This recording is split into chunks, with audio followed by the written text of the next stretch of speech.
Okay.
Okay.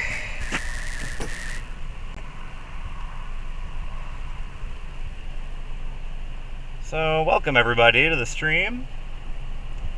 We are on the Atlantic side of Florida right now, and the outer bands just starting to move through the Atlantic side of Florida. We do have a severe thunderstorm warning in effect with this line that's coming through right now. Big old shelf cloud here. You're looking over the Indian River. That's what you're looking at right now on the screen is the Indian River. Big howdy from Montreal. Hello, Ron. Hello, Pops to the Dome.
Trippy storm. Very cool looking.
Shot on this camera in a long time.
Okay.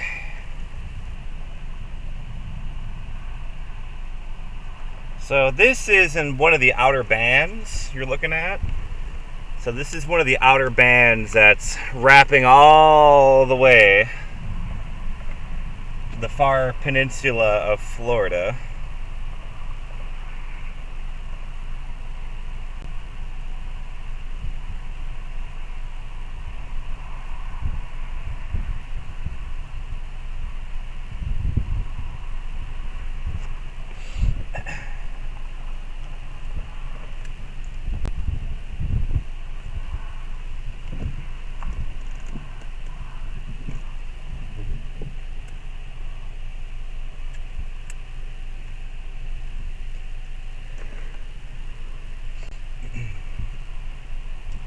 Got a good view of the storm right now.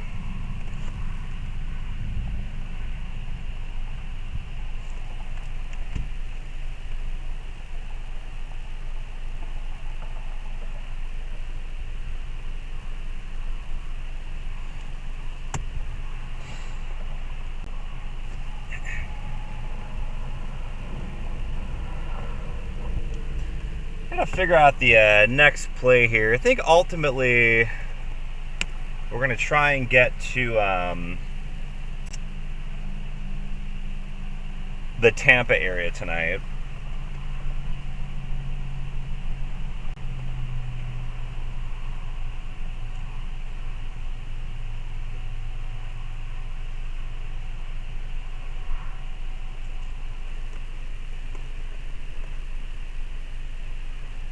It's kind of crazy to see. I gotta spin my car around this way anyway.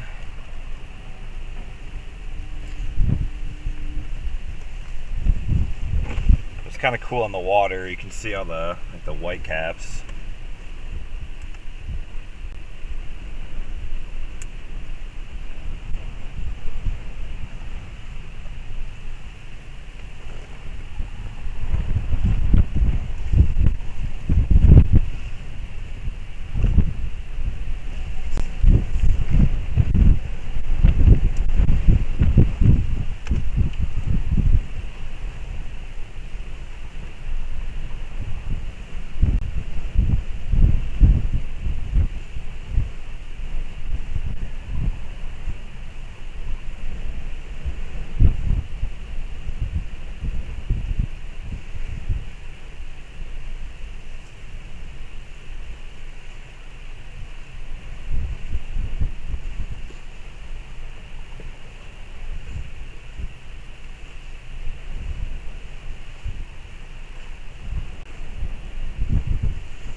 I just realized my location isn't showing up. Sorry about that, friends. Let me get that booted up here. I just realized that wasn't working, so my apologies. There's the location there. So again, we're on the eastern side of the state. We're on the Atlantic side. This is one of the outer bands. There's actually a severe thunderstorm warning. I thought it was kind of interesting they issued a severe thunderstorm warning for this, considering we're in a tropical storm warning.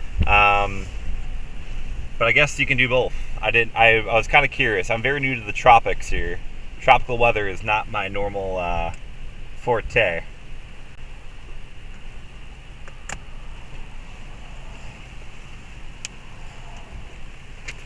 Nice lightning strike there, friends.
I'm a little surprised. I don't know if you guys saw that boat that went by.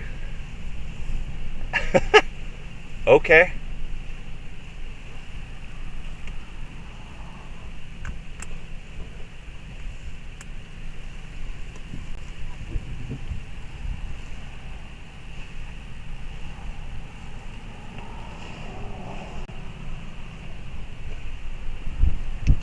I mean, to each their own. I don't know if I'd be doing that, but hey, you know, it's not my boat.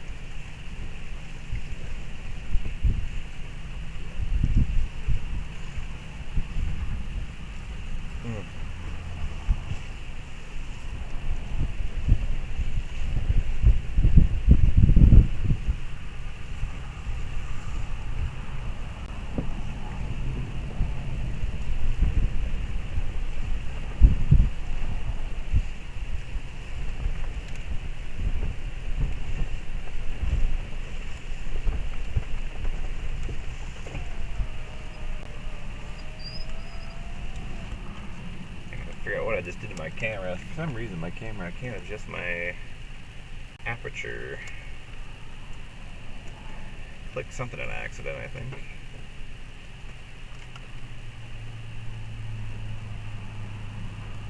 Got it on auto. How the heck did I put it on auto? I don't want you on auto. There we go. Yeesh. Never shoot a camera, especially a cinema camera on auto. Alright, so pretty good little storm blasting on through. Let's figure out our next play here. We got more storms coming in from the south.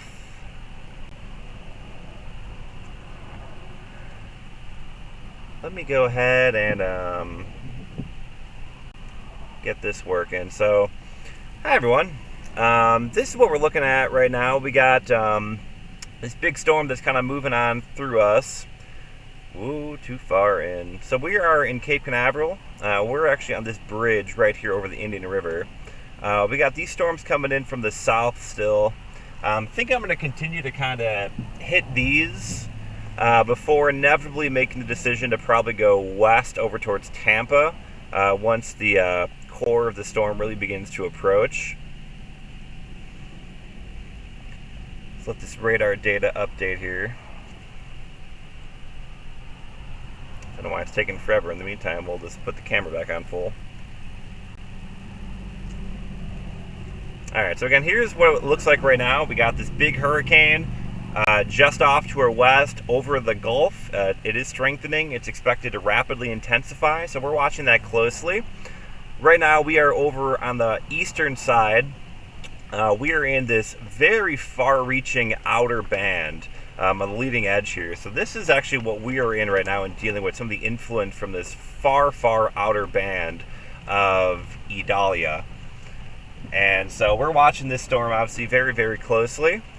We're probably going to continue to kind of play around in these storms that are kind of coming up the Atlantic coast. My main focus here in the short term is going to be on tornadoes before we go back to the east, or west I should say, and potentially get into some more tropical-ness of the storm. But again, here's a live look right now. We're in Brevard County, right near Cocoa Beach and Cape Canaveral. We got some pretty stormy skies here. Pretty decent waves off of the Indian River as well.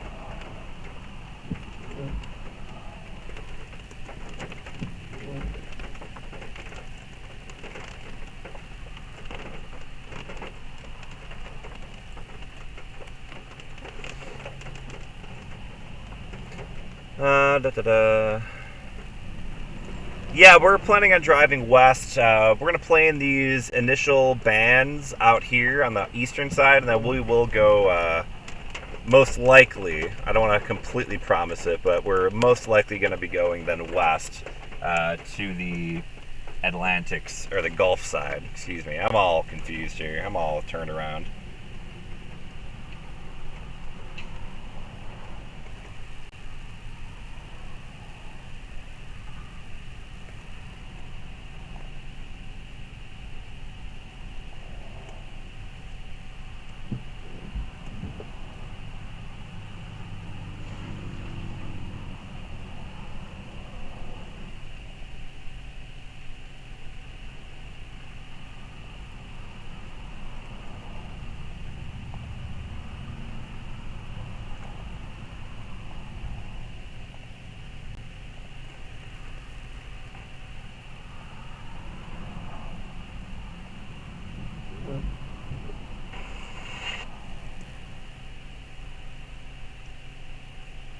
Some video or audio just started playing. I have no idea what that was from, so that was kind of interesting. Working on an updated thumbnail image here. Give me one moment, guys.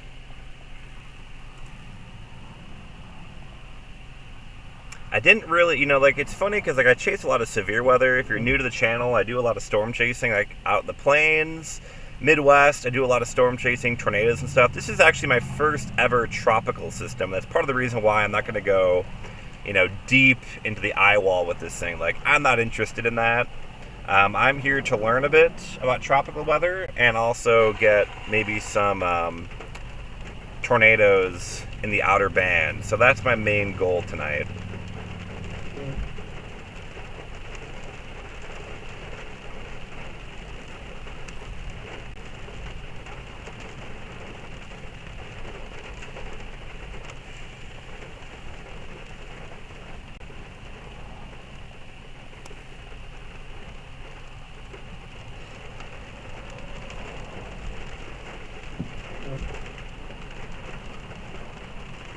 But also, if you are new, feel free to give the video a like. Feel free to subscribe.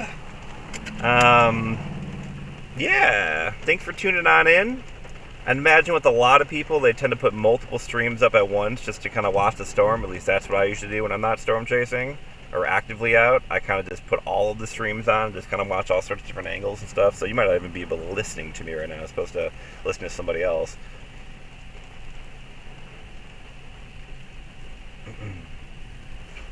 We got more storms, though, coming in from the south.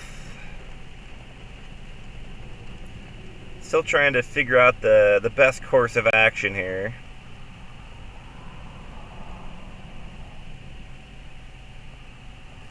We're only like 2 hours from Tampa, so it's a really quick drive over to the Gulf side. And if we inevitably drive that way, we're definitely gonna get into some wind and some rain pretty much the whole drive. I'm gonna go ahead and give you another view. Let me just go around real quick.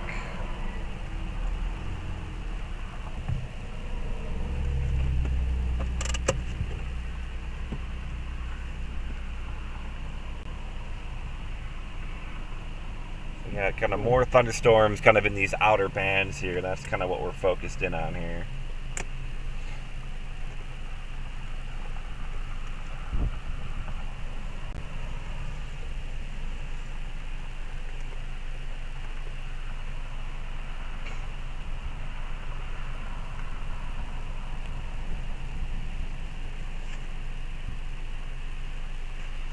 I think the tornado threat over this way is going to be a bit less as opposed to further out west towards like the Gulf side. But actively over on the Gulf side in an area that I can actually get to in a reasonable time. Like there's nothing really actively happening yet. There are some storms that are starting to kind of form and yet another kind of band of Idalia. That's when things will probably start getting more interesting here, but we got time to get to Tampa before that all starts going downhill.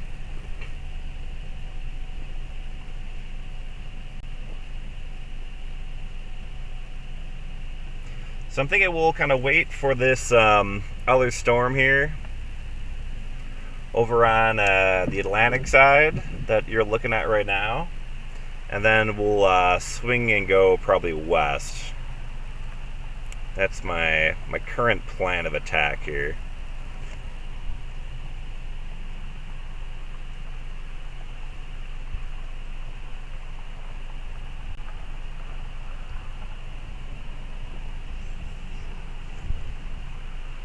But obviously a very menacing storm. Just a quick, reminder, don't follow me or watch this for life-saving information. If you're in the path of the storm, make sure you're following your local media, local National Weather Service, your local partners out that way. This is more so just for entertainment purposes. The storm chasing side of things, do not use me or this channel for life-saving information if you're in the storm surge zone, if you're in the hurricane warning area. Pay attention to first responders and stuff like this. We're just doing this for entertainment and for some fun. And of course for me, education, because I have not chased a hurricane before. I've not chased a tropical storm before, so I'm learning a lot just to do it in person. And we're not going to go after the eye wall.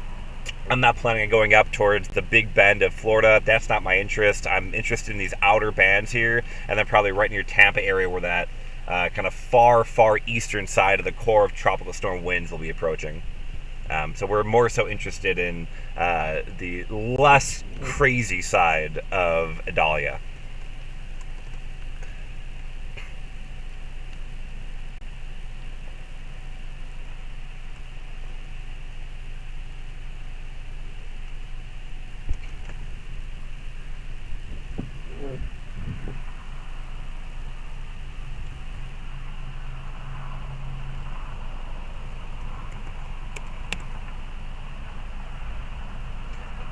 The very latest on Idalia, let me go ahead and pull it up here.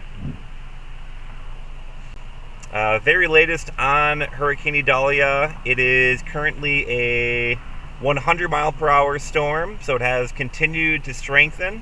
100 mile per hour, that's 85 knots. It is moving off to the north at about 14 knots or 60 miles per hour. Pressure down to 972 millibars. So the pressure continues to drop with this thing. The storm continues to intensify, and that wind continues to increase as well. Again, we are now at 120 mile per hour winds. That's the current sustained winds with this storm. Hurricane warnings continue along the western side of Florida, the Gulf side of Florida, from about the Tampa Bay area and through the Big Bend. So that's your biggest concern out that way. The field of tropical storm forced winds are just offshore of Florida right now. They will be making their way towards the Florida Peninsula as we go throughout the night tonight. Where I am right now on the eastern side of Florida, over on the Atlantic side, we are under that tropical storm warning. But again, we will be making our way out west towards the hurricane warning area later on this evening, likely within the next hour or two. I just kind of want to let these storms kind of pass on through, see what they got, and then we'll likely start beginning our trek out west. But you can see on the radar view, big eye wall really beginning to develop. The storm is definitely looking a lot healthier on the radar view as it gets closer and closer tonight. We're seeing lightning in that eye wall as well. That's a sign that those thunderstorms in the eye wall are strengthening. You get those thunderstorms to develop. They cool the upper levels of the atmosphere.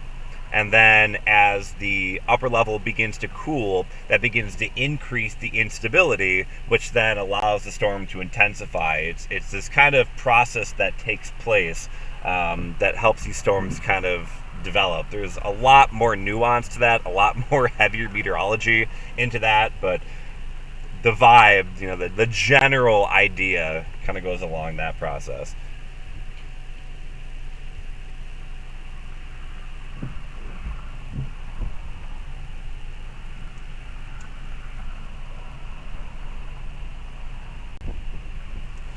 We'll kind of paint the camera a little further west here. You can kind of see the far edge of the precipitation making its way. Big wall of water coming our way right now.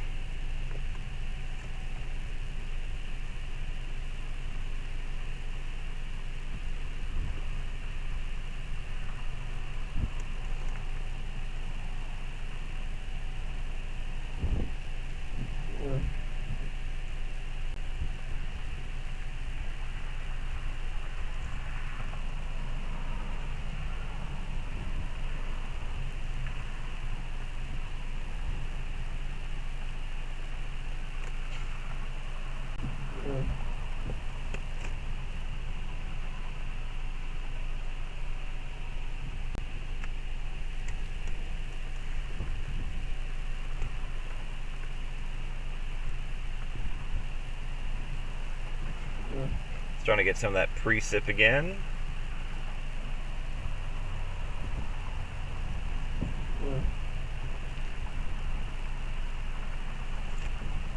And eventually the winds will start picking up, and then we'll start picking up some more wave action as well.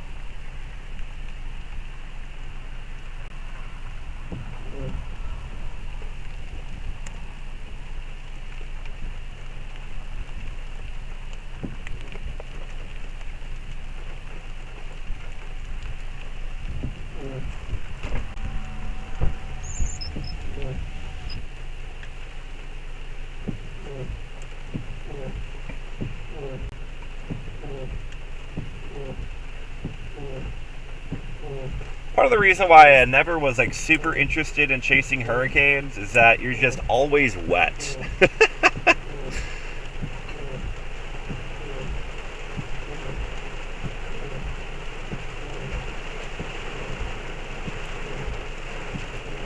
Everything is just wet, everything is humid, everything is gross.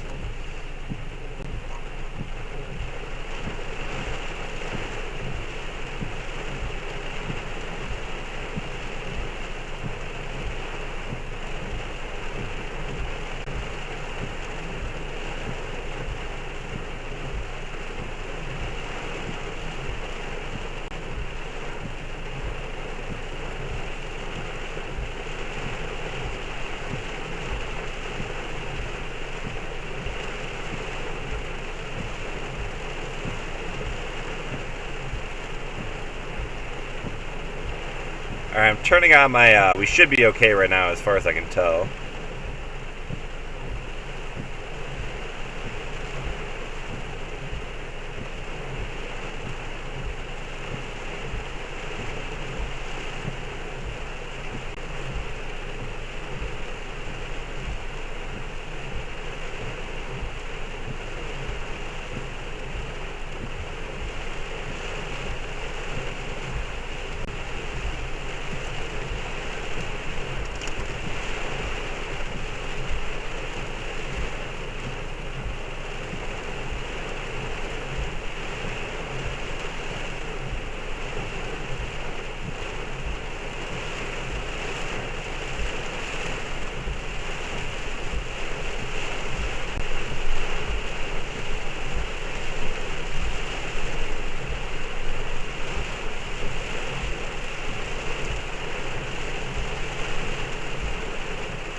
some pretty decent winds here. Not too bad.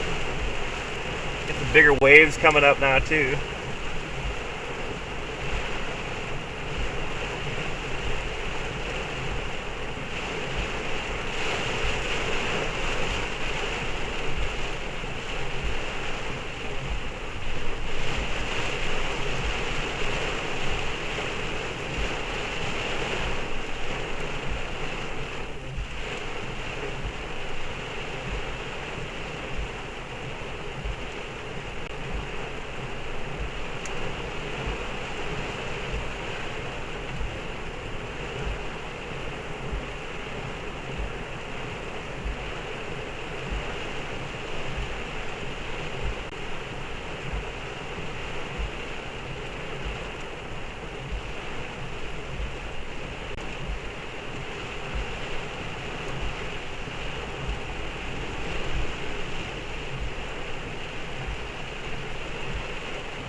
Just continue to watch all these showers kind of continue to kind of push northward. Again, this is all in the outer bands of Idalia.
Alright, let's take a little peek, see how the radar situation is evolving here.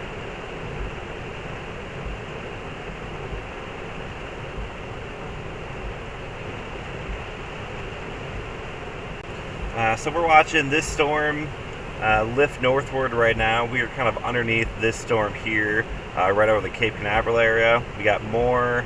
Um, Storms is a strong word. There's not a lot of lightning, if any lightning at all, with these. I'm watching some more kind of tropical outer band showers and storms kind of wrapping in south of this as well. So we'll wait for this to come through, and then we'll likely make our trek out west to go towards the Tampa area tonight.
Alright, the shower is now passed on through. The winds are subsiding. The wind is calming down.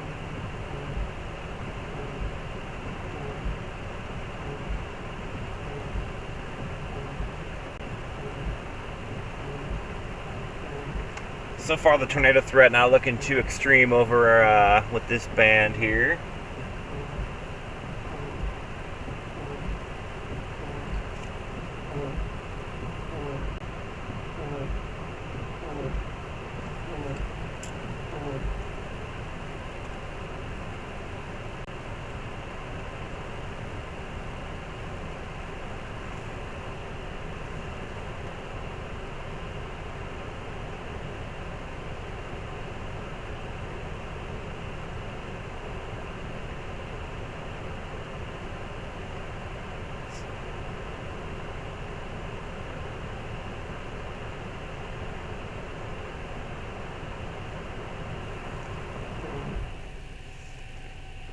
Okay. Hope you're all having a great evening. Thanks for tuning in, everybody. If you're new to the channel, I am normally a tornado chaser and severe weather chaser. Hurricanes and tropical storms are not my passion, but I live in Florida now, so I guess they're going to have to be. So today we are kind of chasing some of the outer bands of Idalia this evening, and then we're going to go over towards the Tampa area later on tonight. In fact, we may begin this trip to Tampa very shortly. We got these showers that are coming on through. We'll let these kind of come on through, and then we'll head west towards Tampa.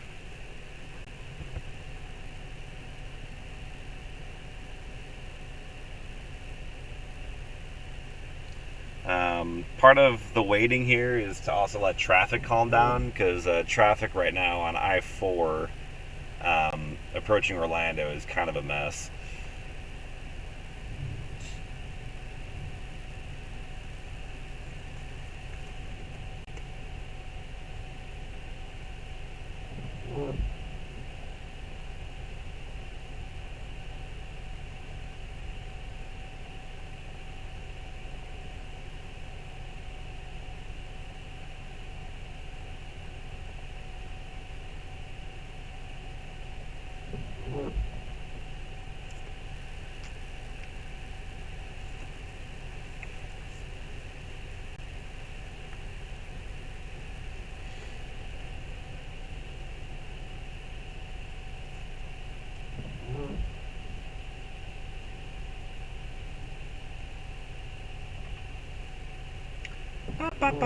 Caleb, hello.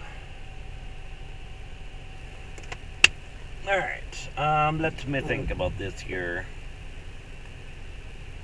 How do I want to go after this?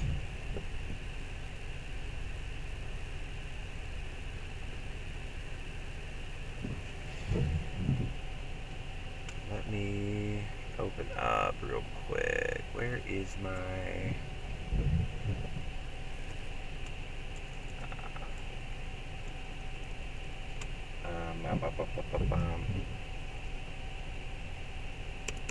Oh my god, why can't I think of what the program is called? Slack. There we go. I don't know why that was so hard to remember.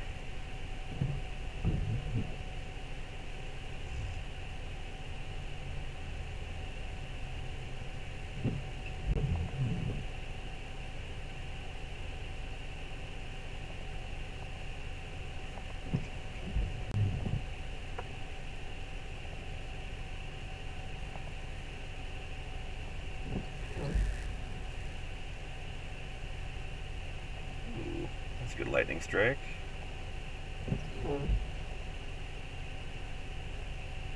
I don't know where that struck though.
The other question is, do I not go west and instead go south for this other outer band here? I'm trying to figure out exactly what the best play here is, because I don't want to get in the core of the hurricane. That ain't happening.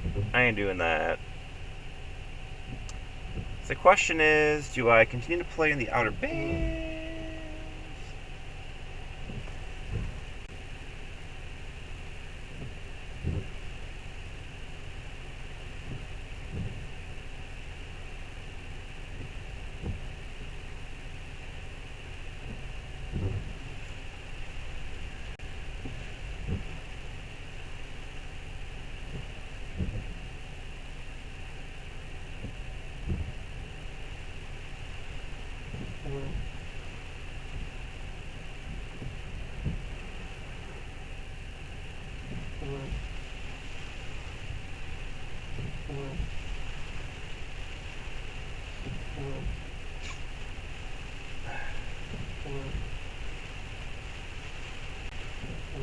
Get some stronger winds again, mixed down.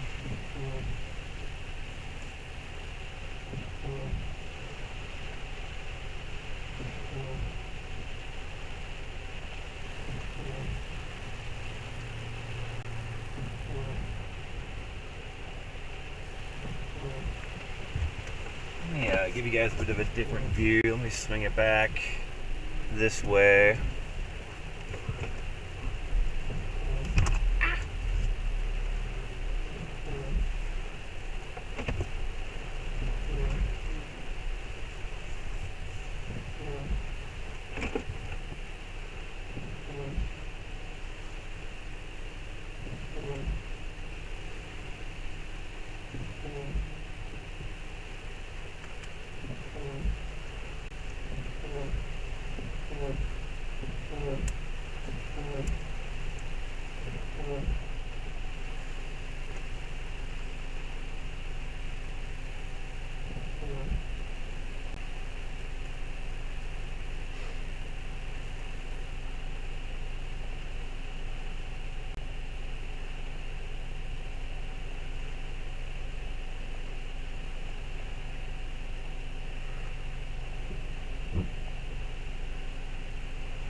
So again, we're in the outer bands here on the Atlantic side of Florida. Rob, hello from Ohio. Hello from Florida. We're watching these storms that continue to kind of come up the eastern side of Florida in the outer bands of Idalia. And I think here very shortly I'm going to start making the trek west towards Tampa. We are closely watching some more storms off to my south. I'm trying to figure out the best option. These little showers keep popping up. You know, I'm primarily focused on the stronger storm side and some of the tornado side of Idalia, but nothing's really coming to fruition here on the eastern side of the state. The highest tornado chance is by far going to be in the western side of the state. Nobody's on the boat. The boat's parked. There's nobody out there on the water, thank goodness. Although there was a boat earlier driving by. Hopefully he made it to wherever the heck he's trying to go, because that was some questionable behavior. But hey, I don't judge. It's not my boat.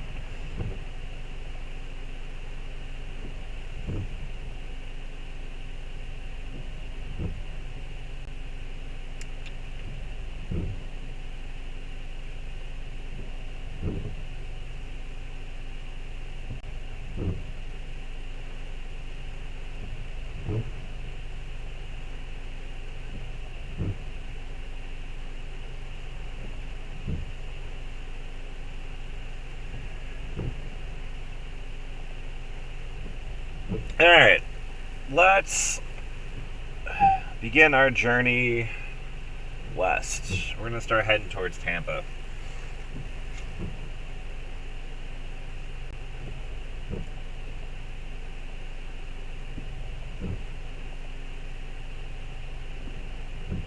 I'm going to have to stop for gas at some point along the way. Also, I don't have a Florida toll thing yet. Florida pay tolls.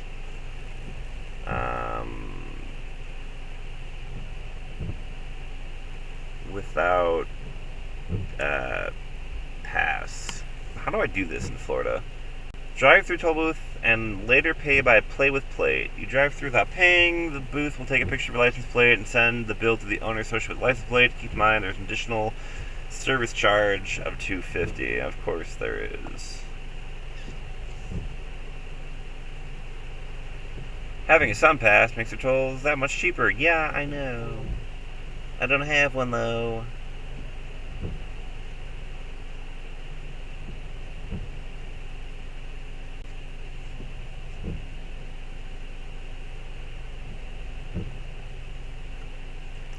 So I just want to look this up real quick. If you have received pay without. If you have. Okay, so I can look it up online and pay it after the fact. Alright, let's try and do that.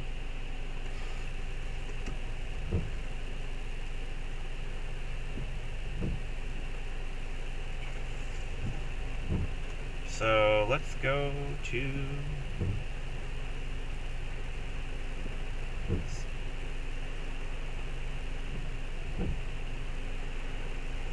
they got an IKEA.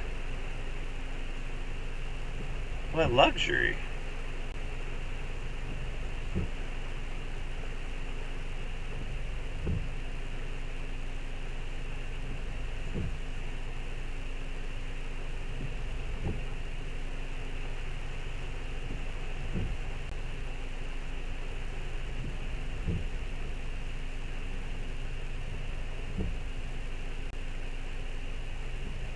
Let's do directions. Options. Yeah, that's fine. Options.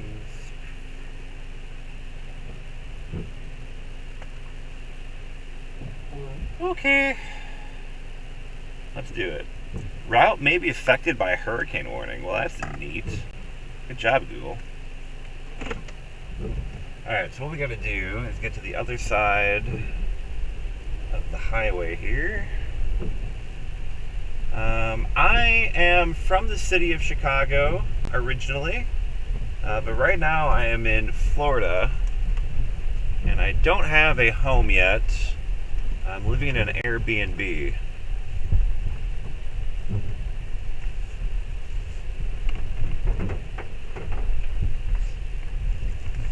Ugh.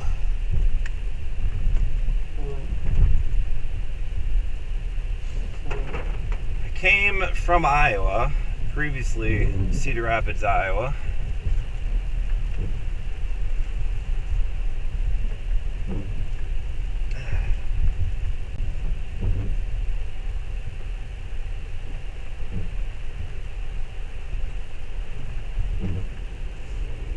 Okay.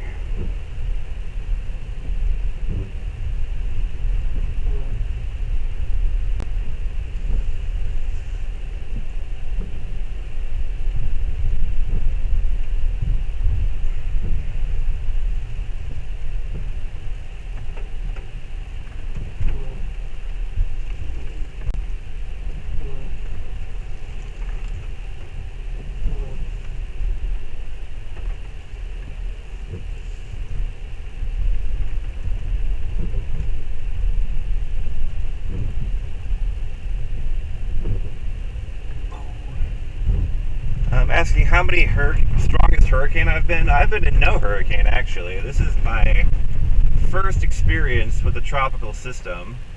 I drove to this earlier, so I know it's not deep. Turn around, don't drown.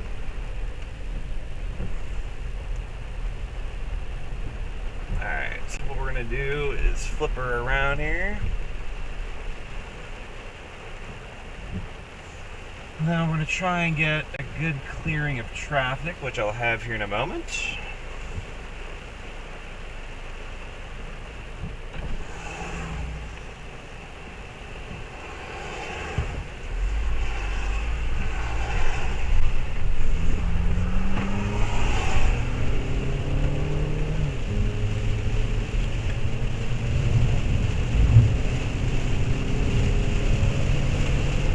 Away we go.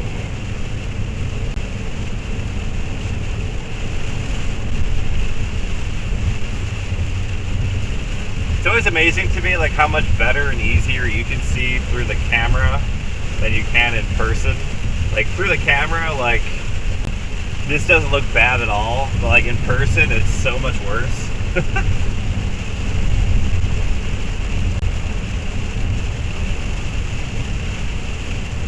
Big Bend of Florida is by far going to get hit the hardest here. They're at risk for some serious storm surge. Like Cedar Key area, that's some big problems.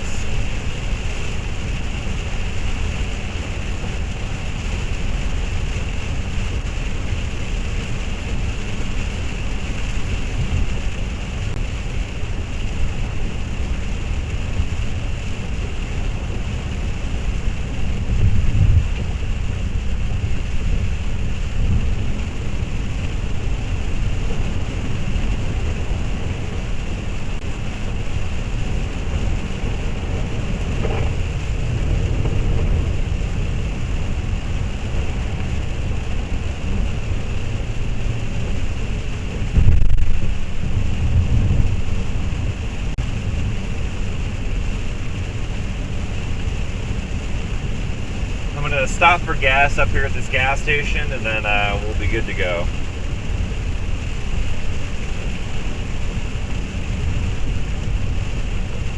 I also really have to use the bathroom.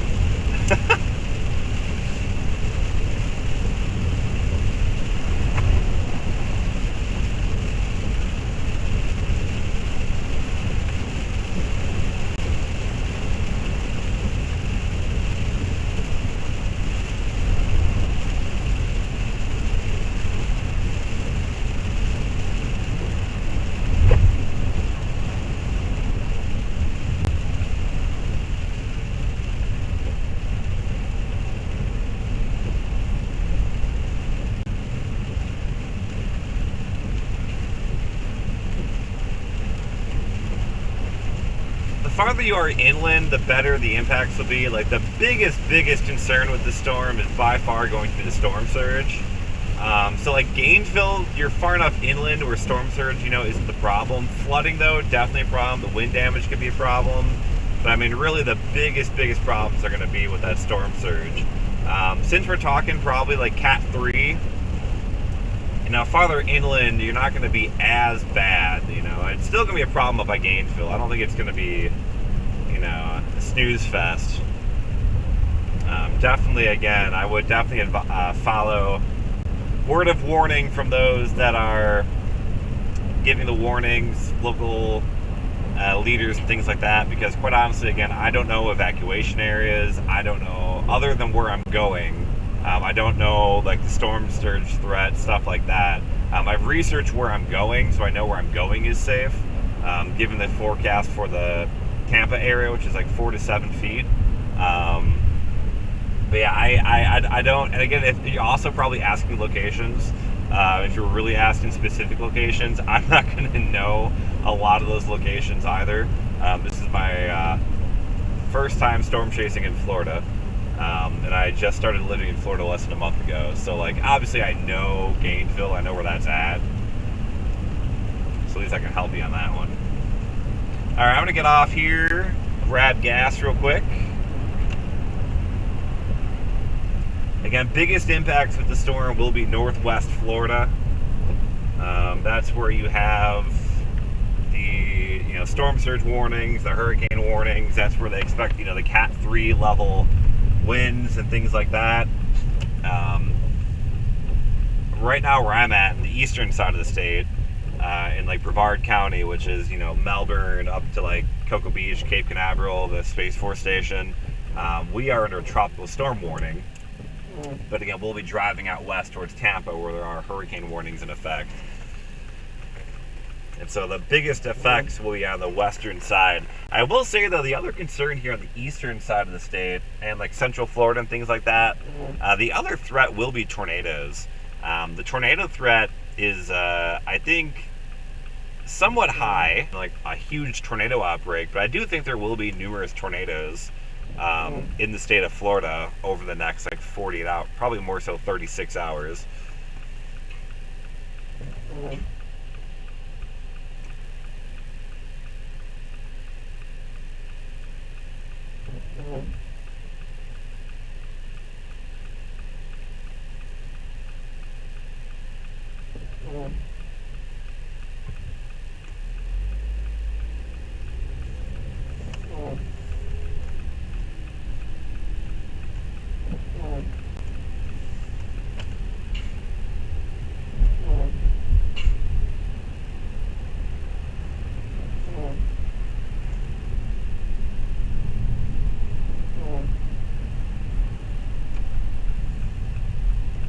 Gas station is bumping.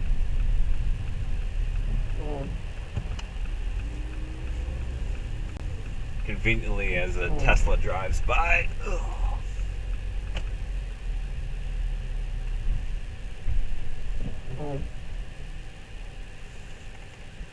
Alright, getting gas. Be right back, friends.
think just every sheriff deputy in Brevard County was just going south from here.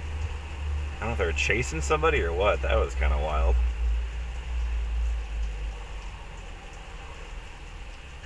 Let's see.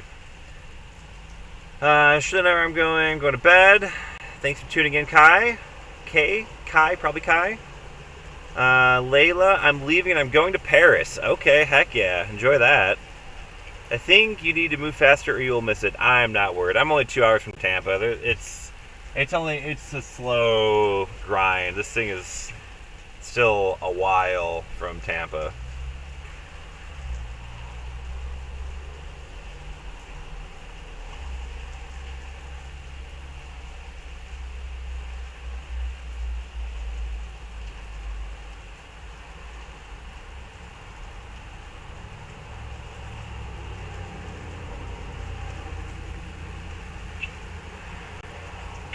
Really kind of curious where all the sheriff deputies were going. That was insane. There's so many. Florida be crazy.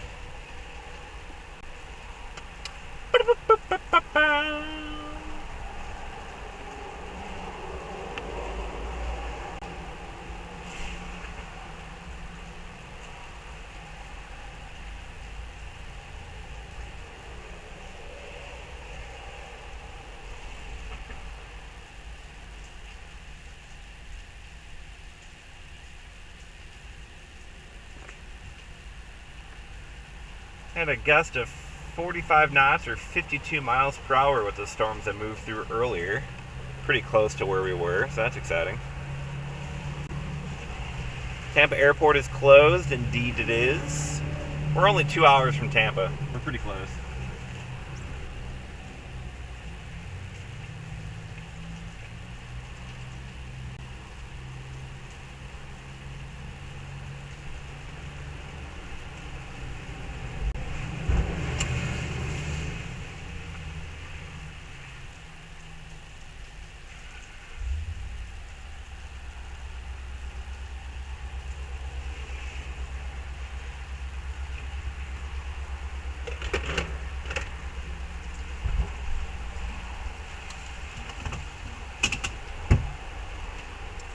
Alright, hooah!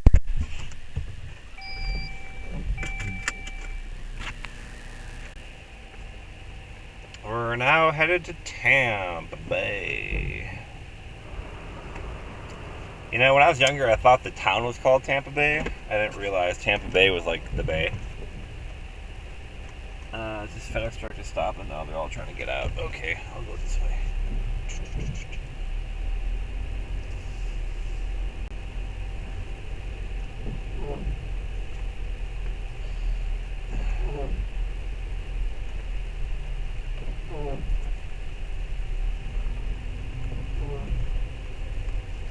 Okay.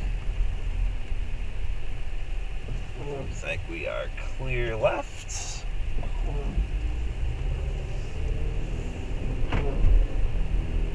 Thanks again for everybody for tuning in. Appreciate y'all.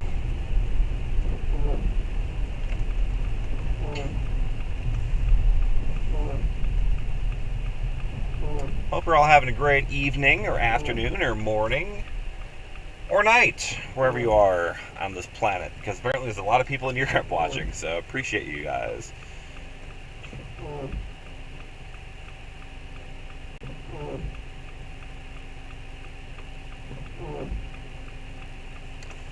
Latest Hurricane Hunter pass just went through. I'm looking at the data right now. 968 millibars.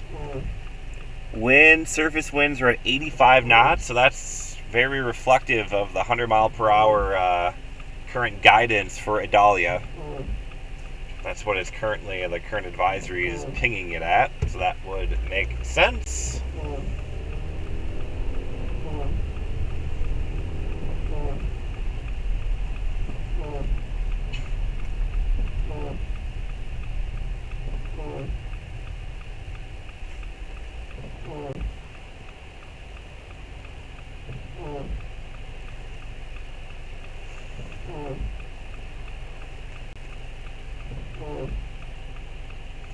Definitely don't want to underestimate the impact to the state of Florida this is going to be. That part of Florida is really vulnerable to storm surge. And the way that the land curves with the hurricane, it's also going to help influence the way the storm, on approach. It's not like hitting a straight line of a coast. Like, it's curved to the storm, which helps the storm not weaken as much as it, rapidly begins to approach land. There's a lot of interesting stuff with this storm. First time a hurricane's hitting this area since I think it was 1950, if memory serves me correct. This area, it doesn't see hurricanes. It's pretty rare. Major hurricanes at that.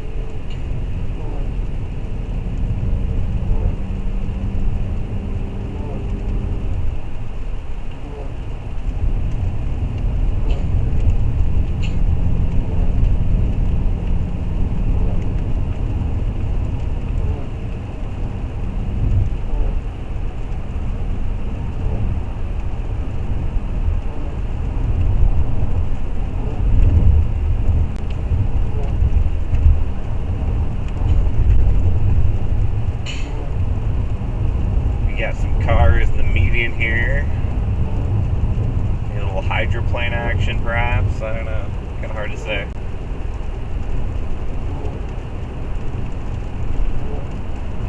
Now, I've been living in the state of Florida for a month now, and I haven't gone anywhere. This will be like the most I've driven in over a month, which for me is pretty rare.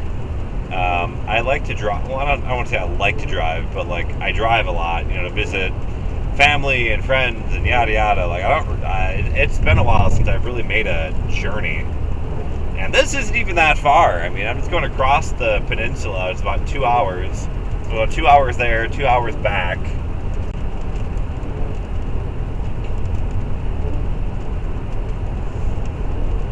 Not too shabby.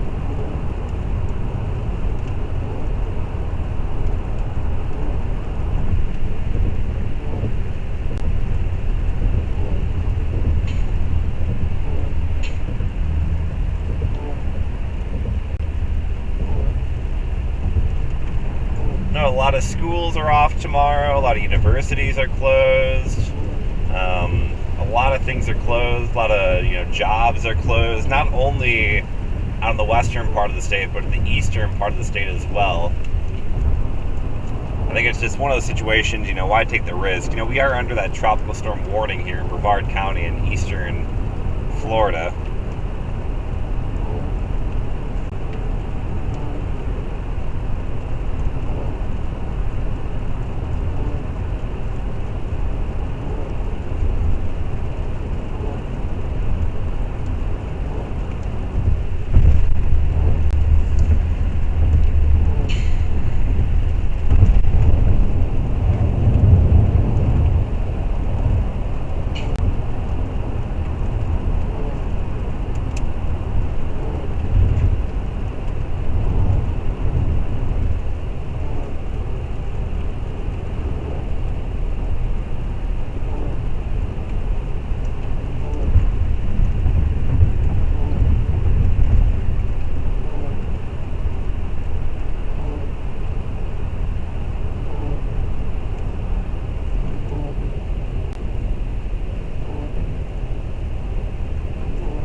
The nice thing too is the interstate. It's a tollway, which is unfortunate to have to pay, but it's a nice highway. It's a straight shot to Orlando, and then we got a nice shot straight down to Tampa. So it's a pretty easy drive, which is the other nice thing about this whole thing. And what's coming up here on the right side, that's the Bright Line. It's a new railway. that's going to connect Miami up to Florida. It's not open yet, at least this particular segment is not open yet, but high-speed rail in the state of Florida almost here. Real excited for that. I'll probably, especially because they're expected to open a station in Brevard County near where I live, near the Cocoa and Titusville area. So they're planning on putting a station there, which means I can pop on that train, go straight to Orlando International Airport. That'll be super nice when I have to drive there. I can also pop on down to Miami. So this new railway is going to be very neat.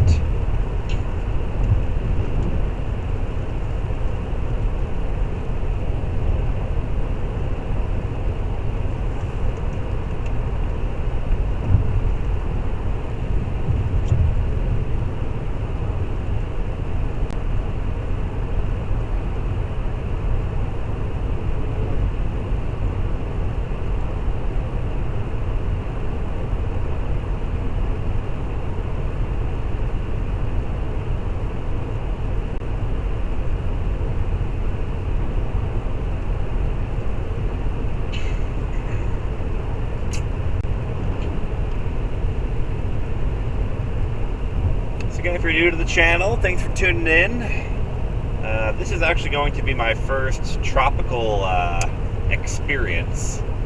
And ironically, though, I technically was in a tropical depression in 2020. It was Tropical Depression Cristobal in eastern Iowa. I brought some beneficial rainfall to eastern Iowa in the middle of a drought, and it was still a tropical depression in Iowa, which was the first time the state of Iowa had a tropical cyclone since 1900. So that's super neat. And then going back a bit further than that, my first tornado actually was with a tropical system, the remnants of Isaac, back in 2012, I think is what it was, 2012. I got my first ever tornado, a true tornado. That was with the remnants of Isaac as they moved through central Illinois. Pretty cool. So while I've not been in a hurricane or a tropical storm yet, I've technically been influenced by two tropical systems, a tropical depression, Cristobal, in 2020, and then Isaac, the remnants of Isaac, back in 2012. I'm pretty sure I have the video on this YouTube channel from that. I think it was September 1st, 2012, near Cuba, Illinois. I don't think it was ever rated, which is sad, but it was a pretty cool little tornado. It's pretty good. The dirty sides of tropical systems, they're the dirty sides. That's where you can get more of the heavier precipitation. You get the stronger storm surge. You get the tornado threat as well. And that's part of why they call it the dirty side, the eastern side. That's just how things kind of shape up with tropical systems.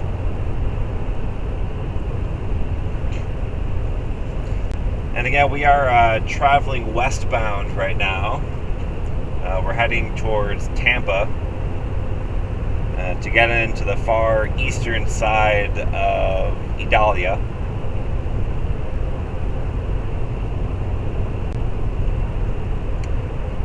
Thankfully, Tampa will miss the absolute worst of the storm, but it will still see impacts.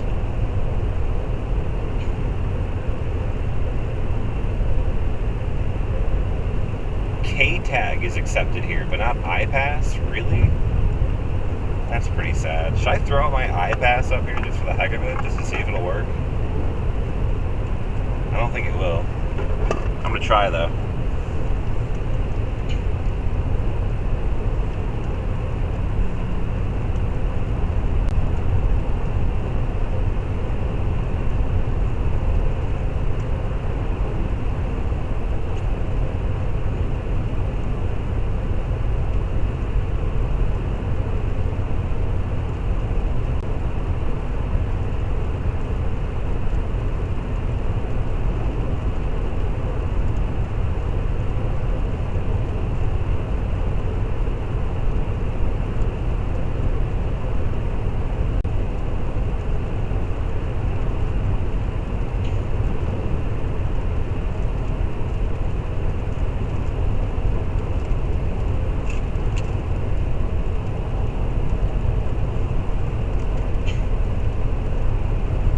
But yeah, we're still kind of behind that initial band that rolled through the state of Iowa. So this is kind of one of those outer bands. The far outer band produced quite a show in about, almost 2 hours ago.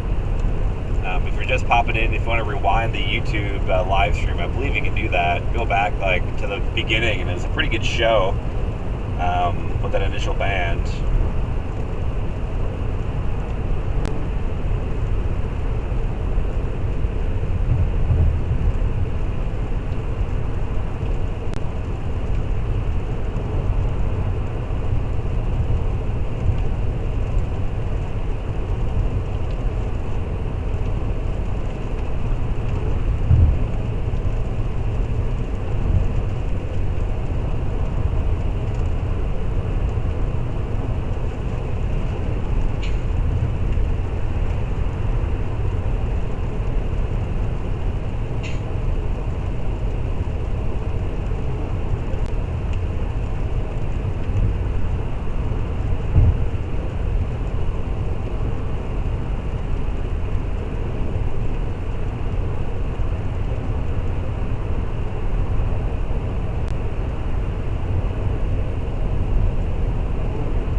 I love, the nature coast. I love that the state of Florida has all the different coasts. I'm on the Space Coast. You got the Treasure Coast. I love that they all have special names to kind of differentiate them. I think that's super unique. I really do love that.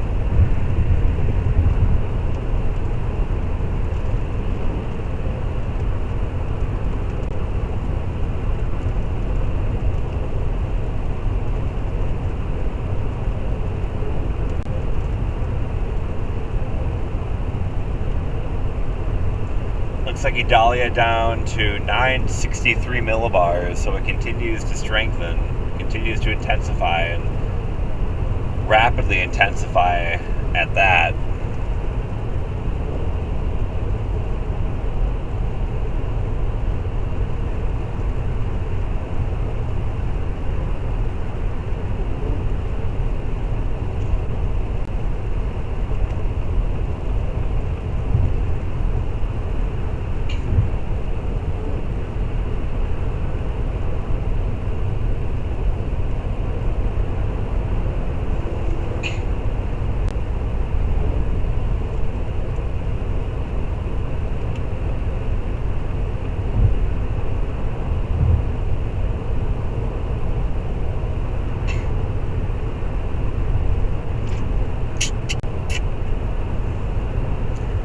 Will say, I started living in Florida about a month ago, and it's an absolute treasure. I do love it.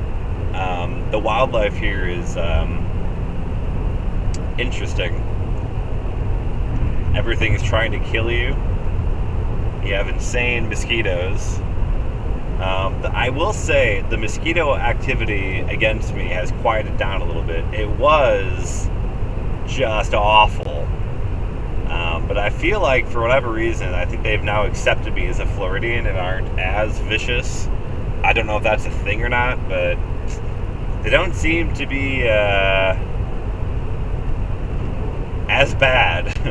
Or maybe I'm more cognizant. I don't know. It could be that too. It could be I'm not making stupid decisions and what I'm wearing and whatnot. Although I did forget to restock my bug spray in my car. Darn it. I just remembered that. I meant to do that and I forgot to do that. Oh well.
here's kind of that big picture view on the radar screen.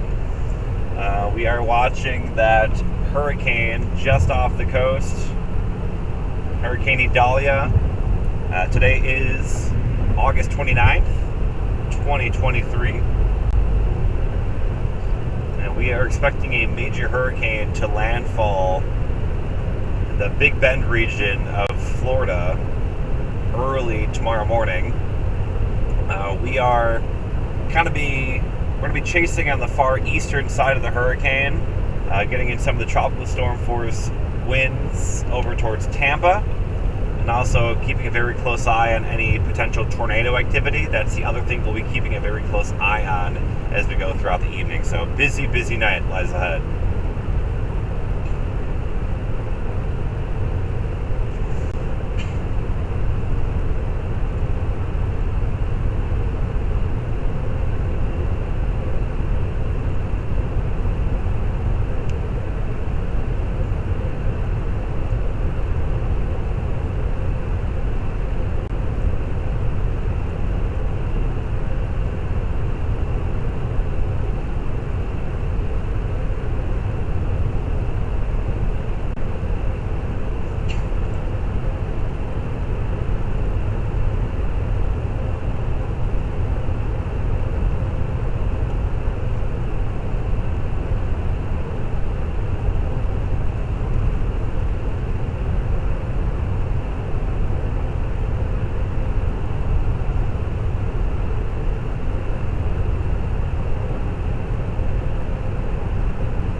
Right now we're on I think it's called the beach line. I think it's what this highway is technically called. It's 528. We're almost towards the Orlando area. We're gonna swing on through Orlando and continue heading down towards Tampa. And we'll get into some of the festivities around the Tampa area this evening.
construction zone 60 mile per hour, but I don't see a construction zone.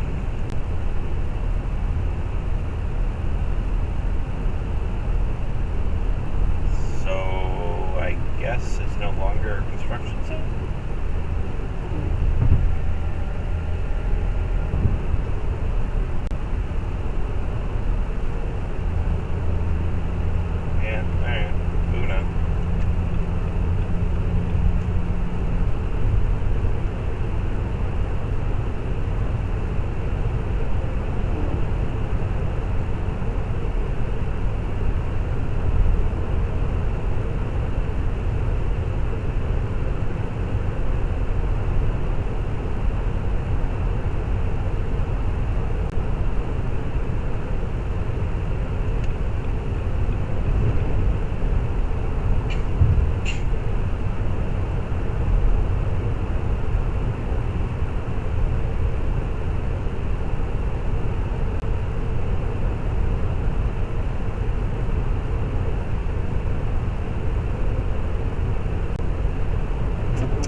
Alright, now it looks like we have construction, maybe.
Again.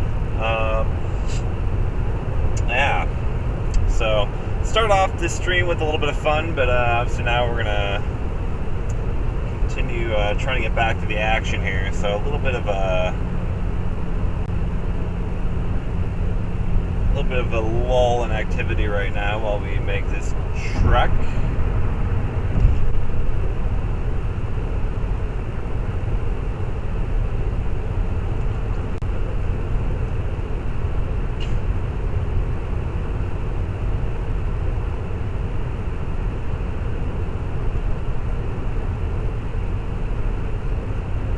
Like a pretty good storm going up towards Jacksonville right now. The storms that we dealt with earlier. No severe warnings, but some special weather statements, some special marine advisories. The storm down south over down towards like West Palm Beach and Miami, those have kind of weakened out. So yeah, I think here in the short term, the main show is going to be with the outer band of this tropical storm moving towards Tampa.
sir. Almost freaking hit me.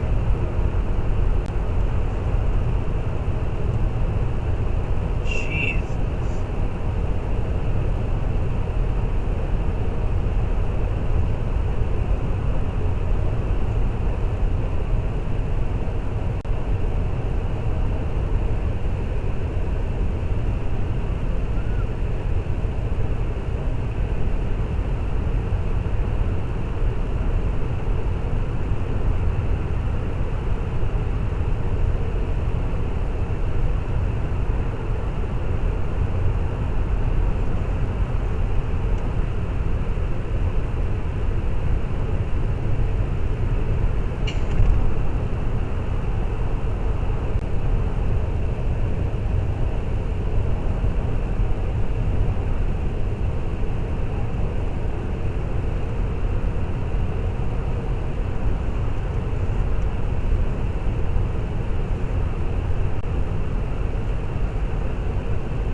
Again, for just popping in, Meteorologist Stewart. We are headed west towards the Tampa area. We're passing through the Orlando Metro right now. We are going to get to Tampa and check out Hurricane Idalia. We will likely be dealing with some tropical storm force winds, heavier rainfall, and we'll play around in that for a little while. Earlier, we intercepted one of the outer bands of Idalia. That was over by the Atlantic side, over by Cape Canaveral and Cocoa Beach. Right now, we're passing by MCO, Orlando International Airport.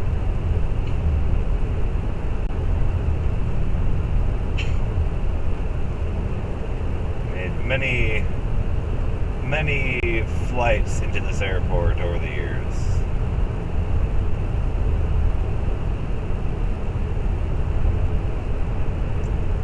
This guy is just speeding up.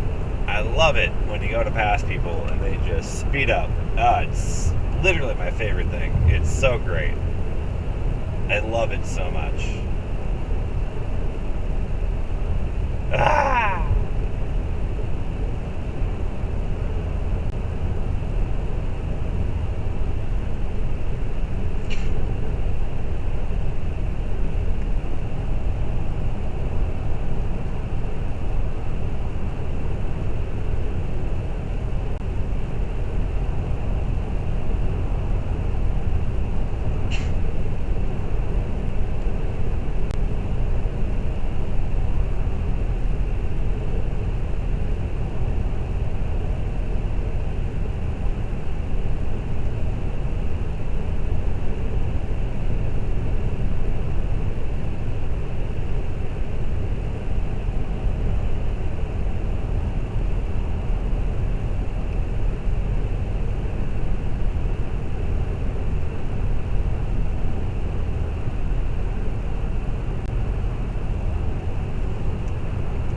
plane landing there.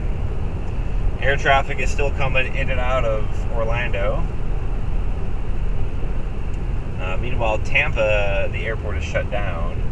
The airport's actually kind of at risk of some storm surge, depending on how high things get.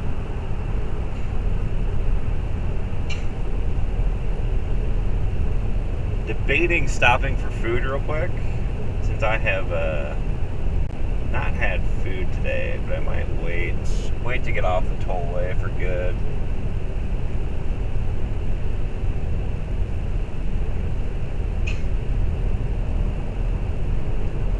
String of lights off to the right. All the planes lined up in pattern, waiting to land here at Orlando. If you've never flown through Orlando, let me tell you, it's not fun. It's a nice airport once you get through.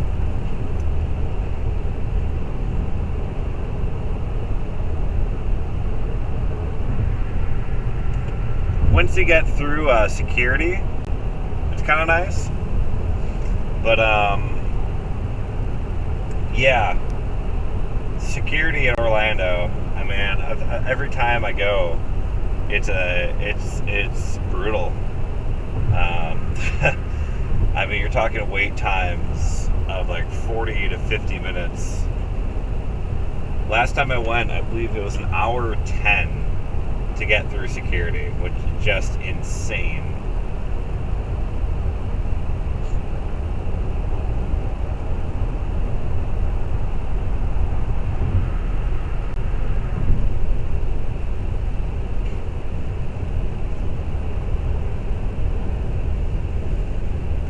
Man, I'm going.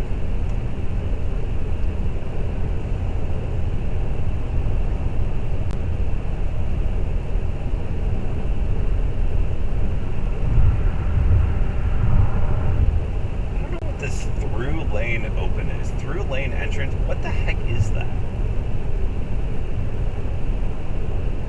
I have no idea what that is. It's like a special lane?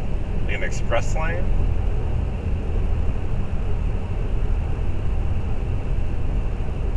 I don't get it. I'm confused.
Now, Google told me this was like a $5 tollway all the way through, and I'm not super convinced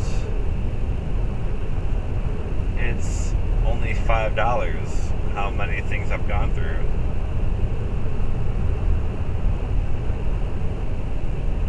Tollways are brutal.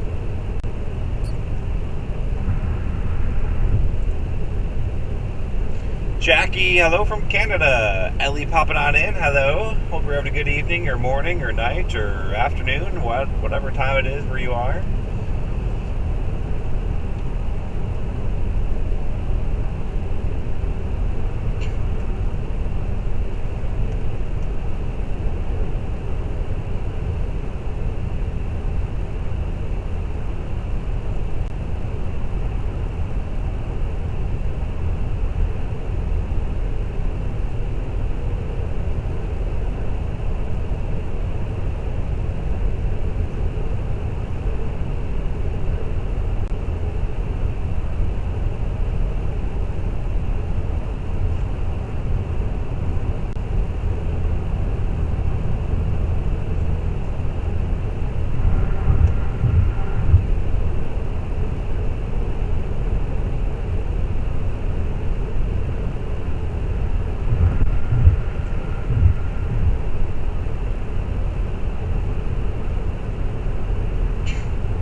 still don't understand what this through lane is. I'm very confused by it. I have no idea what's happening. Like, it's, Sun Pass only. Is that, like, enforced? How is that enforced? I'm so confused.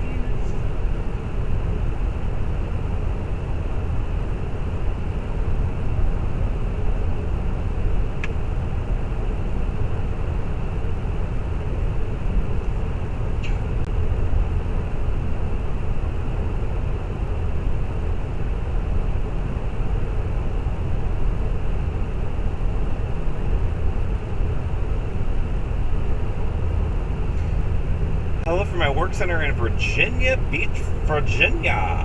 Hello. Welcome to the party. One cozy, pinchy boy. Alright.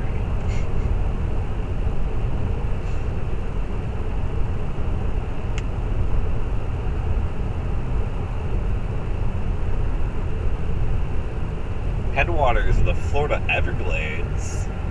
Oh my goodness. I want to talk about a place I will never ever go. The Everglades. No thanks. I'm good. Hard pass. There's so many things in that trying to kill you. Like, nah, I'm good. Gilbert from Georgia. Hello. Welcome.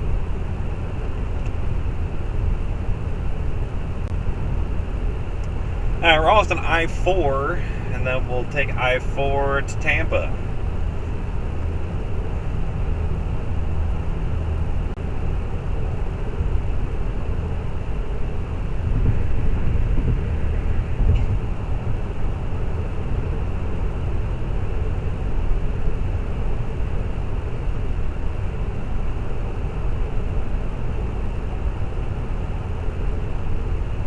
I'm more worried about, like, the pythons and stuff and that. Like, ugh. Like, the alligators, yeah, but they're everywhere. I can deal with alligators at this point.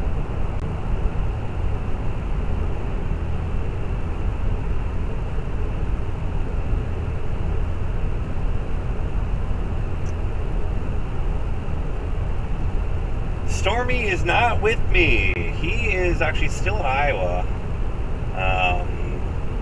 He's not coming down until we have a house.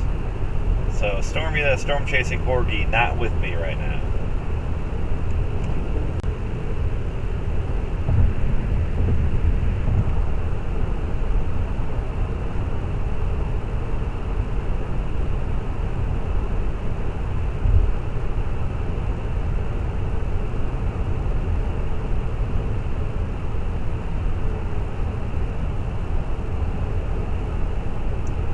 If you ever want to know where I'm at, look at the bottom of the screen. That'll tell you my location. Passing through Orlando right now.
A lot of traffic on this. Kind of surprised how busy this interstate is.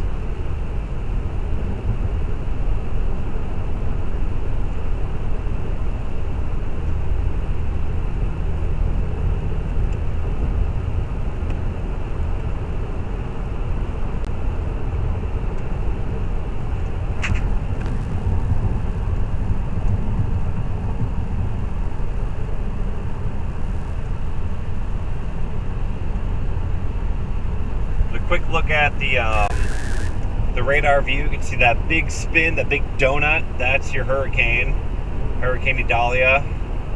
Just off the coast right now. We are going to get into this outer band. You can kind of see that it's punching in. That outer band will be lifting up towards Tampa, and that's where we're going to kind of sit and wait for it. We're going to get some heavy rainfall. We're going to get some strong winds. We're going to maybe get some of that, strong wave action off of Tampa Bay. So that's the area that we're heading there. The biggest impacts will be felt tomorrow morning, and the most significant impacts will be felt tomorrow morning in the Big Bend of Florida, of northwest Florida. That is where things will get very dicey, with incredible storm surge, very powerful wind gusts, flooding rain. So a lot of concern up that way. Tampa, definitely don't want to belittle the threat. There is still storm surge expected. We're talking 4 to 7 feet, so that's a lot of surge in that area.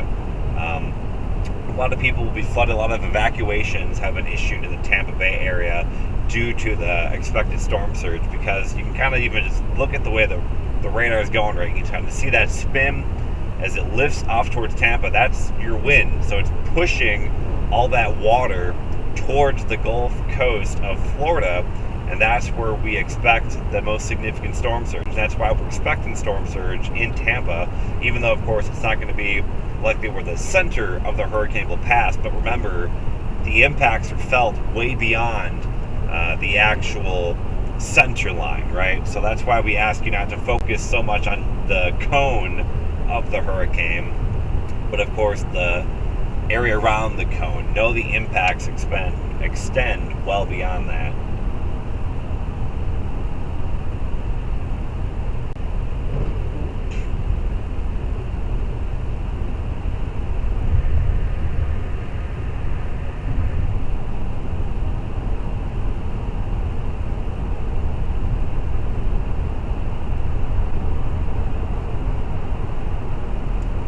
Dude just drove by, is literally just watching a movie on his screen, which is pretty hilarious.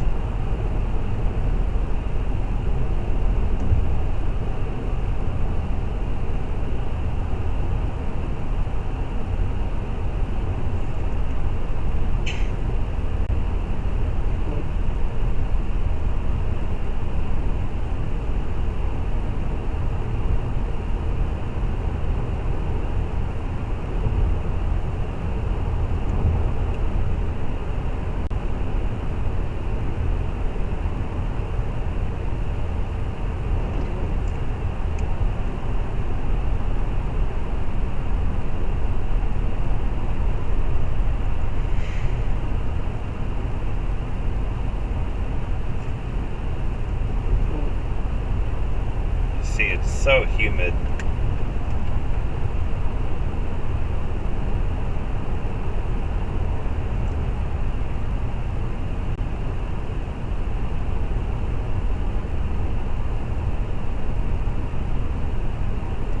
Windshield just kind of keeps fogging up.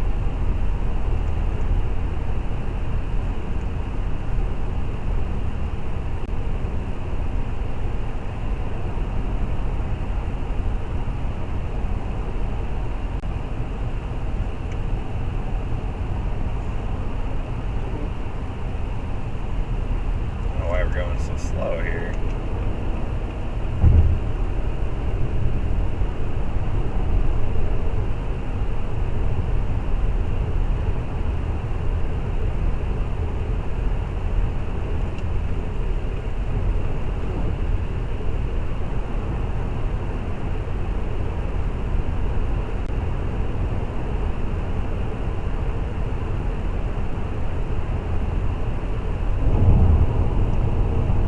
Entering Osceola County.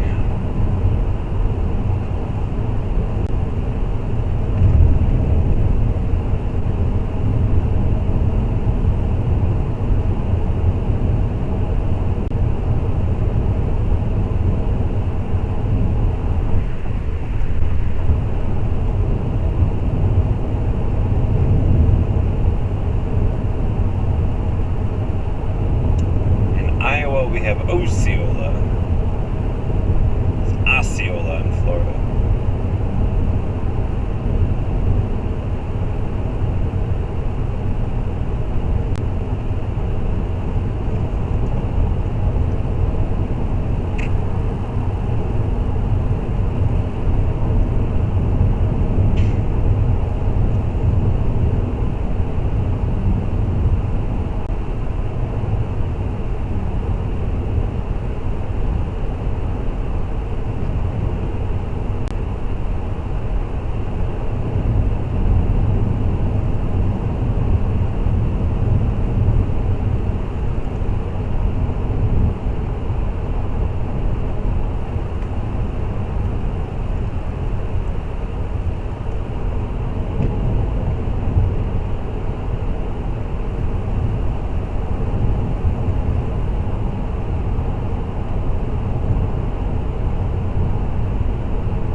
We're less than an hour now from the Tampa area.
bumpy road.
Pretty comfortable 79 degrees right now. Not too bad in terms of temperatures.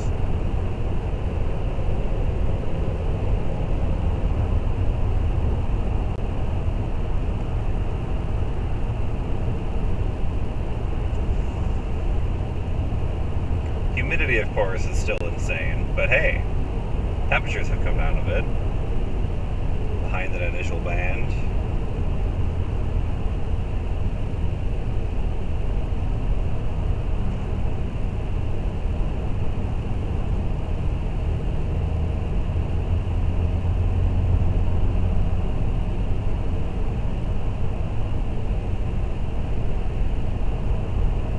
$3.54 for gas? That's not too bad. What are gas prices like where you're at right now? I'm kind of curious. What's the country looking like? It's funny. I used to work in TV, and we would always have the news story gas prices across the nation. So I knew pretty well. Like nation average, highest state, lowest state, where we're at. I have no idea anymore. I don't watch the news as much as I used to be in it. I try to tune in, once a night, usually when I'm making dinner, with some of the Orlando stations to kind of check and see what's going on in the world, and the evening news, either on CBS or nightly news on NBC. Try to watch some of that, still stay informed. But when you're not working in it anymore, I gotta tell you, it's a lot harder to stay in the loop of what's going on in the world. It's kind of it's a weird thought, honestly. Like Twitter, and that only gets you so far.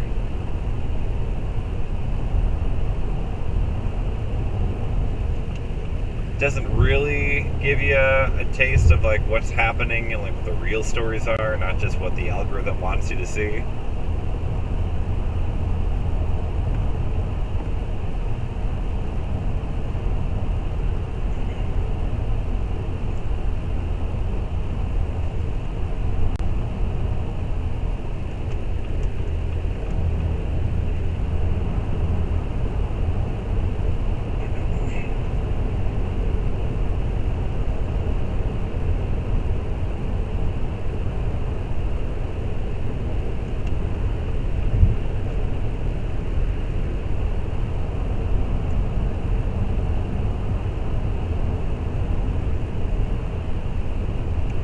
Eyewall looks real good on radar. I'm looking at the Tampa radar right now. And it's a good looking radar image. Nice eyewall, compact core. You got the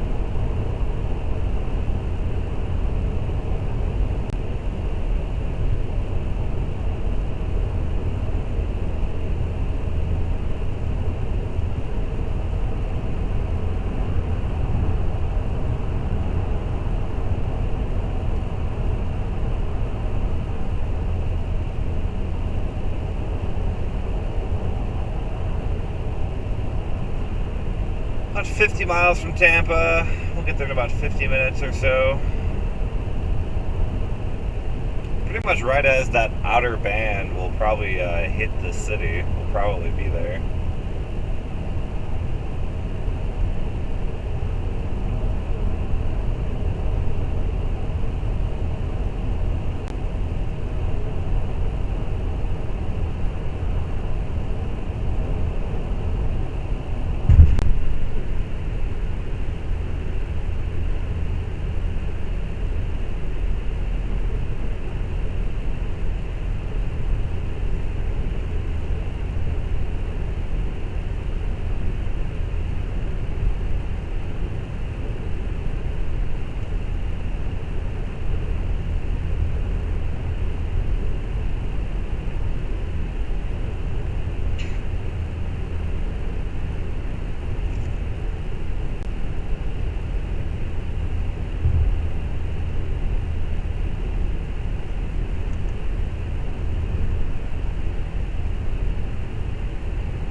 Yikes.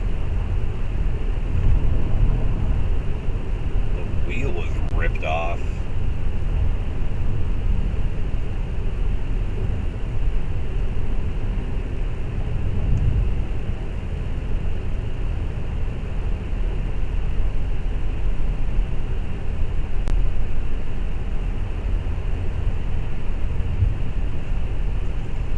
Like all the reduced visibility signs, presumably for like the thick fog that develops here.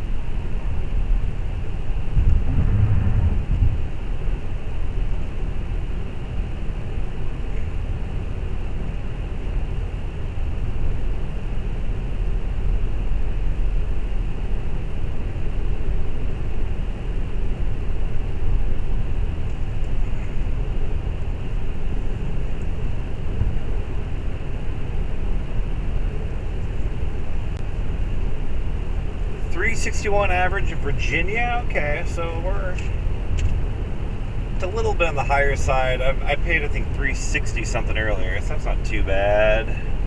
Not too bad for gas. 4 in Tucson. I had a weather conference in the Phoenix area back in June, and yeah, I've Southwest and Western United States, so much more for gas. Michigan 350, and not too bad. I remember I paid like a quarter a gallon in like peak COVID. It was insane. The price of oil per barrel went negative. Like they were giving it away. That was a truly wild time.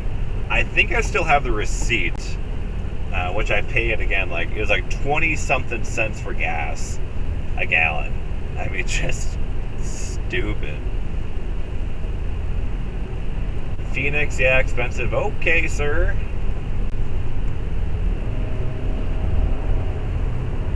Guess we're done with the construction here finally.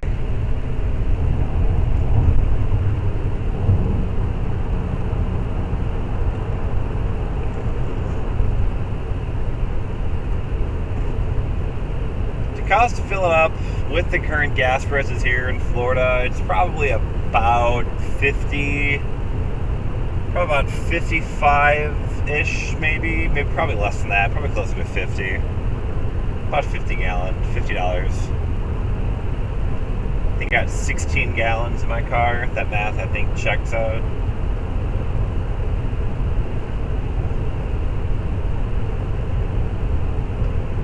Yeah, I remember Iowa and the Midwest in particular, the gas was so cheap. I think because we already had like a lot of it in storage because they start, bring it in for like the spring travel season and all that. So I remember there was a lot. That COVID era was something crazy. That was, oh man, storm chasing that year. I had I do a lot of storm chasing on the plains. You can watch my documentary, Live Life and Chase 2020. Gosh. We were paying like $1 something a gallon, and then the very next year, 2022, or not the very next year, but I guess it was 2022, so last year, because the Russia-Ukraine situation, we were paying like $4 to $4.10 a gallon. I mean, it was crazy how much it fluctuated.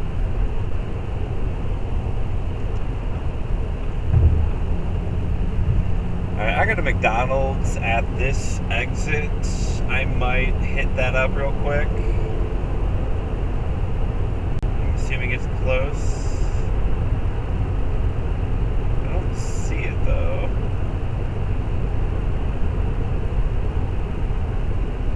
The sign said McDonald's, but I definitely don't see one at this exit, so... Oh, it is right there. Gosh darn it. It's not on Google Maps. Should have trusted the sign.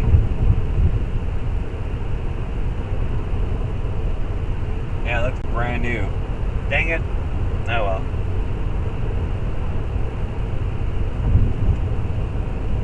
Oh, Google says it's closed now, so maybe they're closed for the hurricane? I don't know.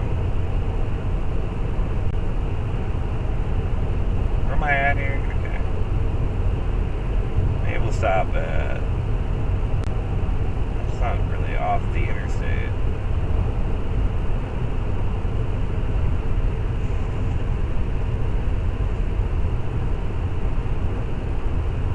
Yeah, whatever, we'll go there. Unless I see something else I like on the way. Just need something fast.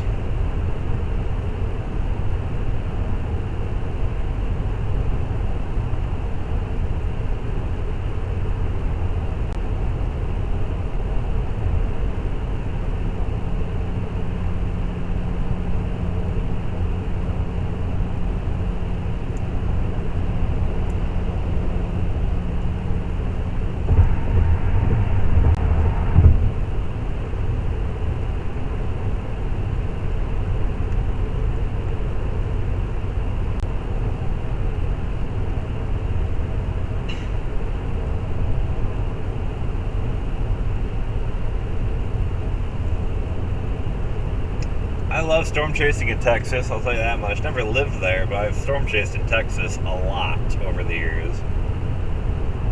I think some of my favorite tornadoes are in Texas. Most of my tornadoes are probably actually in Texas too. The amount of storm chasing I've done in Texas is probably higher than any other state. Maybe except Iowa, just because I lived there, but man, even like some chasecations, like we would almost exclusively be in Texas. I'll tell you, this past year, the number of days I was in New Mexico. Ugh. If you are interested in storm chasing, I do have my new documentary. We'll be uploading it probably within the next month or two. Live Life and Chase 2023. Probably one of my favorite years of storm chasing. A lot of tornadoes. A lot of tornadoes on many different days, too. We had tornadoes in January, March, April, May. I think that's it.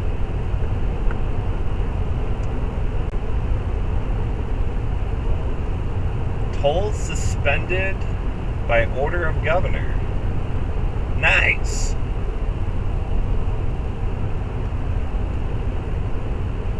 Alright, no tolls. Thanks, DeSantis.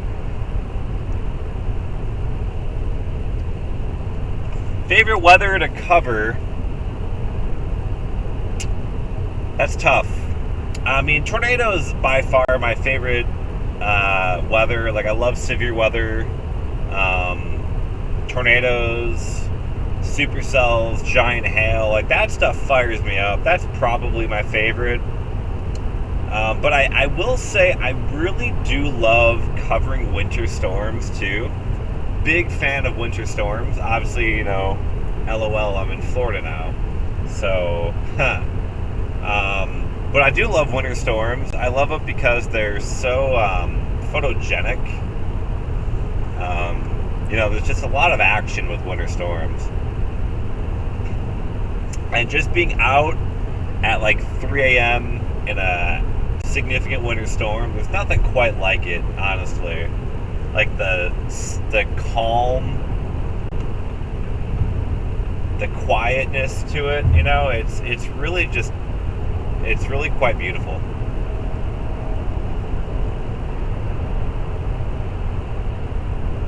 But yeah, tornadoes are my favorite though.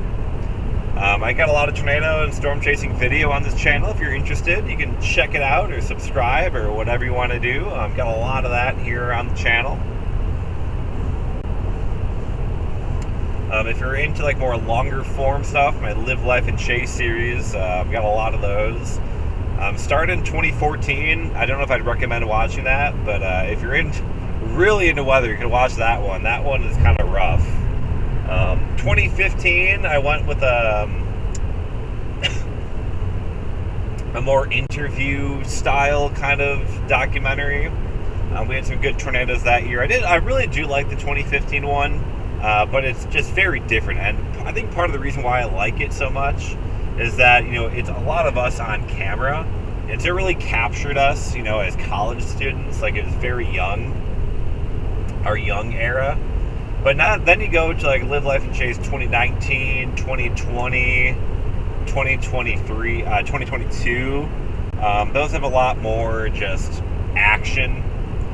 I think they're better edited. I've learned a lot. I've learned a lot of editing stuff. I've won Emmys for documentaries and storm chasing now, so I feel like the quality of work is just better because I've gotten better at doing it. But it's still some of like that younger charm to some of those older ones. 2014, the one that I made, it was a lot of really like just not good editing.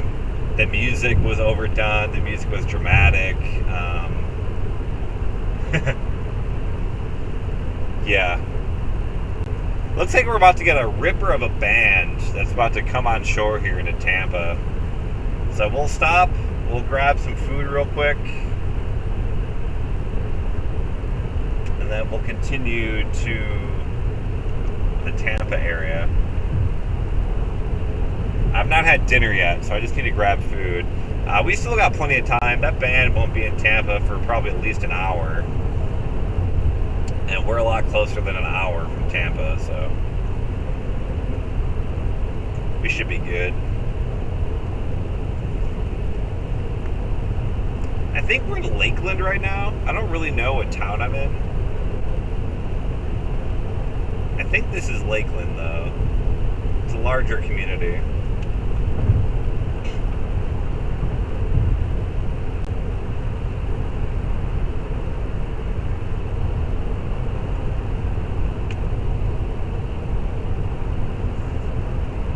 In fact, you guys probably have a better idea of where I'm at than I do, because I got it on the screen.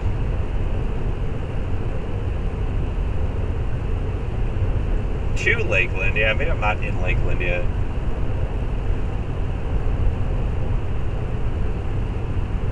Oh, they got a Wendy's, though.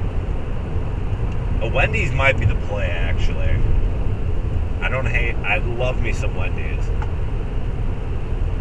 Might top off gas too while I'm here, just because I don't exactly know what the gas situation is going to be like in Tampa. I last check, it was like 5% of gas stations were out. It wasn't too bad.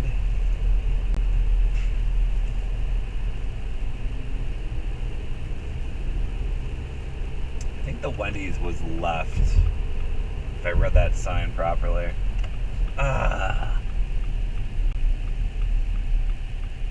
Yeah, okay, we're gonna hit me up some Wendy's.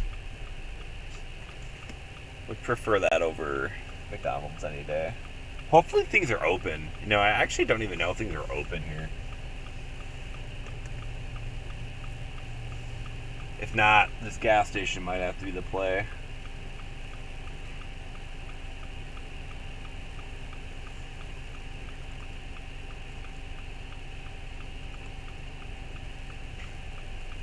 Beautiful storm on radar, though.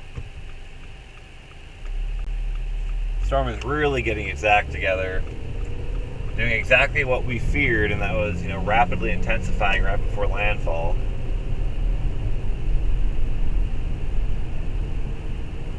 The gas stations are at least open.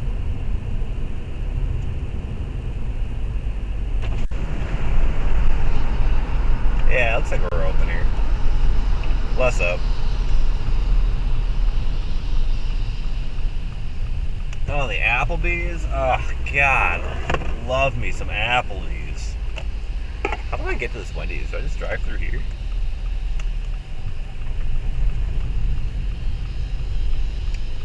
I guess so.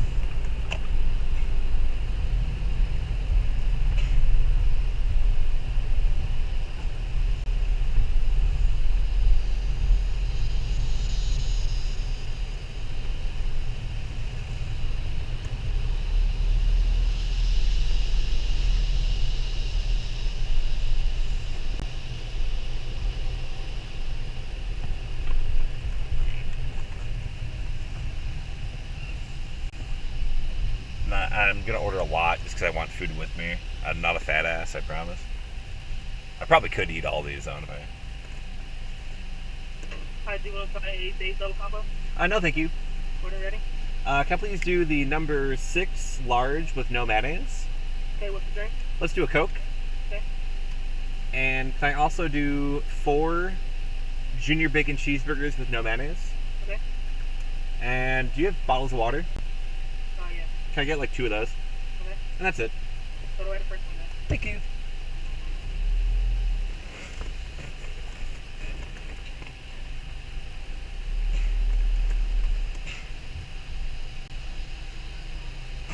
Alright, so that's 27.60. Okay. Thank you. Thank you very much.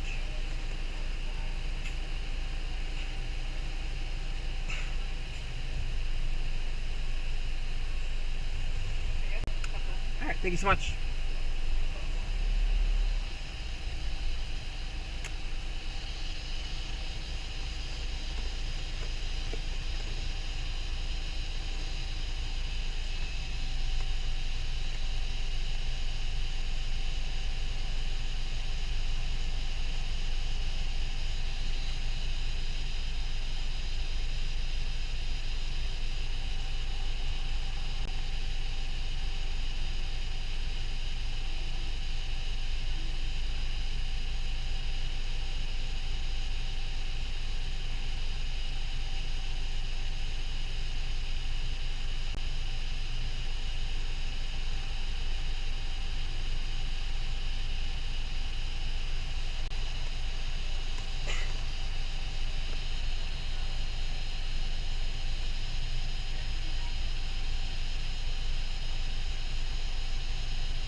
What category is it now? Still a 2, 100 mile per hour. Somebody told me 3. I think it's only a 2. Last I checked, anyway. Where is it located? Just west of Tampa. So Tampa's right here. So it's just southwest. Let's do 140 miles southwest Tampa. So we should be feeling that thing. Pretty soon, there's a big band about to make landfall here, so it's about to get pretty feisty. It's gonna be really dicey soon. Yeah, probably. So. No, I think we're good. Thank you so much. Stay safe.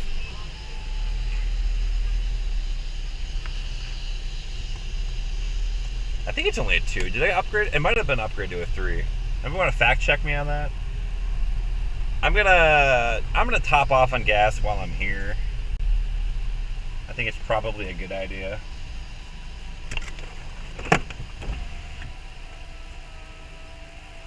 I'll BRB, friends.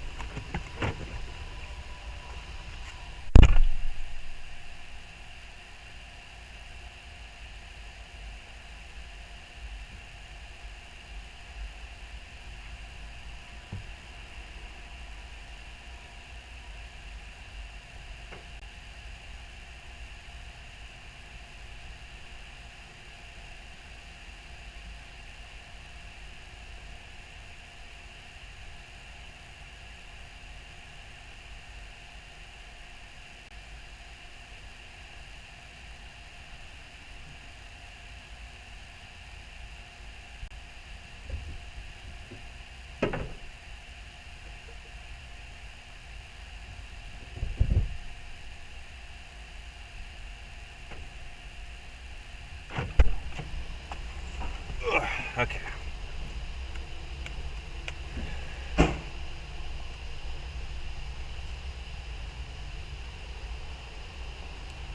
Applebee's so underrated. Thank you. Thank you.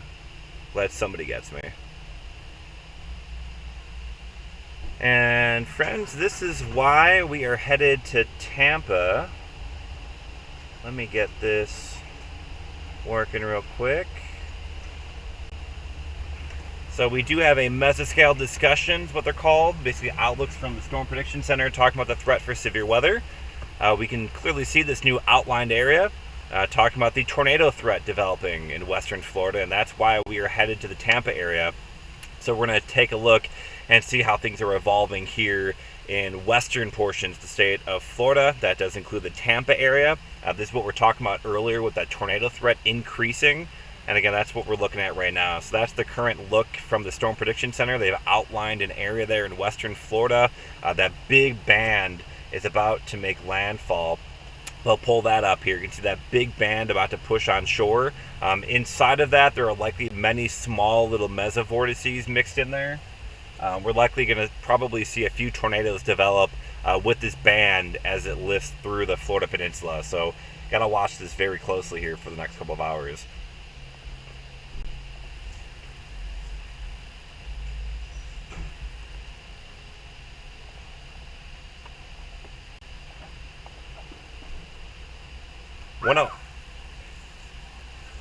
Dog scared the crap out of me. 105 mile per hour, Cat 2. Okay, thank you very much. Appreciate it, Grifter. Yeah, that band will probably be getting to the Tampa Bay area right as we get there. So we're going to take a look and see how things go.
Okay.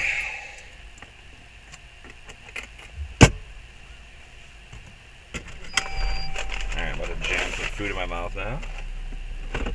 Let her rip, baby.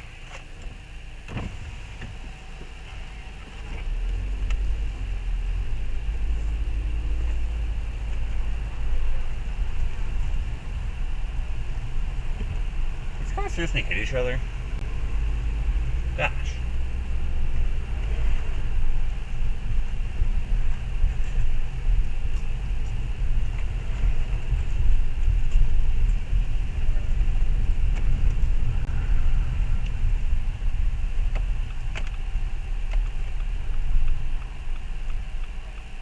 Come on. There you go.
And outer band approaching Tampa. Looks feisty, guys.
I needed that. I feel alive now.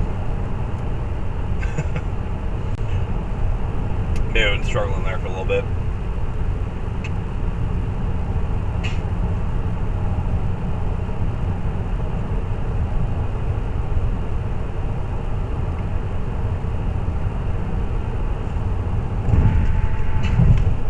Yeah, this would not be a situation that I would want an EV. I love EVs. I think for like 90% of what I do on a day-to-day basis, I would love to have an EV.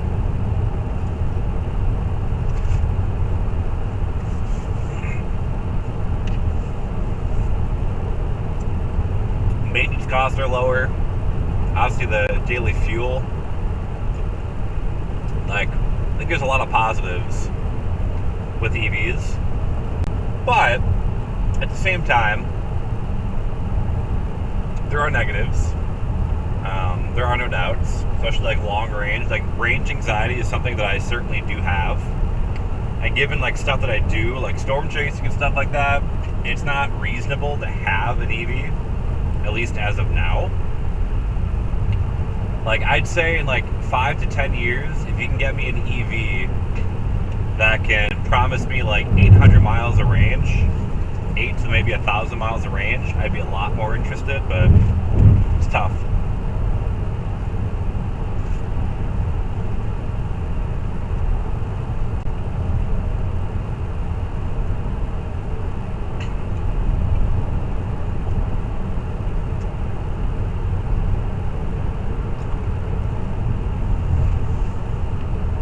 When it comes to asking about whether or not you should leave, follow the guidance of your local officials. Obviously, do whatever makes you feel most comfortable, but if they tell you to leave, leave. If they say you're fine where you're at, then don't leave. Storm surge is what's going to make people need to evacuate. And there are places around Tampa Bay that will flood 4 to 7 feet of above normally dry ground. But there are also areas that are not. So I would just know what evacuation zone you live in or are residing in or visiting in or whatever, and just see what the evacuation orders are. That would be my biggest piece of advice. I cannot tell you one way or the other, just because I don't know.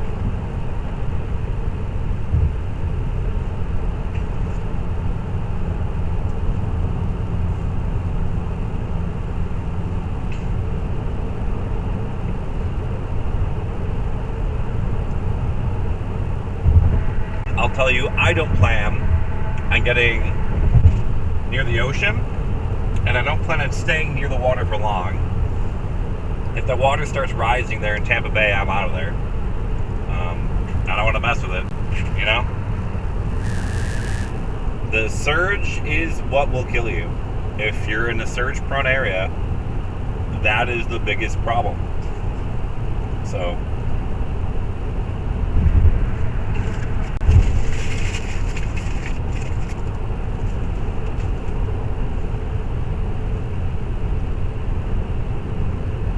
but if you live miles away from the water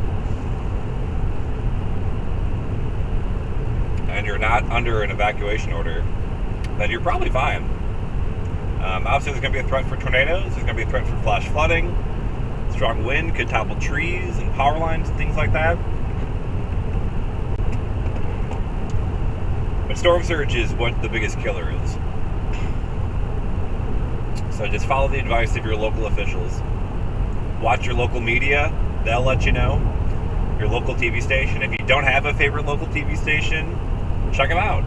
I come from local TV, so I'm a little biased, but local TV is an incredibly powerful tool, and they will answer almost every question that you have. It may not be instantaneous, but they'll get to it usually. I've never done her. And so while maybe not be able to get to every single person's street, during the duration, if your town's at risk, I'm going to get to it eventually.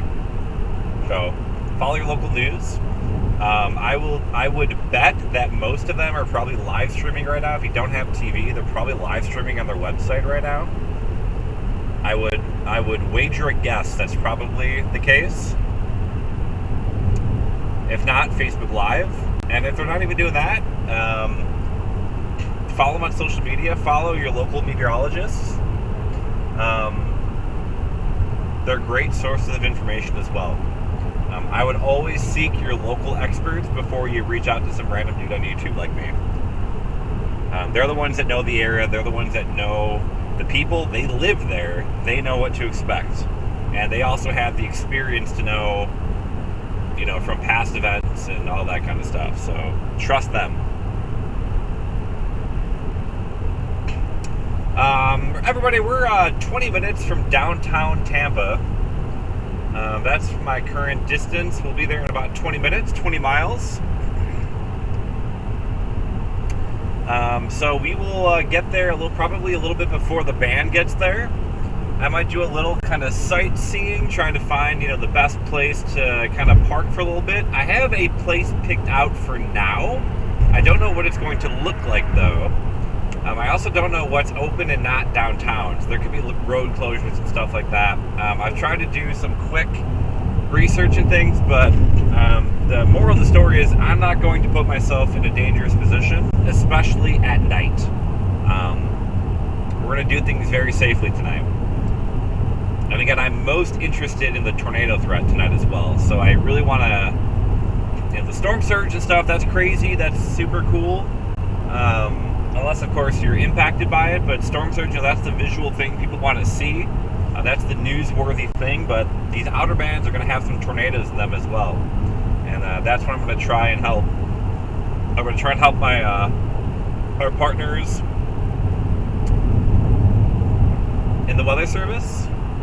Let them know, what's coming, stuff like that.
To get kind of nervous, I've never chased a hurricane or a tropical storm before. This will be my first real experience, so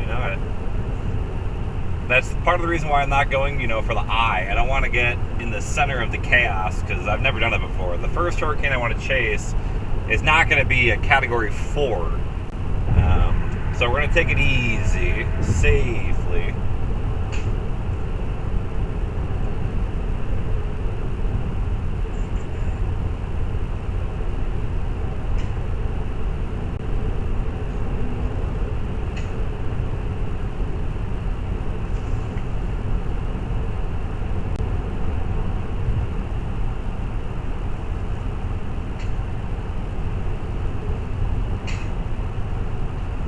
You can see it's a cloudy evening. We're almost in the rain.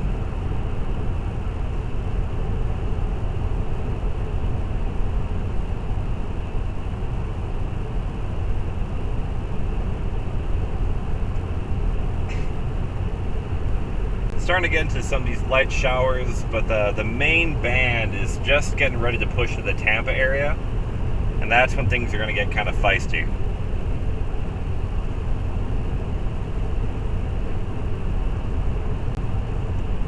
But we're in kind of the greater Tampa area now, starting to get there.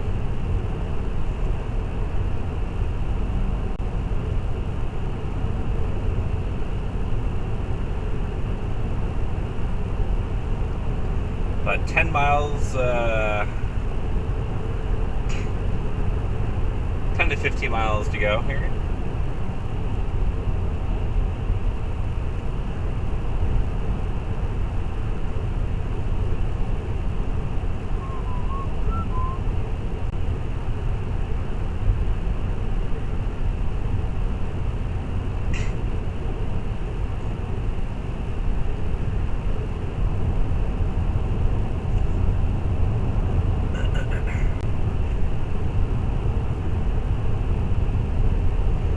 This is going to be kind of a fun test of SpaceX Starlink internet too. These tropical rains, you know, in a hurricane. I'm really curious to know how well this thing is going to perform.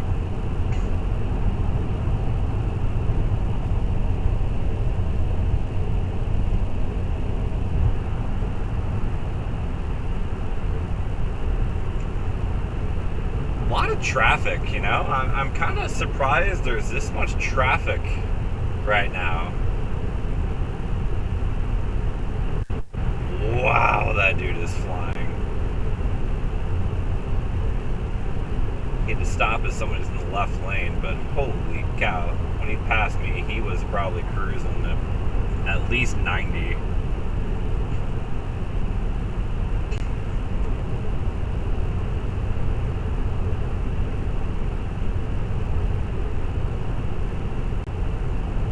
I-75, which goes down the west spine of Florida.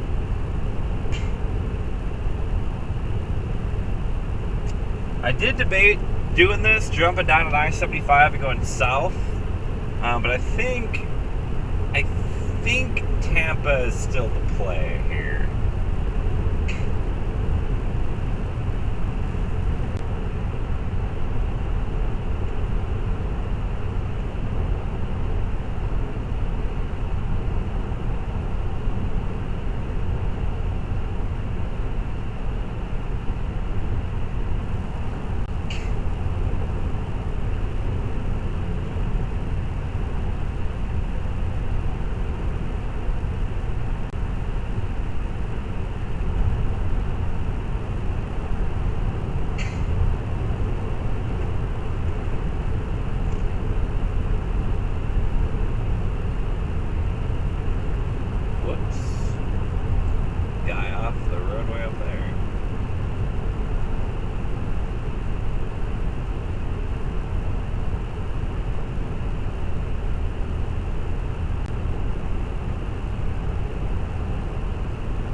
We get closer to Tampa, I'm gonna do a little bit of trying to figure out exactly how I want to play this here. The rain is just starting to push into the bay, and then of course the heaviest of it and the potential for tornadoes is going to be a little bit deeper into the band, so we still got some time before that really starts pushing our way.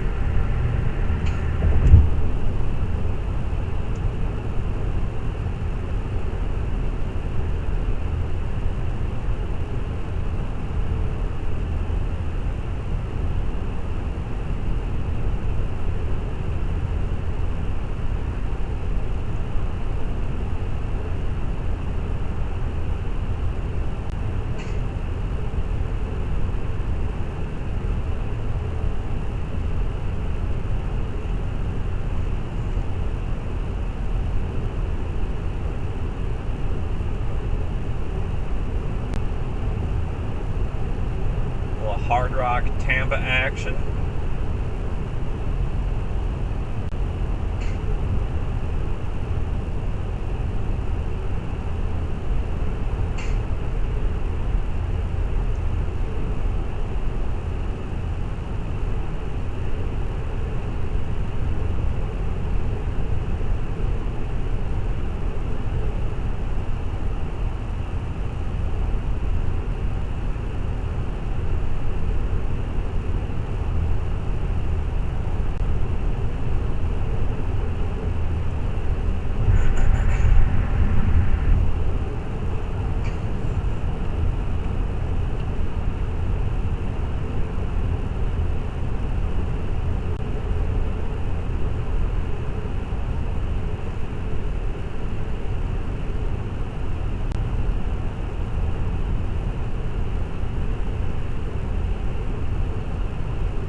Man, what a crazy storm.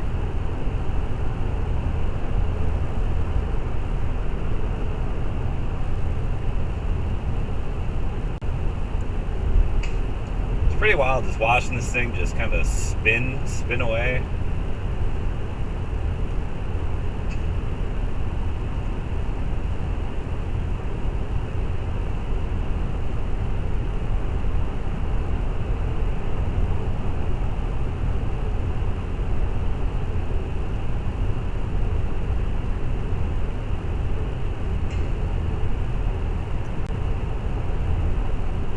Crazy thing too is when you really think about just how good forecasting and meteorology is,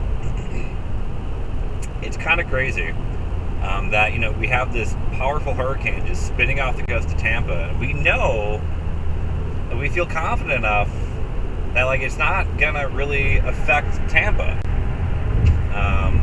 which is pretty crazy.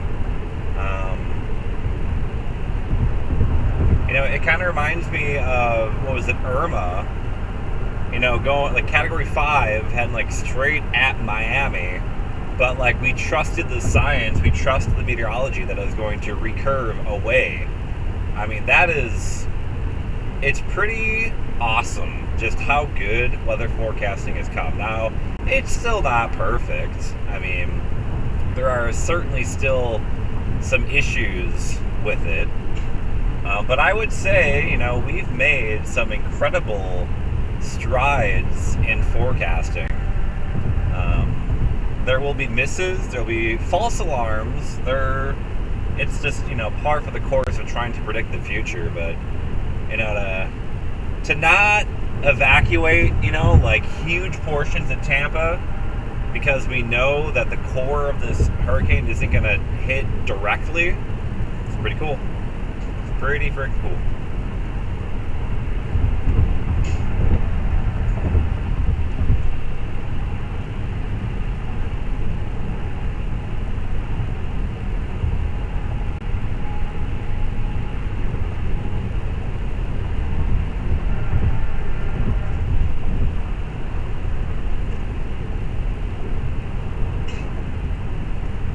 We're just now inside the outer bands here.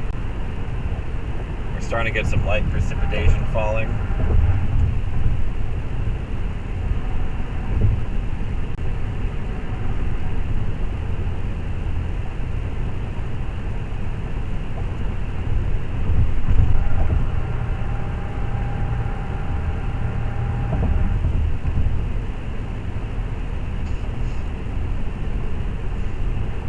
And again, kind of impressive just how much traffic there is. I know I am one of the traffic. I get that. But at the same time, it's dang, there's a lot of people out here. Probably making final preparation and trying to get to where they need to go. Might be some people that had to work today just going home. You know, it's pretty crazy.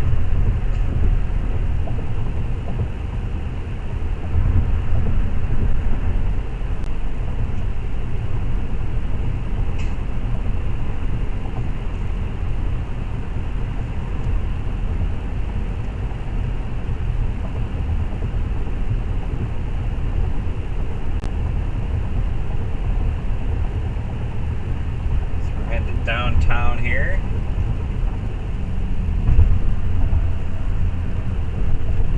I think I had a layover in Tampa once, but I've never been to the city, so I don't really count it. But I did have a layover here on a flight. It was I think it was like Orlando to Tampa, then Tampa to Chicago, possibly.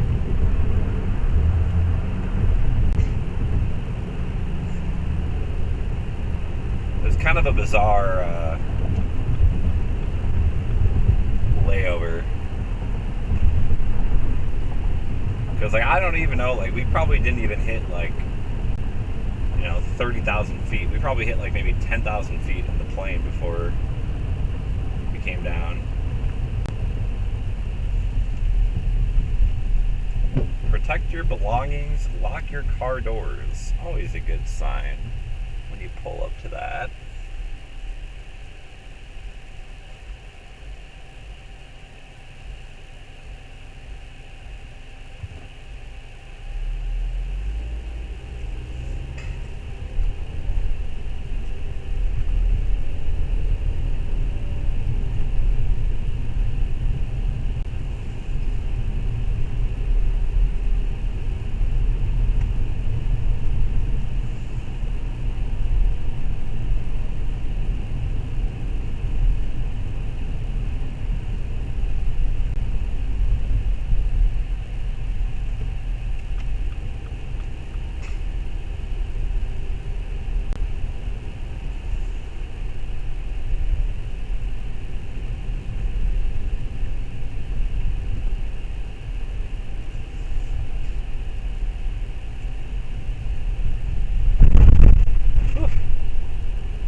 Tracks are kind of rough.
check out this parking lot right here.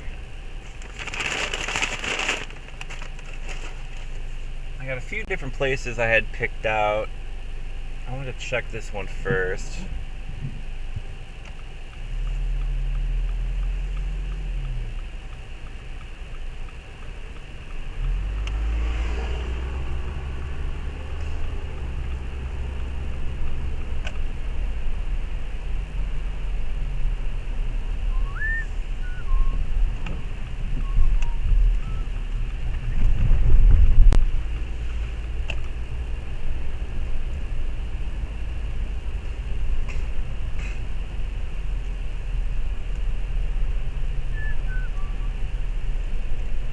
So here's the water here.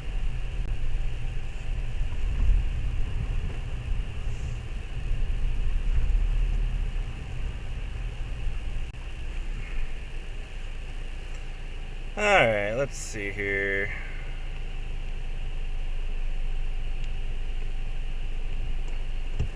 Let's take a peek a little bit in here.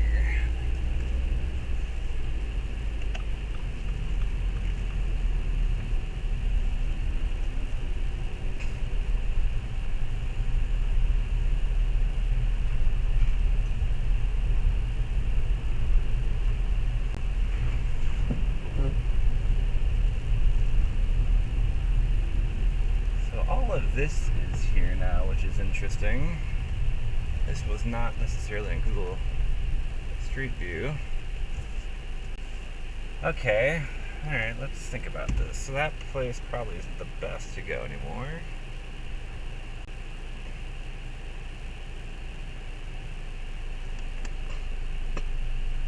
Go to the top of the building, yeah. It's a good view. Outer band storm just hitting St. Augustine. Yep, you are correct. It's getting there. Go to the cell phone lot. Oh, at the airport, the cell phone lot. I forgot you had to do that. Yeah, that's over on the far west side. You know, where is the cell phone lot actually? From the south side of the airport. I know that area is at risk of storm surge, so I don't think I really want to mess with that. Also, the airport is closed, so I also don't think I want to mess with that either.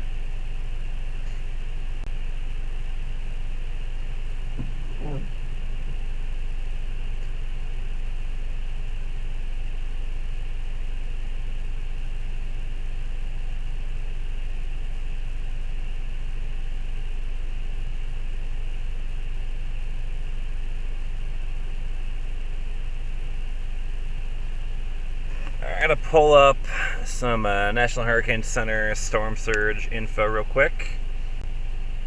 I got a few other places I just want to verify that they're a safe place to go.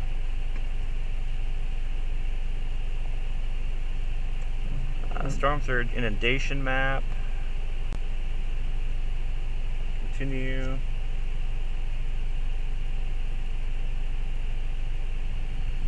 Alright, zoom in around Tampa.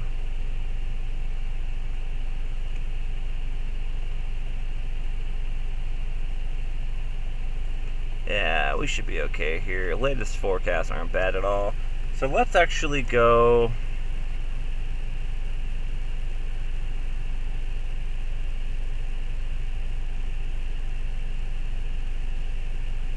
I think I'm going to set up right here. Let's take a little peek and see what it looks like over here.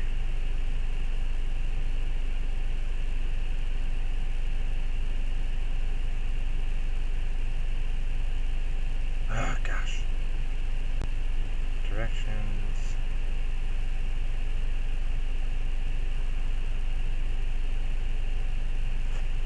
We're just kind of navigating around a little bit, trying to find a good spot to go. Obviously, like I said, I'm keeping an eye on storm surge. I don't want to mess with that. I'm not here to mess with that, especially at night.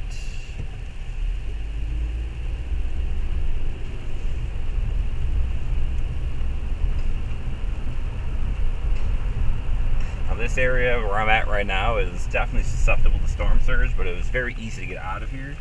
Unfortunately, I don't really have a good view to get out, so we're not going to mess with that.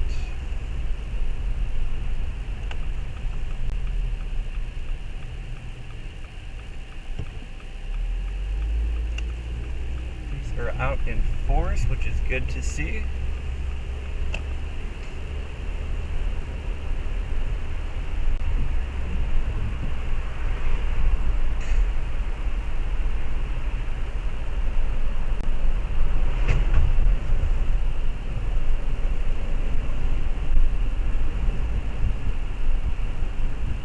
Starting to get pretty gusty here. My other thought actually was this parking garage right here. I did consider just getting up on like the top floor and looking down, but if it started flooding around it, I didn't really want to mess with that.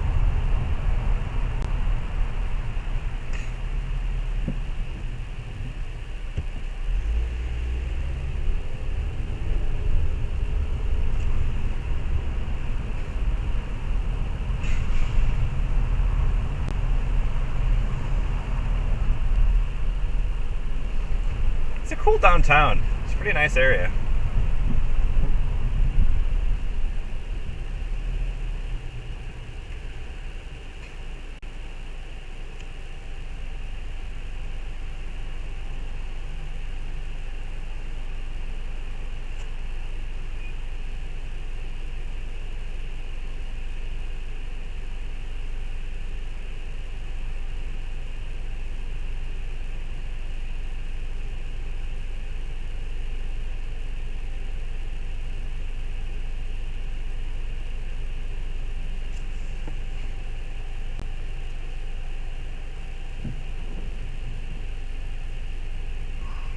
You know, I was kind of curious if they would issue special marine warnings for possible like landfalling water spouts. In fact, they do. I just wondered if that was just going to be under the blanket of a hurricane warning.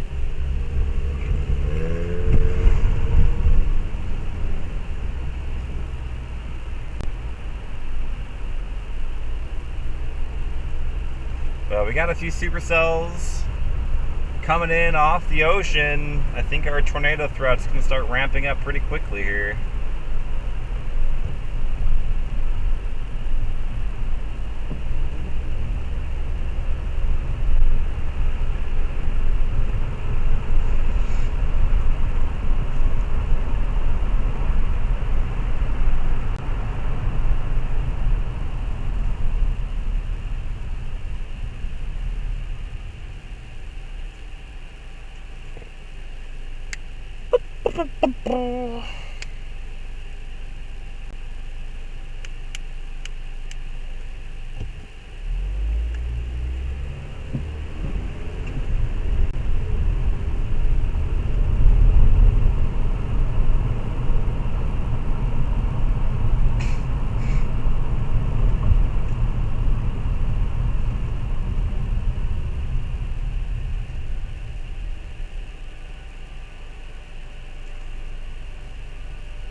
Traffic lights are brutal.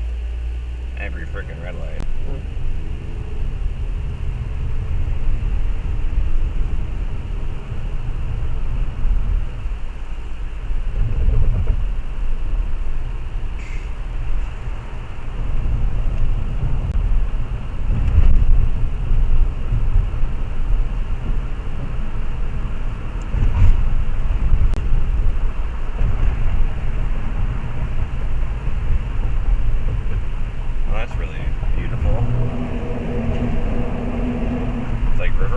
That was really beautiful.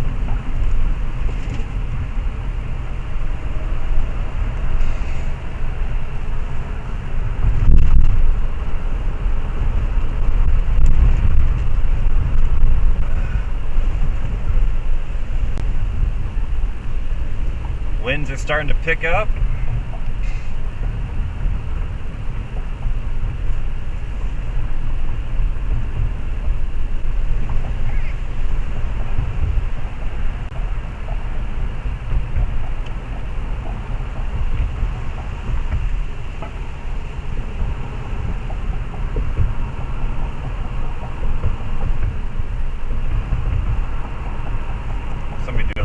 shot right here, it looks like. Yep.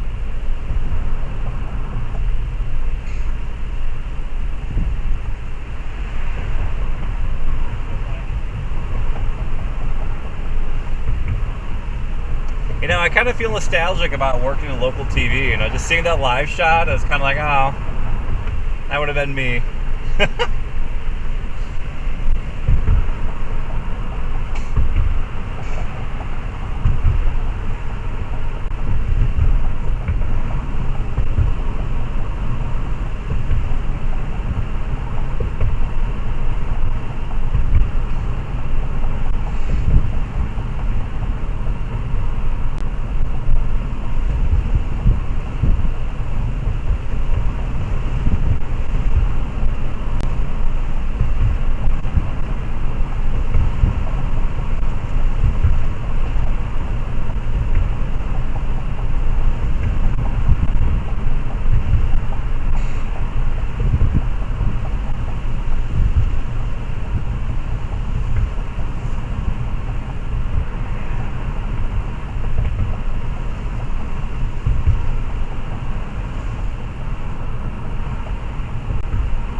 Just kind of checking out this stretch of water here. Looking for maybe somewhere to pull off, but I don't really know yet. Kind of just observing for now.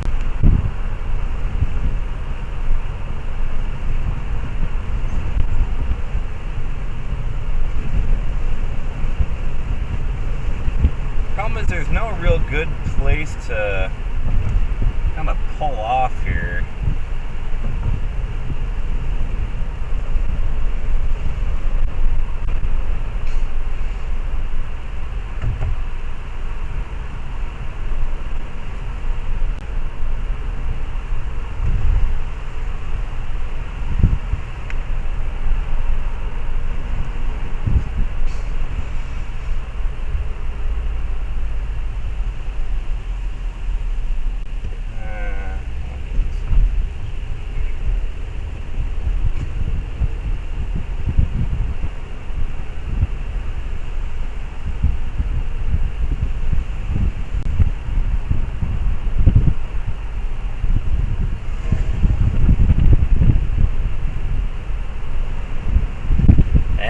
Starting to pick up. Oh yeah.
water viewing areas here. It's kind of crazy. I'm going to stop right here for a second.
Alright, we're gonna try the other side here.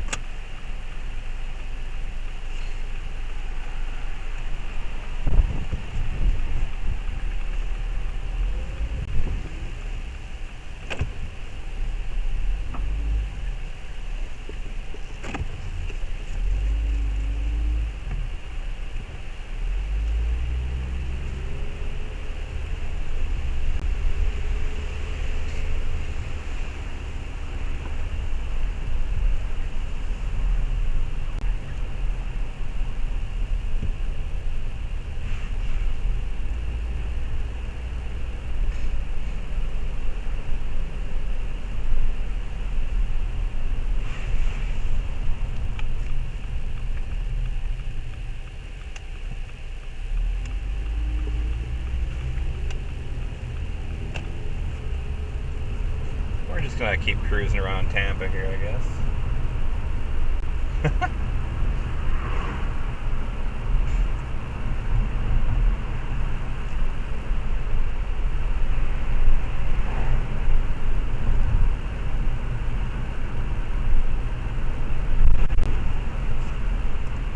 Outer band is starting to get pretty close.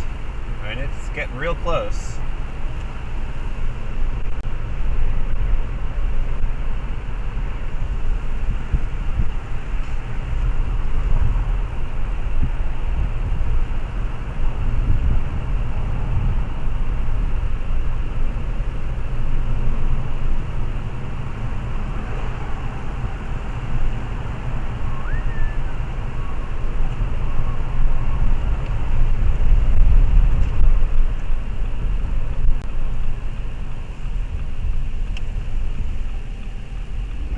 Bay to bay.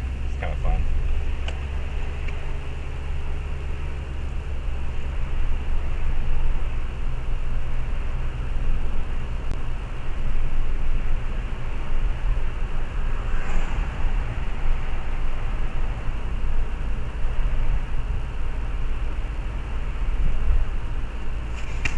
I think things are going to start getting pretty fun here, probably 10-15 minutes. I'm starting to see some heavier precipitation not too far away from me now.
looking at some like low-level clouds above my head, and they are ripping. So pretty strong winds, not too far off the ground now.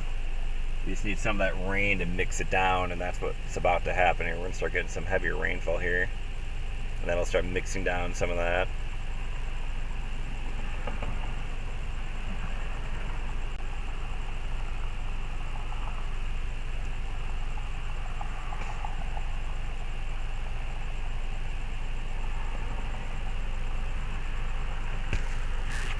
Well-developed eye just offshore of Tampa. When I say just, I mean it's a bit of a ways off.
Switching over the radar view real quick, you can see that eye, very well defined eye, just off the coast. We're in Tampa. That eye will stay away from us. We're not going to see the eye here in Tampa, but that outer band is just now getting ready to kick into the Tampa area. The winds are going to pick up, heavy rain is going to pick up, and there will be that tornado threat as well. And that's the main reason that we're here in Tampa, is that possible tornado threat with any of those little circulations inside of the outer band.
just saw some lightning on the horizon.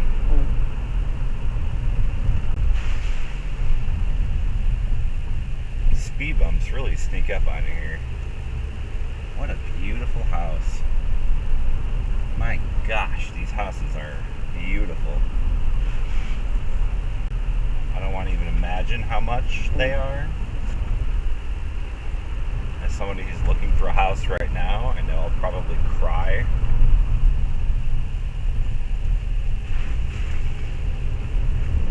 Oh, this one's for sale though. Good.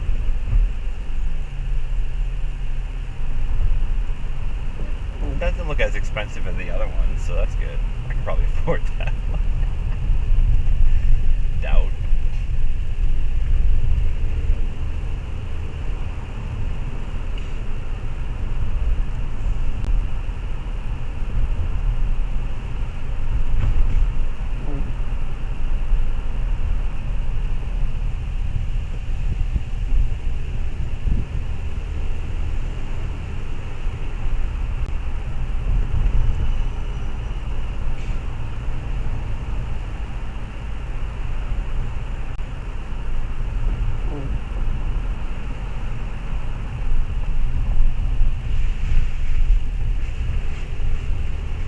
I love speed bumps, they're so fun. We should just put them everywhere, always.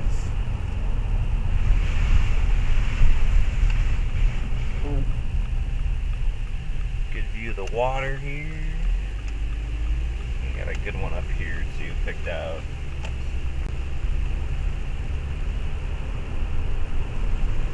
So, the road up here at the light, this is my escape route in case things get a little out of control. I don't think things will, based on what I'm looking at for a storm surge forecast. We should be okay here. We'll see though. But this light up here, this is my escape route.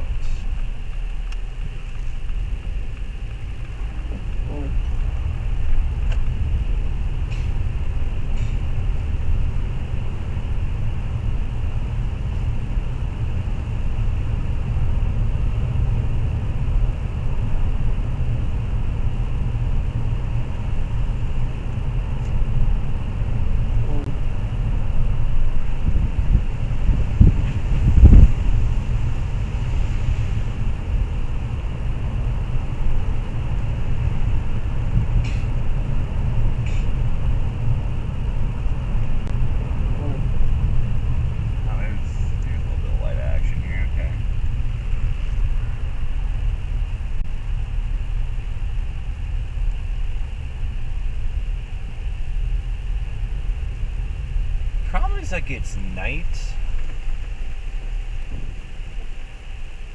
Everything is just dark.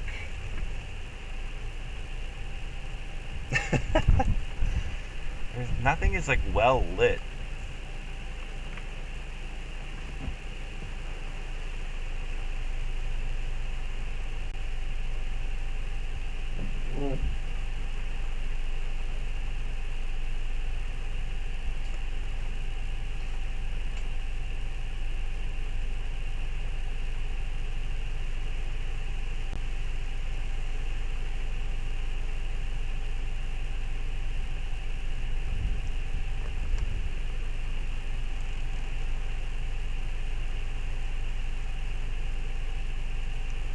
So this little waterway is actually pretty protected.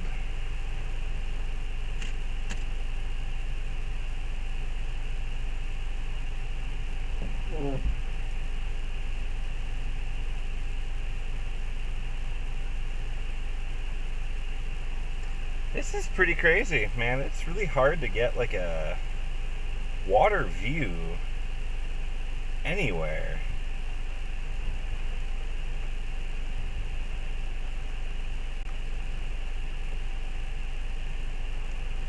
In Tampa.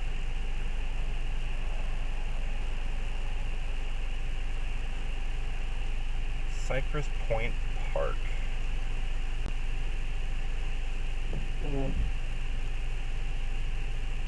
Let's check this out. Let's see what this looks like.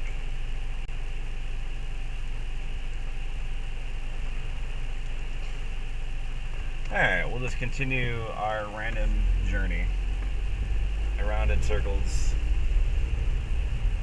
which is fine. I mean, we're experiencing a tropical storm anyway. It's starting to get the rain now, though.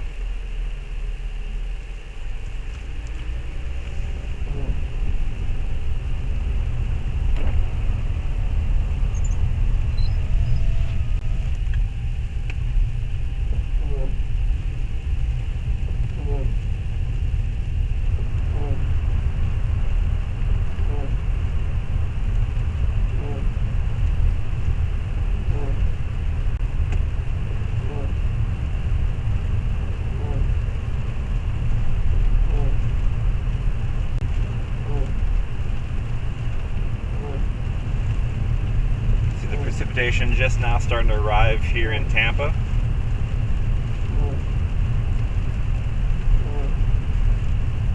Outer band.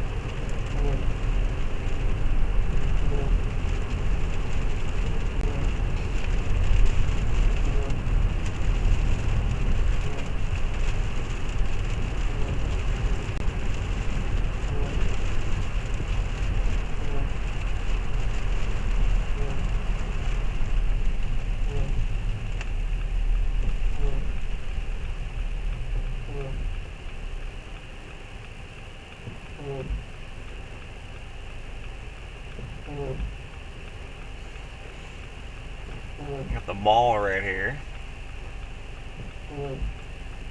Big shopping mall.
Waffle House, I hope it's open. Oh my god, these lights. Are we kidding? Who is timing these lights up? God, there's nobody here. There's nobody out here. Killing me.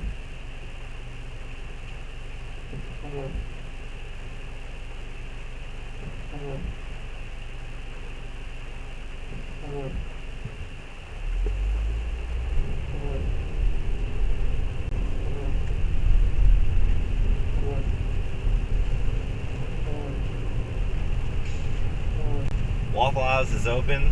The apocalypse is not here.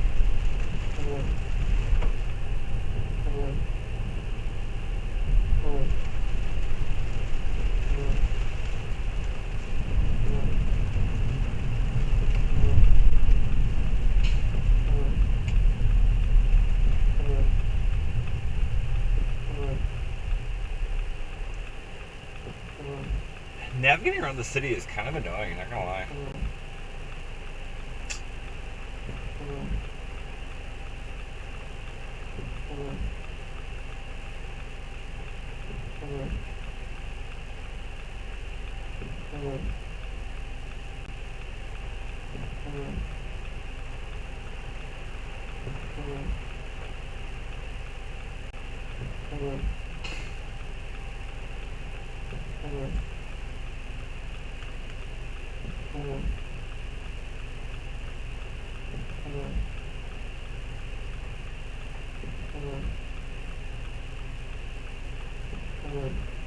I think I need to get to St. Petersburg. Which, Mary, if you're still listening, I just saw your message not too long ago about that. You're probably not wrong.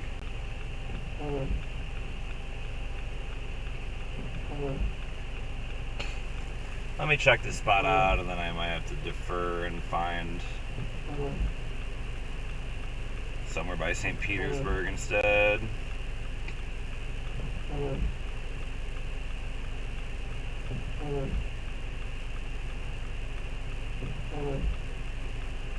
Because it looks like the storm surge inundation maps don't look that bad anymore. Looks like they kind of turned down some of the flooding.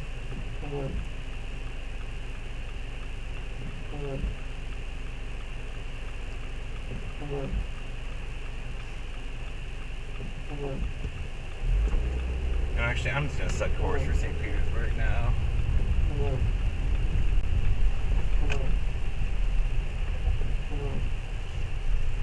Give me one moment, guys. I'm going to readjust here on the fly.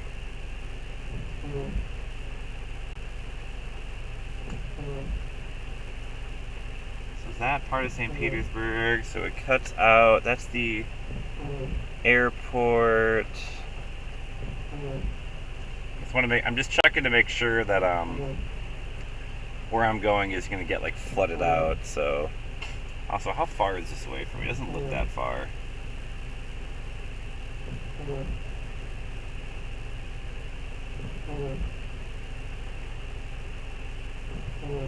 This looks like it would be pretty well lit too, which is what we need. How is that just looking?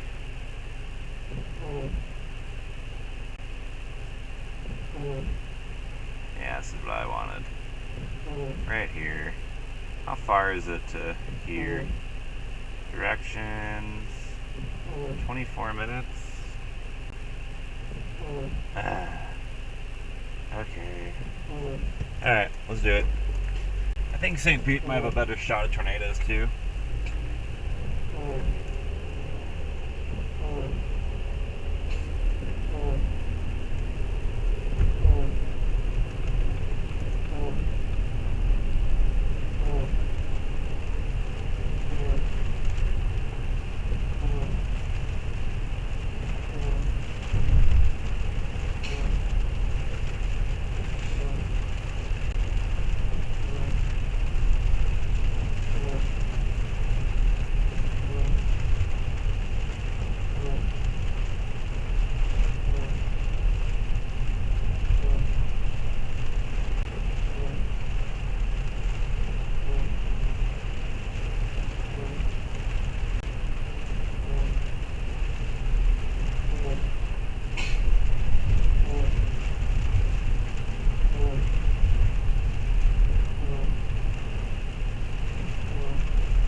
heading over to Pinellas County, St. Petersburg area.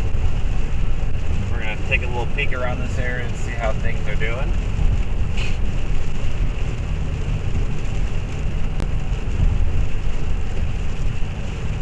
The heaviest and most significant part of this band is just now making landfall along the Florida coastline, just off to my southwest.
Stronger wind gust here now.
lightning action.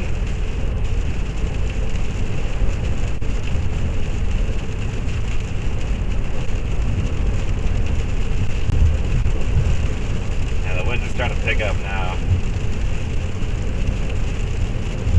I think I'm just gonna get off here.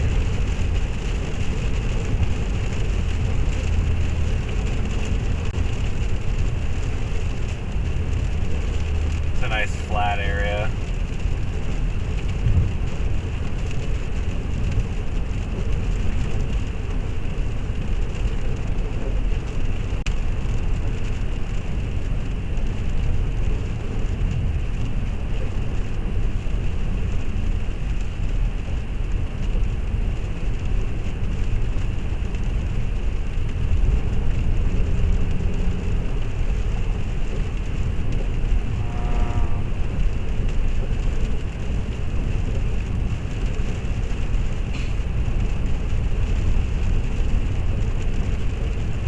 Nah, I'm gonna keep going down to where I was going.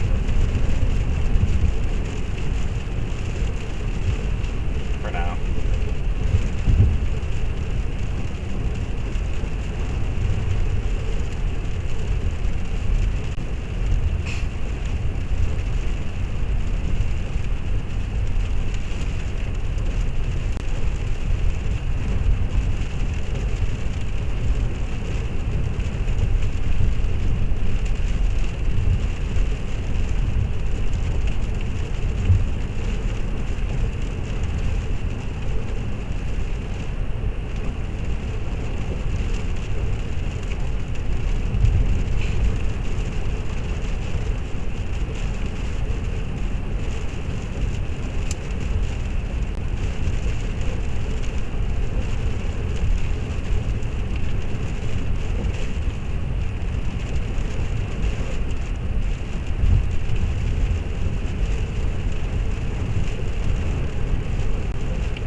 Strike off to my southwest.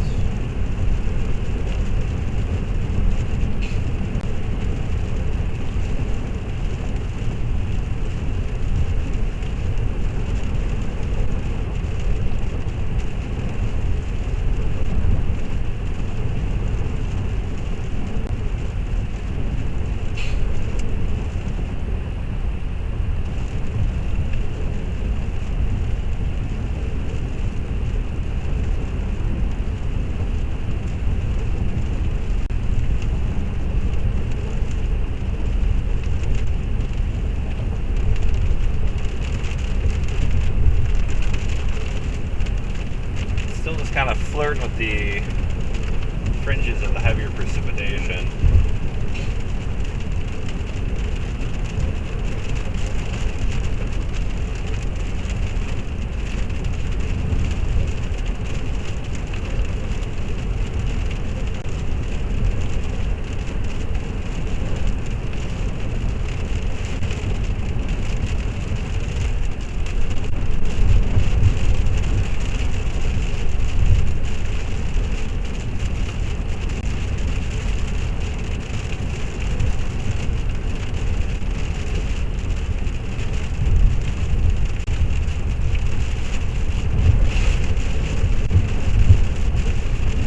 some pretty good wind gusts here and there. Should get a lot breezier once we get into the true outer band. Like the heavier downpours, those thunderstorms, those convective thunderstorms.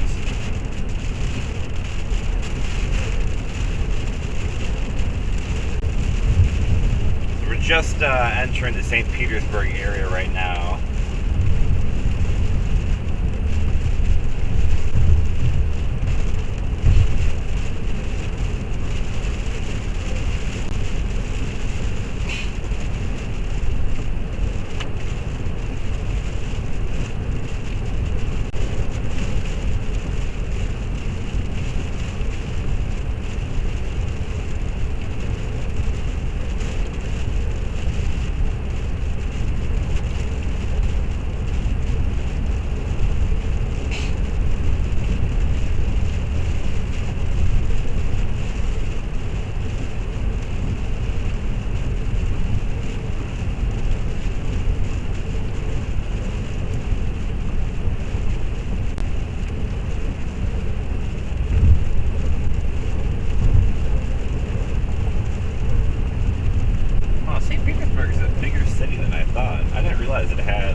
Biggest cities it was.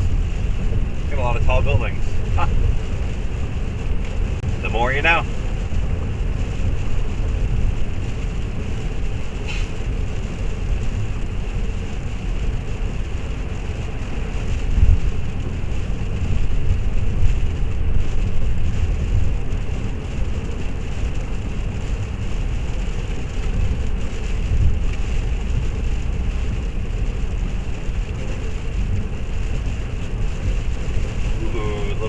Lightning action. I was off to the southeast this time.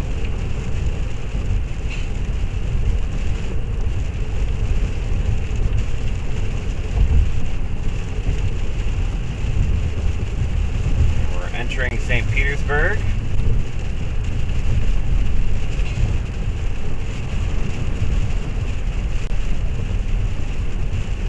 Stronger winds a little bit. Still not too bad, but a little breezy. I definitely feel the car kind of getting blown around a little bit.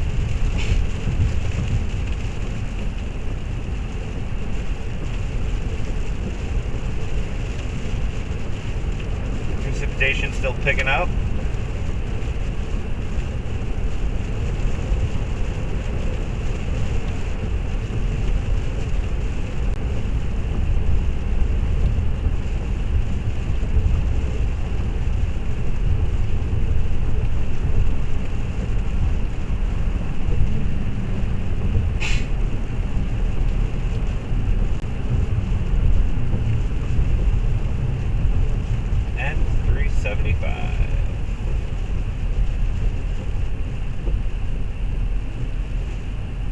And here we are.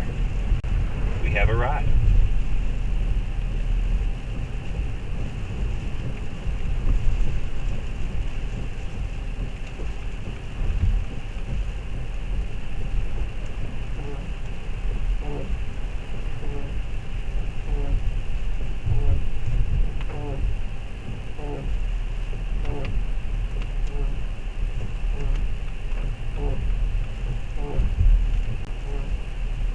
Yield to PEDs.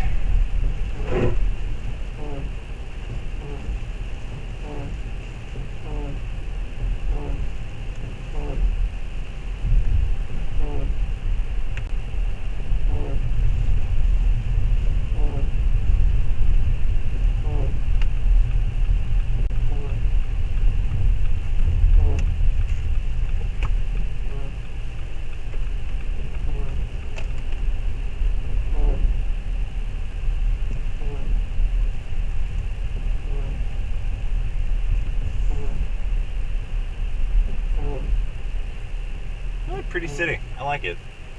St. Petersburg.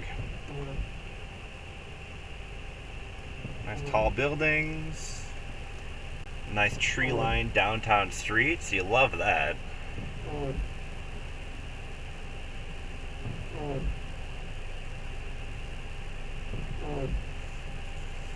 I have commitments tomorrow back east, so that's why I'm not going into the core of the storm. Also, I don't want to go in the core of the storm. I want like tornadoes, and not like feet of storm surge. Like that's. I'm not a storm surge guy. This is my first like tropical system I've ever tried to chase, and I don't want to start with like a Cat 4 at landfall.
And let me get my rain jacket on here.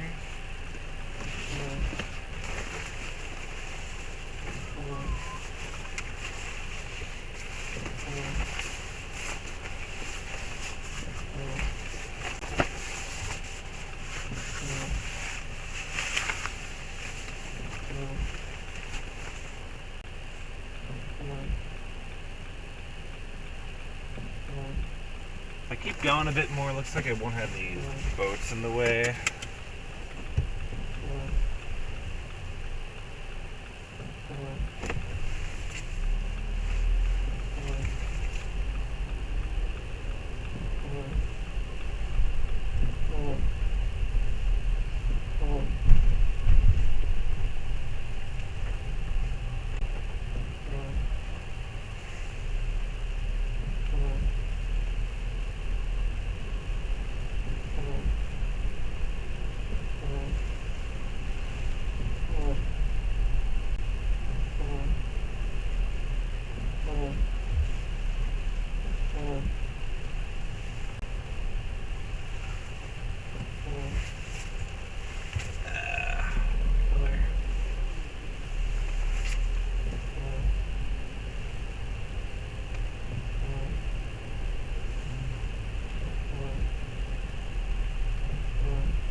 That's where all the meat is at, WKRN.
Starting to hear the winds pick up.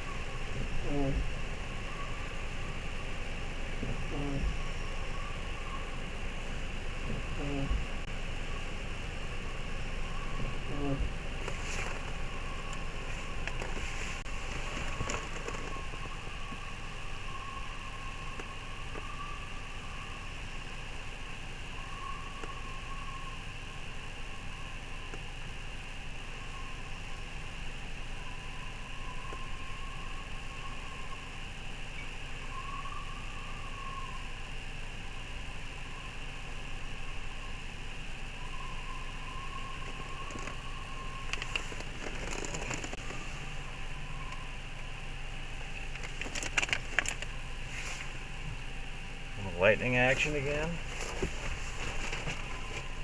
I may have made a critical error.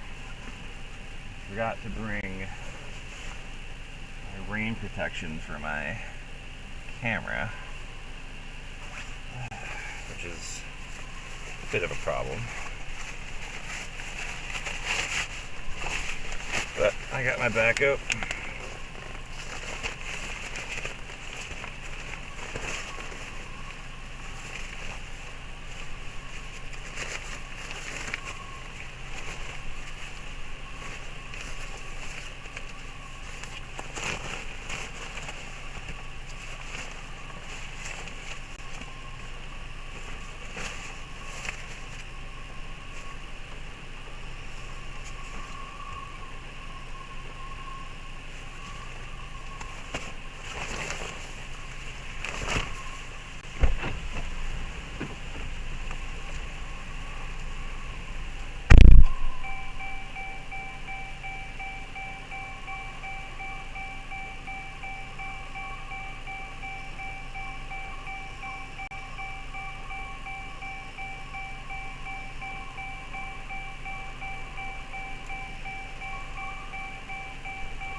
Whew. It's starting to get messy.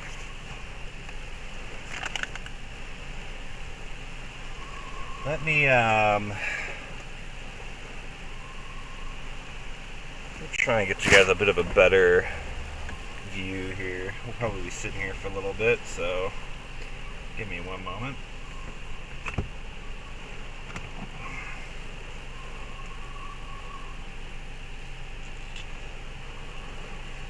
Actually, let me just take this off for now.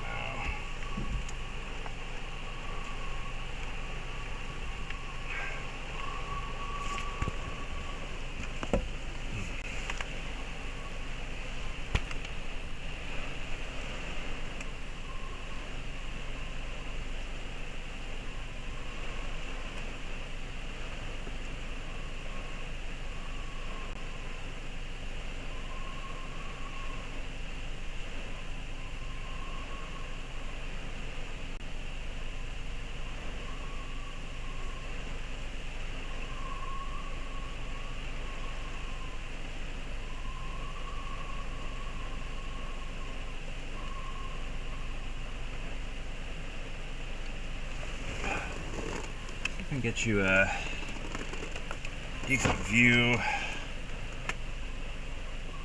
What's going on over here?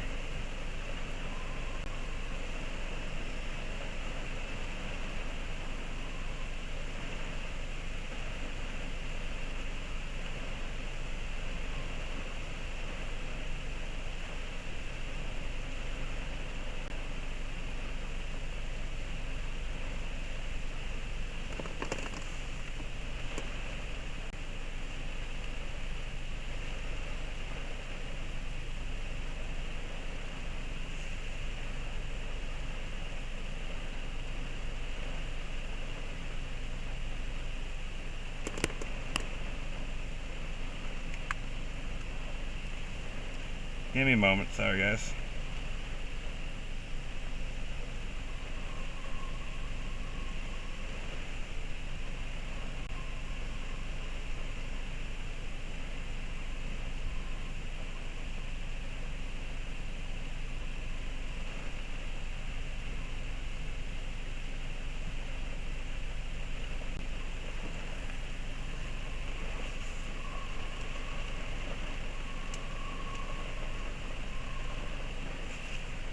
Let me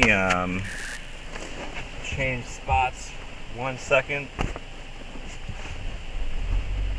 Let's get this pole out of the way.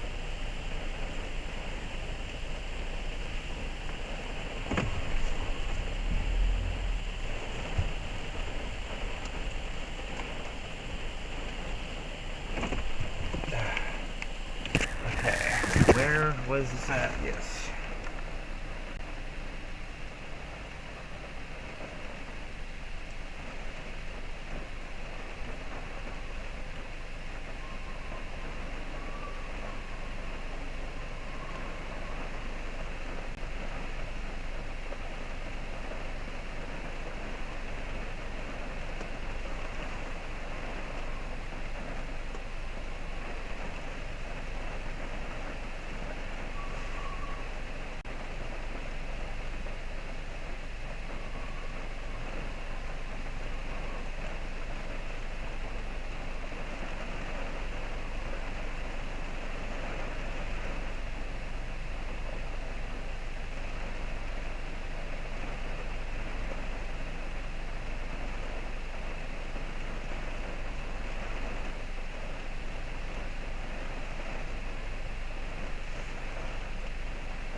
Alright, hope you like that view.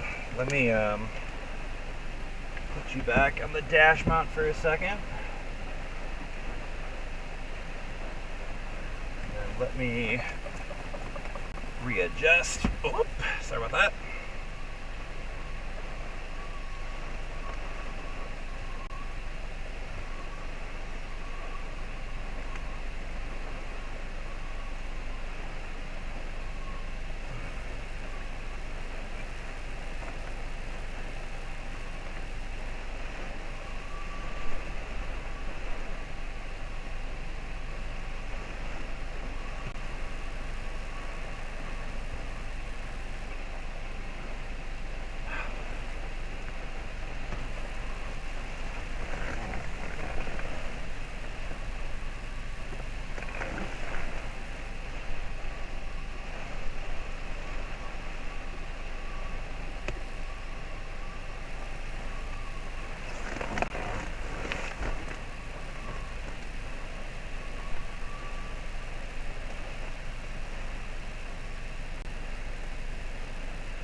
Starting to see some of that heavier rain come in here.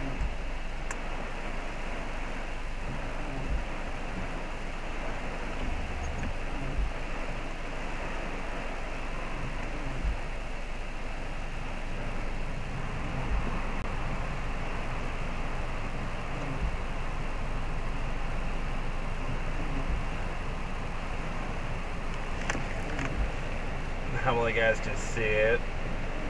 I'm going to give it a shot here. The windshield is going to be plaguing me with issues.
Big waves over there now.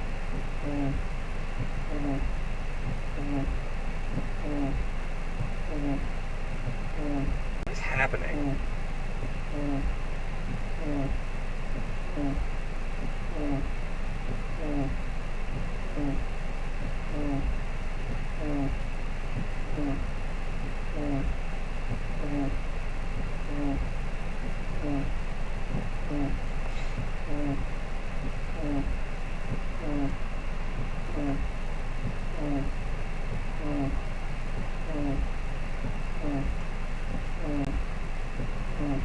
Let's see if there's a way to get over to that side. Looks like there is, but not like... I can't tell if there's cars parked over there or not. I think I can get over there though.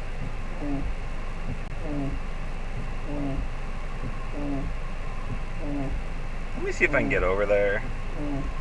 do a quick little drive over to the far side.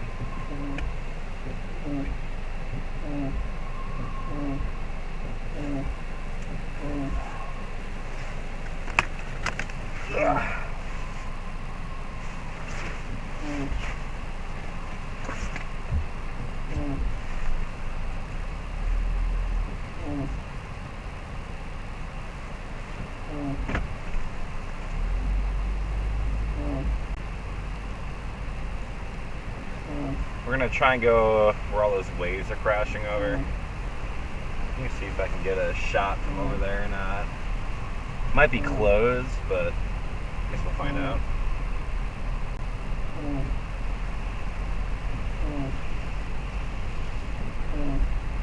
A lot of media where I'm at right now. Several different local news teams right here. So presumably it's a safe place to be. I did check the storm surge maps, and this looked fine where I was. Especially since some of the forecasts have come down a little bit.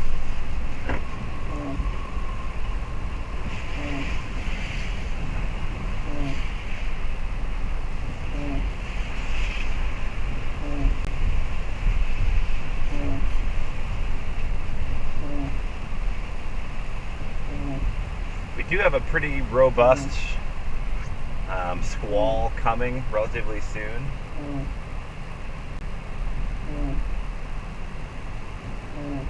So I'm gonna see if I can get over to where I want to be before that starts to hit.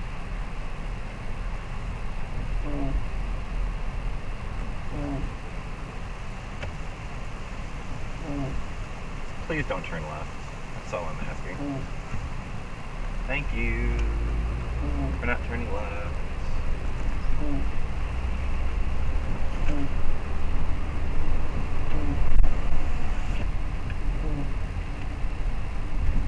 And a good little squall that came through there a few moments ago.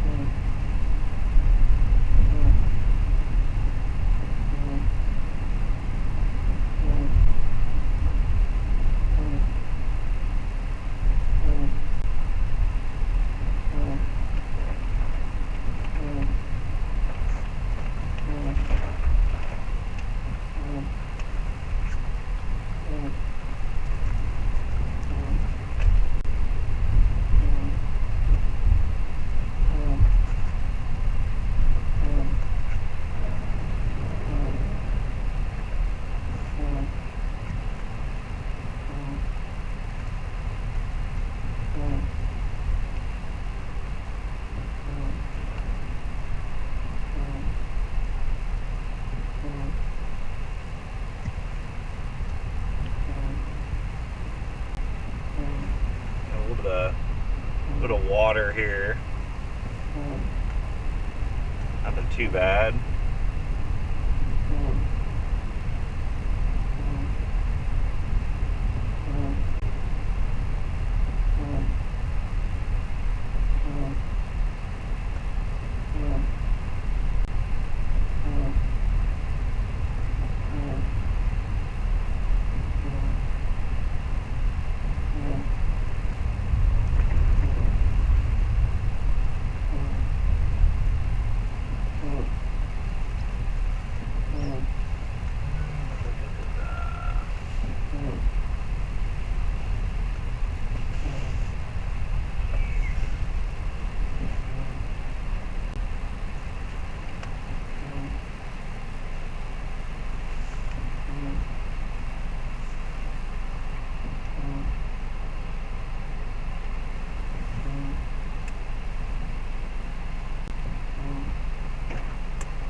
gonna guess probably around maybe 50, 60 right now.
yeah, now we're really cooking.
That was a good band right there. Sorry, a lot of chasers you guys watch are probably pretty quiet, or loud, or talkative. I tend to be pretty quiet, just kind of enjoying the moment.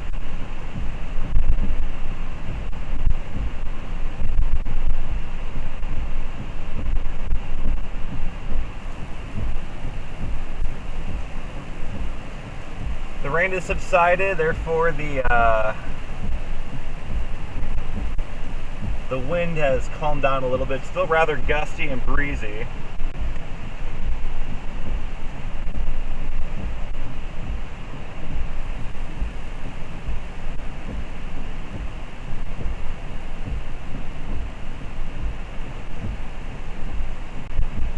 Oh my gosh, are we kidding?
Another pretty good burst of wind here.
pretty close to where I'm at right now. 47 mile per hour wind gust, 49 mile per hour wind gust at St. Petersburg,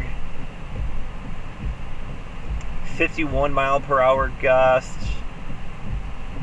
So we had several gusts in that 40 to 50 range not too long ago.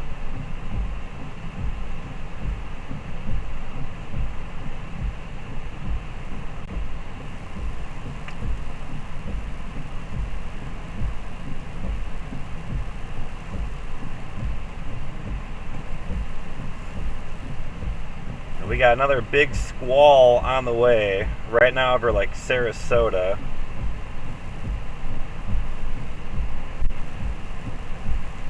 It's gonna be crossing the water and approaching us here pretty soon.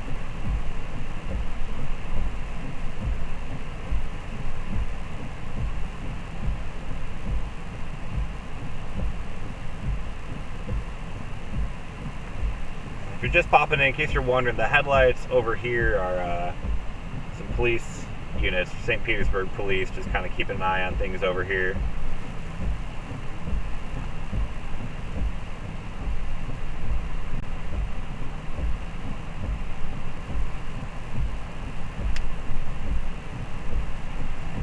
Pretty good shot, eh?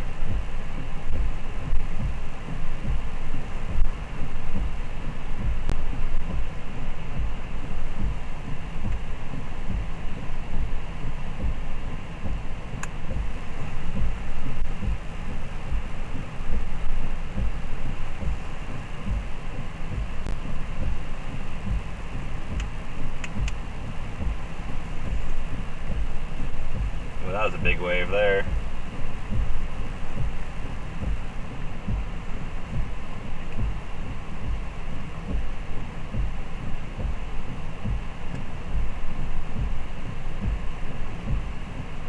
For whatever reason, my camera just refuses to focus on this bench. Give me a moment.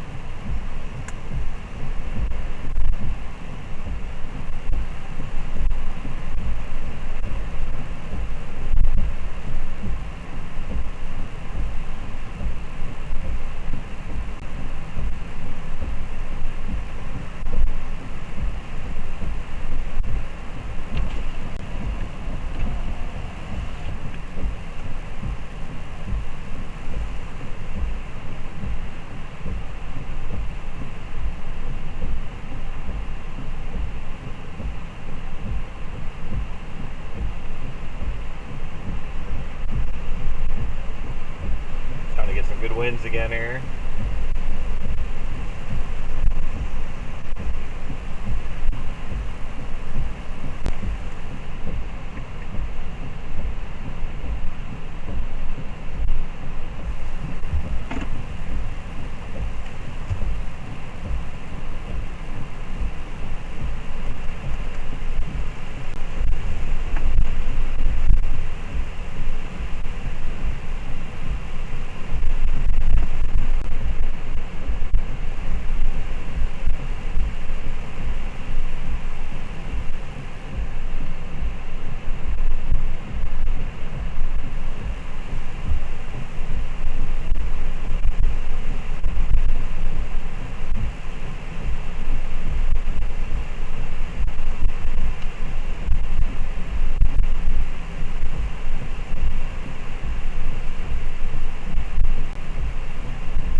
I'm going to be doing this for maybe another hour or two before I kind of wind down. Really, once this big band passes, things begin to kind of, the worst of it begins to kind of pass off to the west. But we got one more big squall that's going to be coming here shortly. You can kind of hear the winds are starting to pick up again.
Alright, what do you got? Ooh, that's a good flash.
Got a nice dry period here, so I was taking a little advantage of shooting a little video. We're about to get walloped again by a pretty strong squall.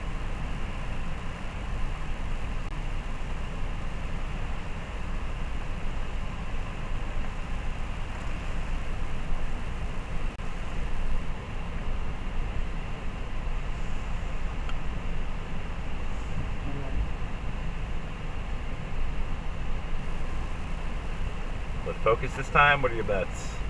Hey, it focused this time properly. Look at that.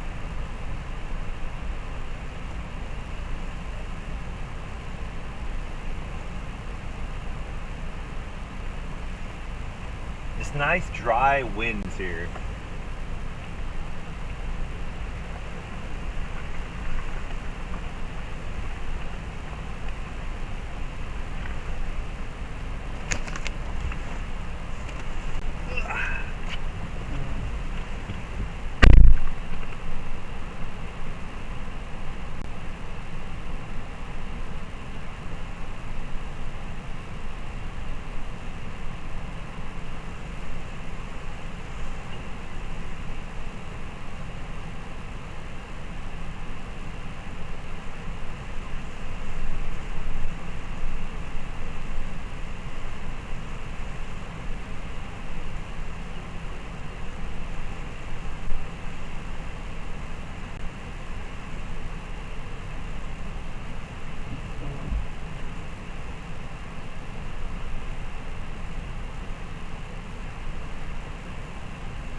The squall's back. Woo!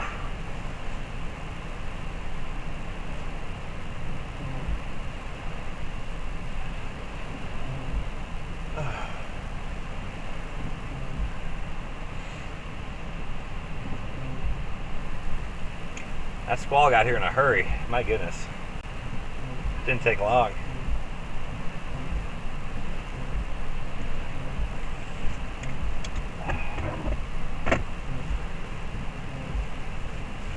I'm gonna do a little bit of a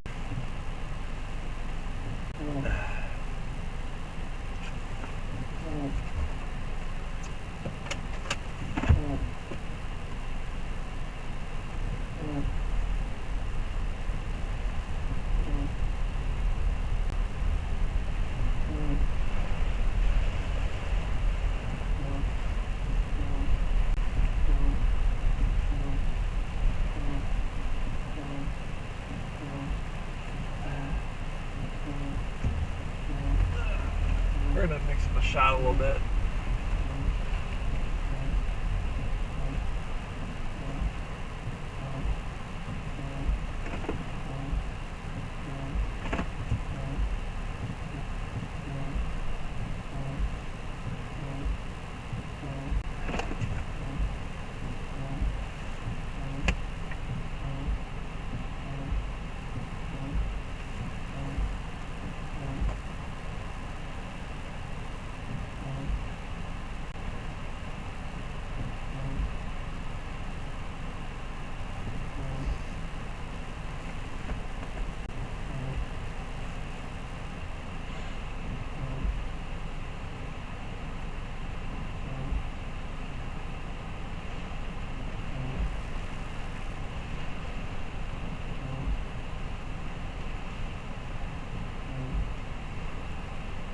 And right now we're getting blasted by this one band that's lifting northward through St. Petersburg. This is kind of the last really big squall that we're probably going to see for a while.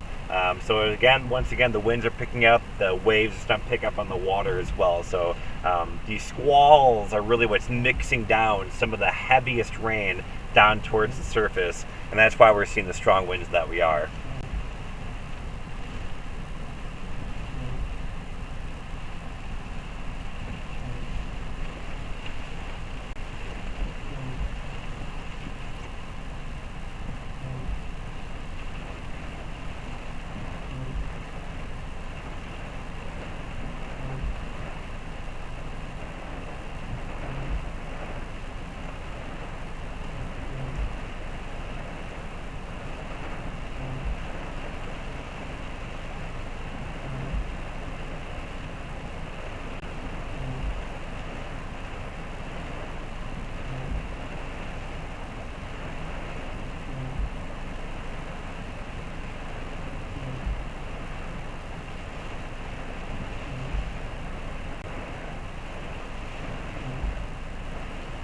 Right where I'm at, there was a wind gust of 49 miles per hour measured. So yeah, we got some. I was pretty spot on, I think, earlier when I said around 40, 50 miles per hour.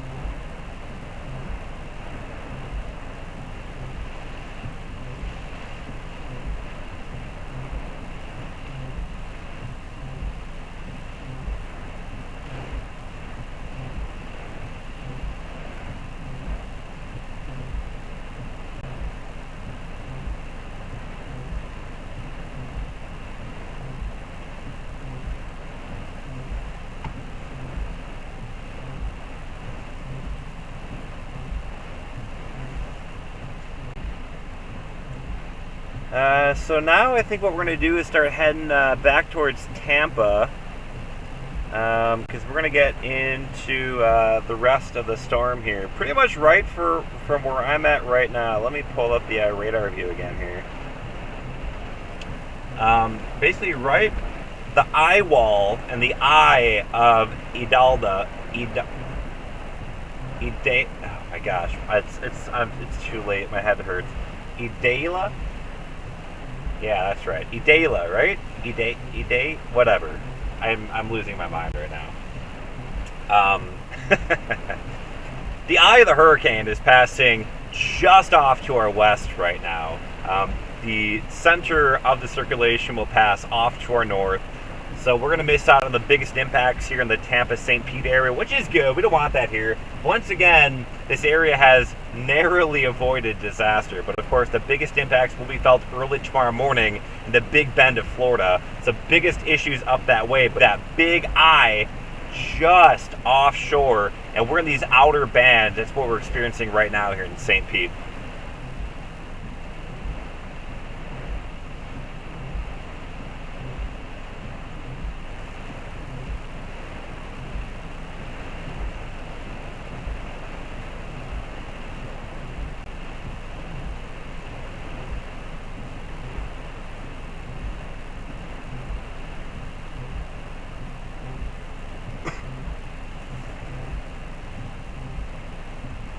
You say it's 11 p.m. like it's not late. I wake up at like 5 now.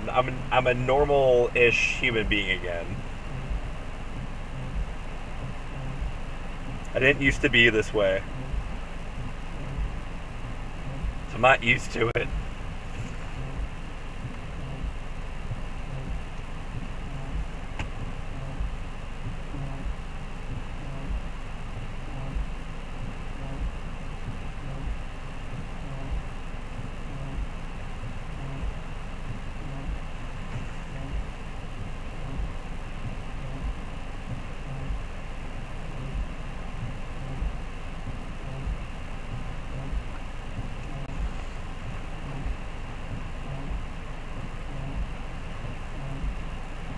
Alright, so we got a few more squalls making their way. This is the last one for a while here in St. Pete, so I'm tempted to take this opportunity to get back towards Tampa.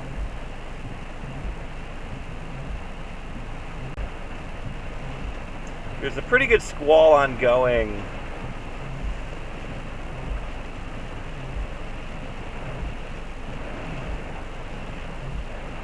Go back to the radar view. I'm really closely watching this activity down here. It's a little bit more isolated, discrete, which could maybe increase the tornado potential. I'm kind of trying to figure out exactly where it's gonna go, and honestly, if I stay here, it looks like it might swing maybe just east of me. So this actually may not be a bad spot to wait and see what these showers do down here. Obviously, this is the eye of the hurricane. That's where your really intense winds are going to be. Within about 15 to 30 miles of the center of the eye, that's your hurricane force winds. You got tropical storm force winds all the way out to about here. That's what we are in right now. And you're looking for those tornadoes that are kind of mixed in. And we might get some tornadic activity kind of with this guy right here, a little bit more discreet. Possibly watching as that kind of wraps around again, kind of drawing a line as it wraps around the hurricane. This may go just east of me or even like right here. So actually I might just stay here, wait and see what this little squall, the next little squall does here.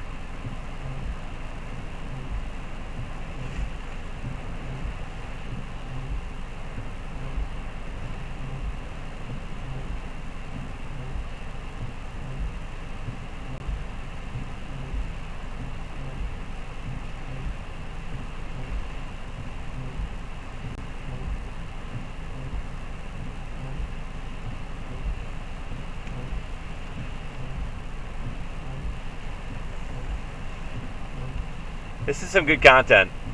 I'm pretty happy with how the storm is panning out here.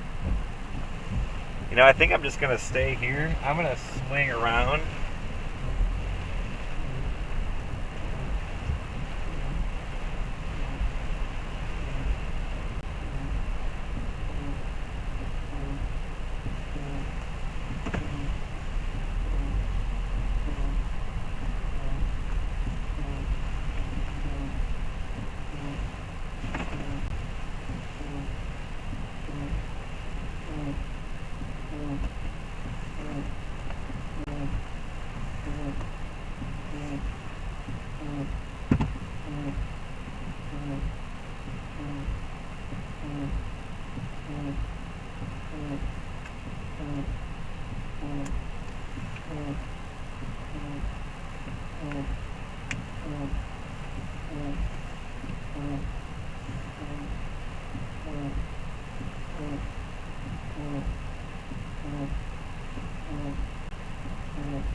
Yeah, the wind is strong. Our power flashed. Mary, I have to believe it when I see it. I mean, I'm about as far west as I can go here, guys. I can't really go any more west. Got some flashing lights downtown.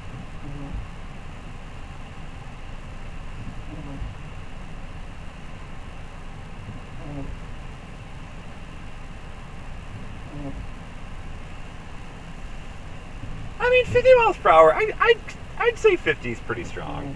I'm not going to say it's like a destructive event, but like 50 miles per hour, that's pretty strong.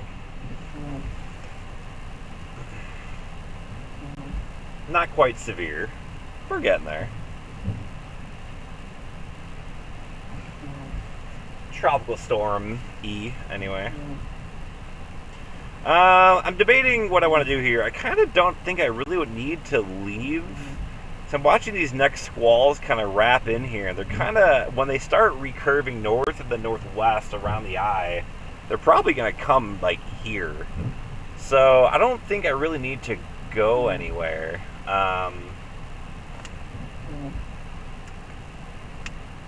Trying to figure that out still. Trying to figure out exactly what I want to do here.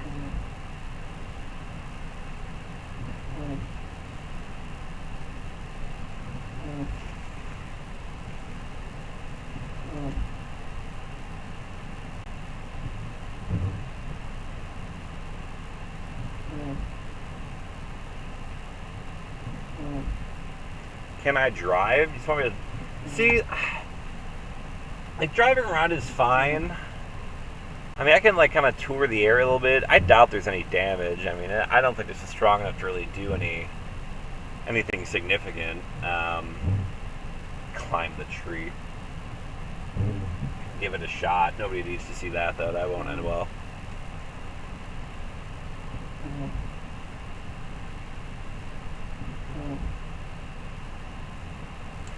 We're kind of in some little bit of drier weather now. There's little showers passing on by, so we're almost in the clear of rain. So we're gonna actually some nice dry time here for a little bit before the next squalls begin to arrive.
Being by trees is dumb.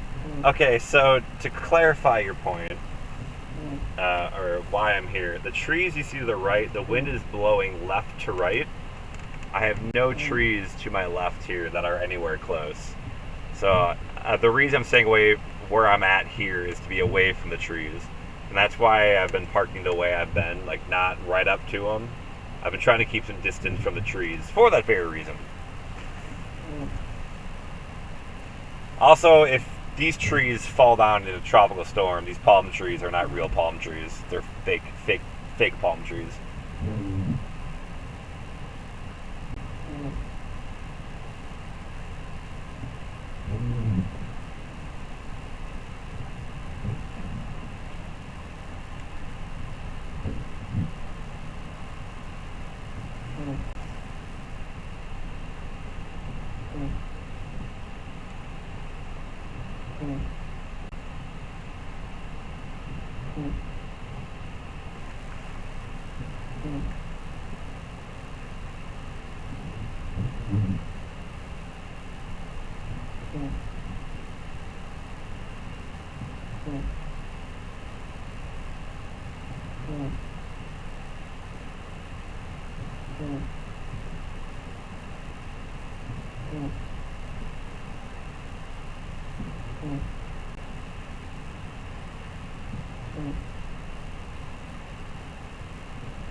Yeah, nice dry spell between these showers. Open the window a little bit. It's a little sprinkle. Not too bad.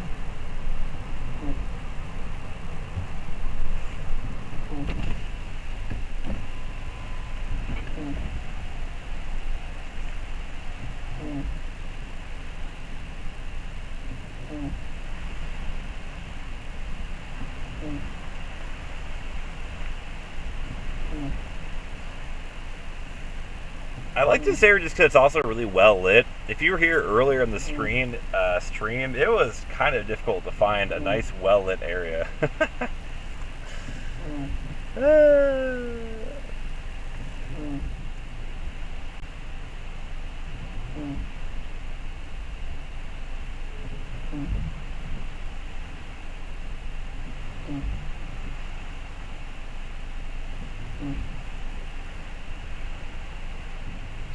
Look at some recent reports here. Cape Coral, 42 miles per hour. Palmetto, 44 miles per hour. Charlotte Beach, 46 miles per hour. Sarasota, 47 miles per hour. Grove City, 47. trying to go through some storm reports here. We got Venice Gardens, 47 miles per hour, 48 miles per hour in Whitfield.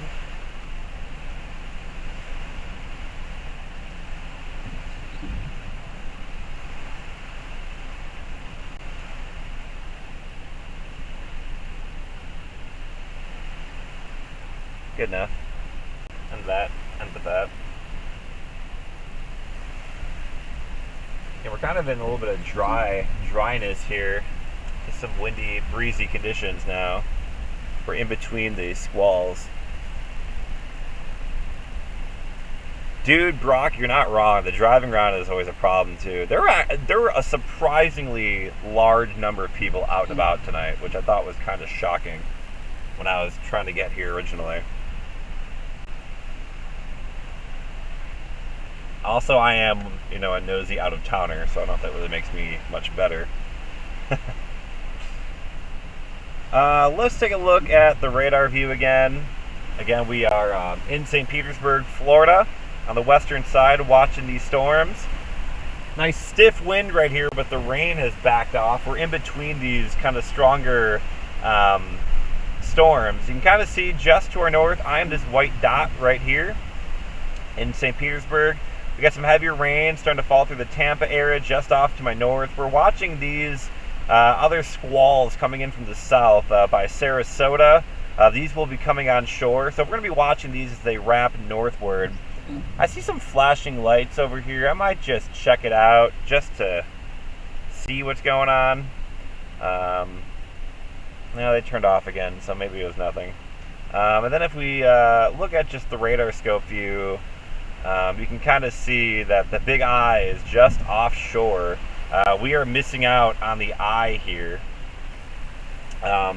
Thankfully, we're not getting the worst of the conditions. An eye staying just offshore. It's basically due west of me right now in the Gulf of Mexico, rapidly intensifying as well. So big concerns out that way.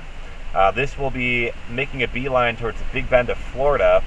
Here in St. Petersburg, we're going to continue to deal with kind of these tropical storm force winds, maybe a few at times approaching near hurricane force, but the strongest of the winds are going to be really closer to that eye, and so it'll be pretty hard to get those really intense winds here. But we could see some 40, 50, maybe 60 mile per hour winds here in St. Petersburg over the next maybe hour, 2 to 3 hours, as all these squalls kind of keep moving on through.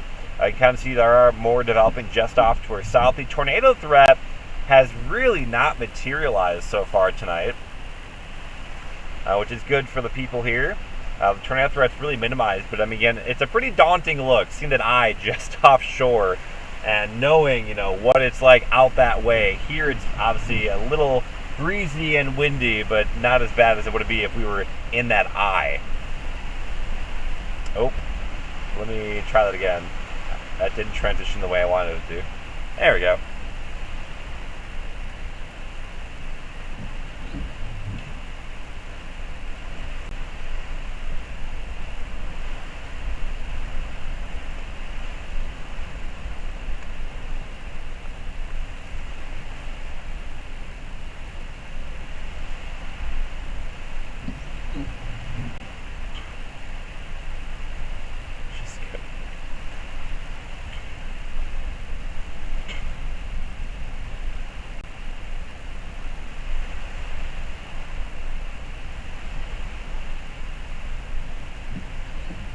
Can you imagine being on a boat, though? Definitely would not want to be doing that, I can tell you that much.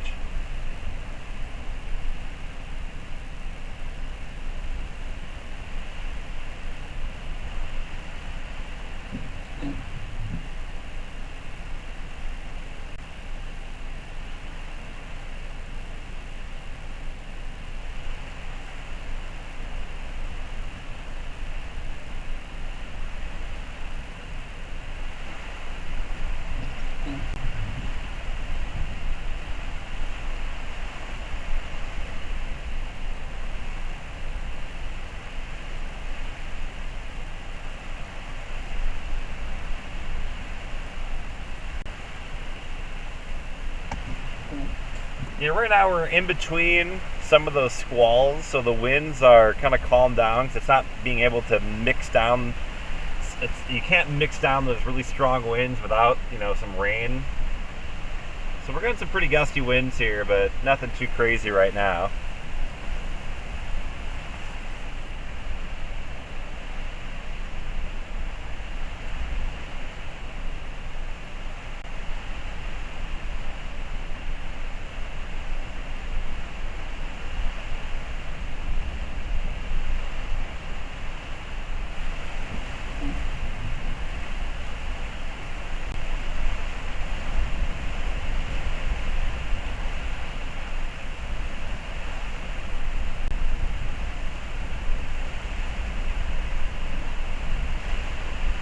That strong south wind now.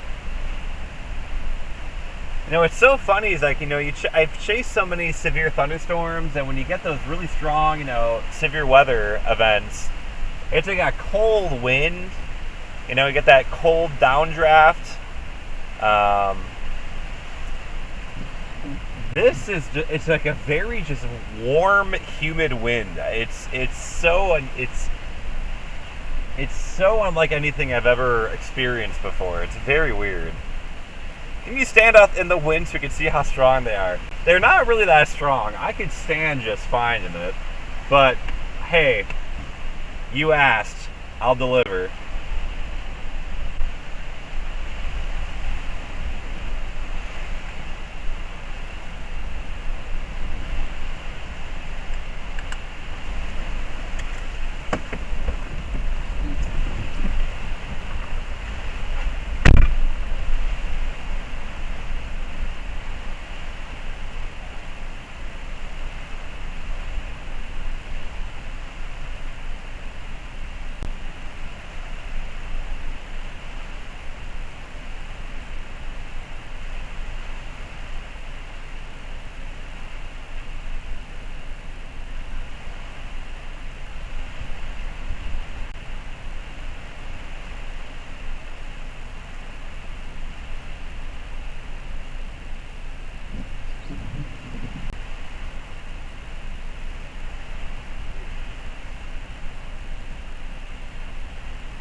See, it's not too bad.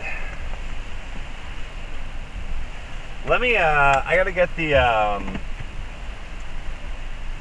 the stereotypical American flag in the wind shot. I just happened to see there's an American flag over here, so give me a second. I gotta find out how to get there. See a lot of palm branches down. There's a little bit of localized flooding here.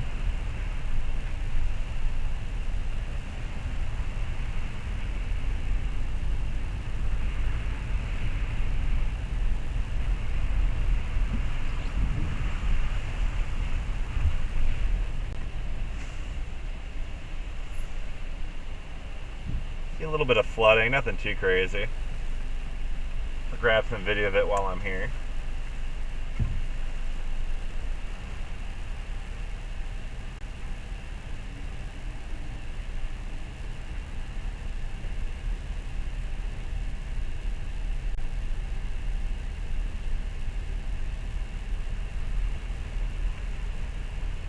A little bit, nothing too crazy there.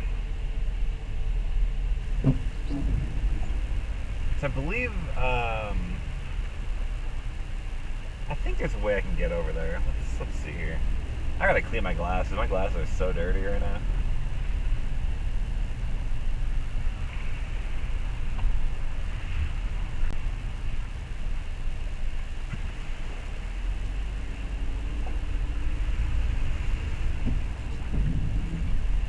So I believe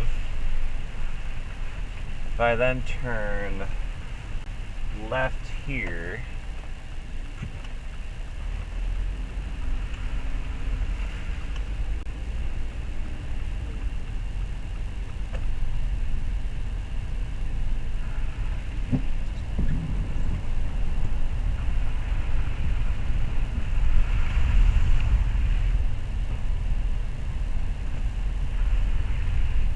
problem living in like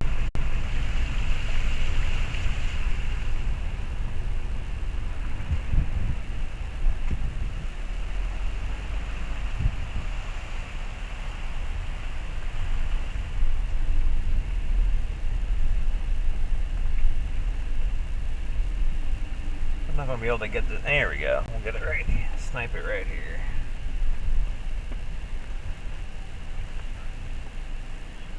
Ah, that other tree's in the way. Rip.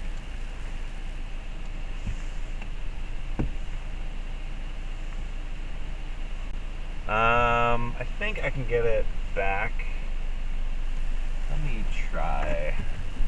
I think I got a good view of it again. Let me try that again.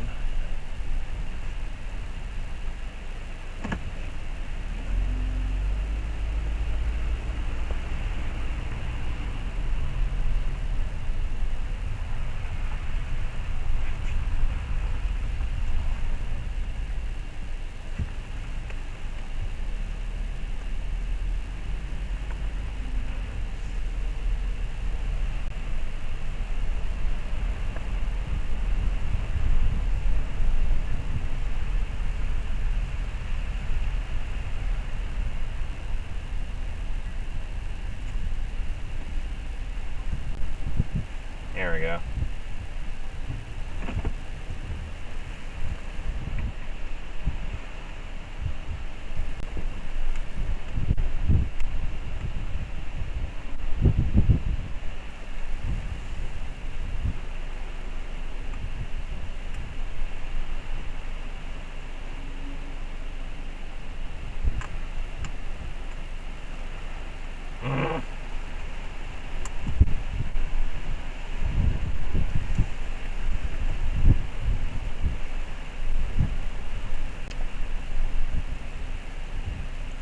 A little difficult to see there.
Getting that strong onshore flow still.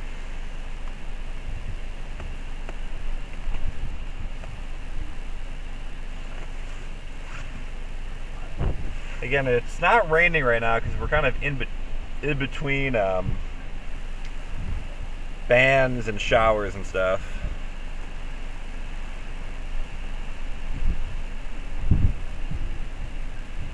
I just need the video of the eagle shooting guns.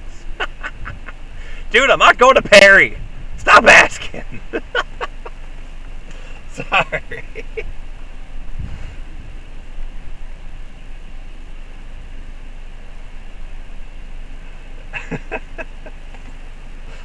Where is Perry, Florida even at? Oh, it's way up there. Dude, I ain't doing that. You kidding me? That ain't me. I'm using the Canon SL2.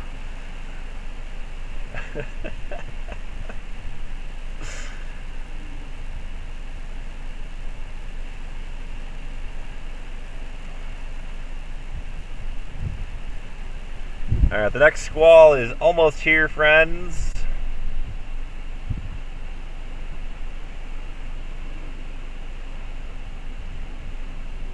It's getting close. You know, I wish it was just a little better lit here. I would stay here, but I think it's just a little too dark to get like a good shot.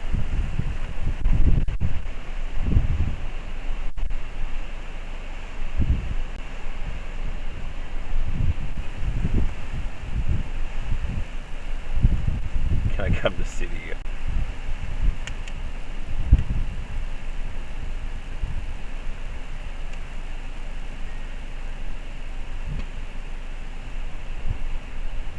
Oh, God.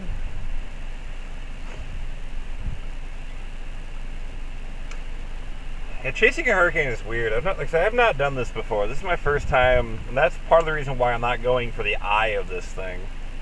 Just because I don't want to put myself in a bad spot because haven't done this before. I chase tornadoes. I do that. I don't do this hurricane thing. I've not done it before. I've never really had an interest to, but now that I live here, I feel like I have to. Next squall is almost here. This could be a long boy too. We could be in this one for a while. I'm trying to decide what to do. Do I want to go back to where I was? This area it's not well lit. It's not lit enough. Not like that kind of lit, but you know what I mean. Go for the eye of the tiger. Oh gosh, help.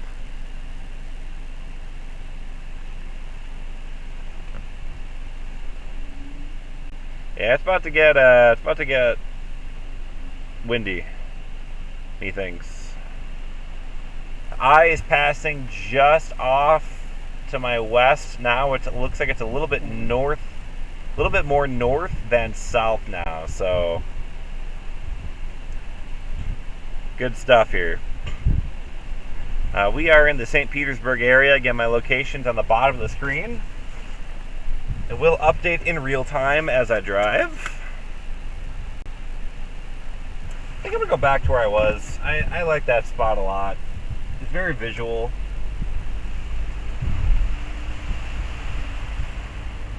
And after we get through this squall, we'll start driving back towards Tampa and then inevitably back towards the Atlantic coast.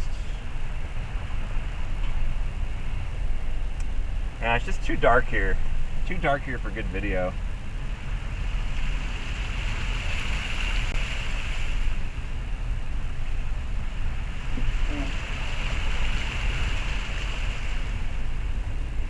It's all just fresh water flooding, just rainfall, as opposed to surge. No surge here.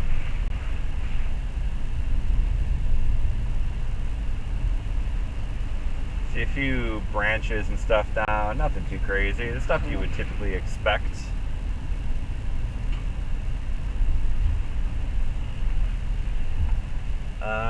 That's my way out. Let's just maybe do one quick little sanity check through here.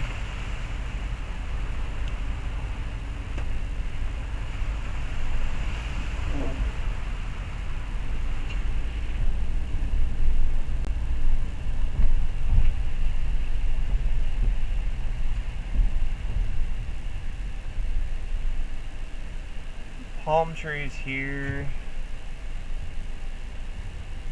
Let's go this way.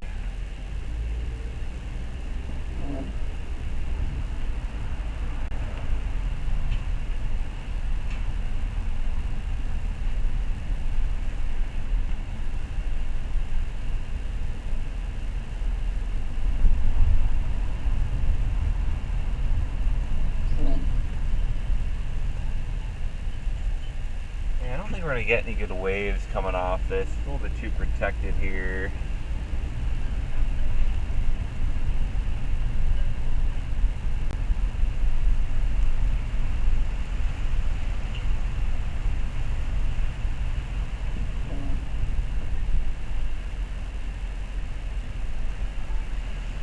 where I was earlier. It wasn't that.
See a little bit of flooding here, nothing too bad.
Wind's starting to pick up a bit again. Try through the puddle, make a big splash. I don't want to kill my engine.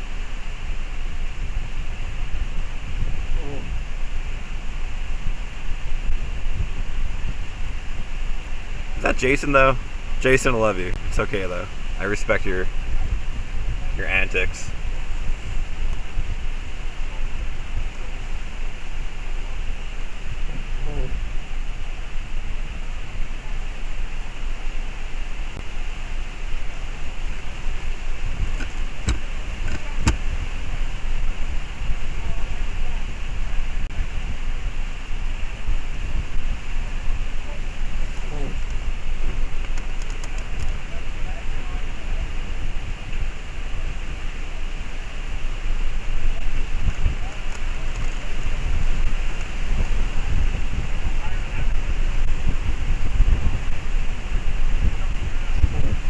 Pretty good winds here, picking up again.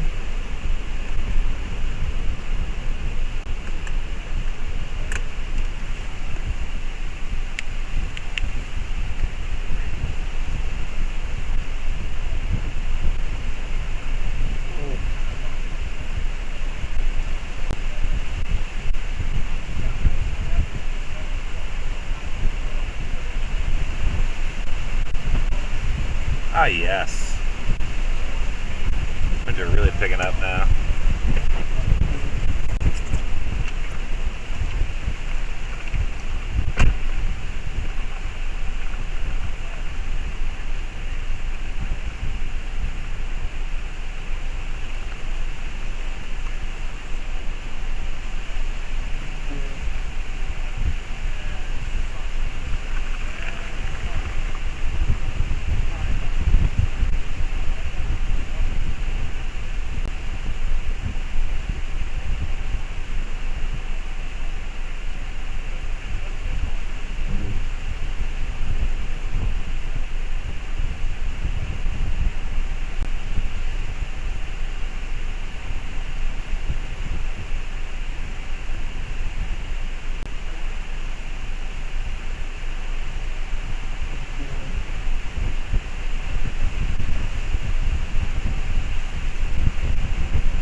So the winds are shifting a bit more southwesterly as the low passes on by to the west.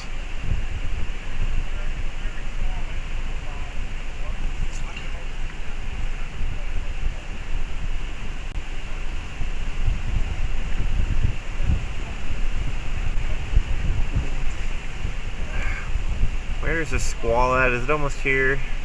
Ah, the squall's almost here. Shoot.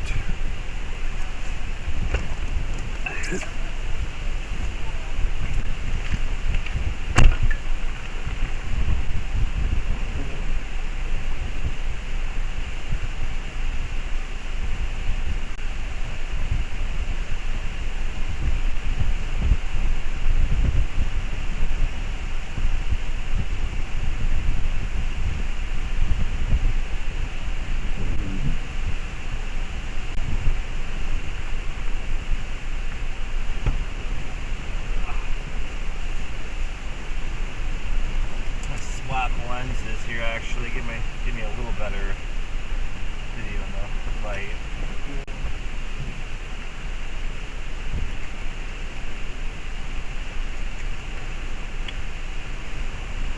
Definitely don't recommend switching lenses in a hurricane.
Yeah, that was a good one there.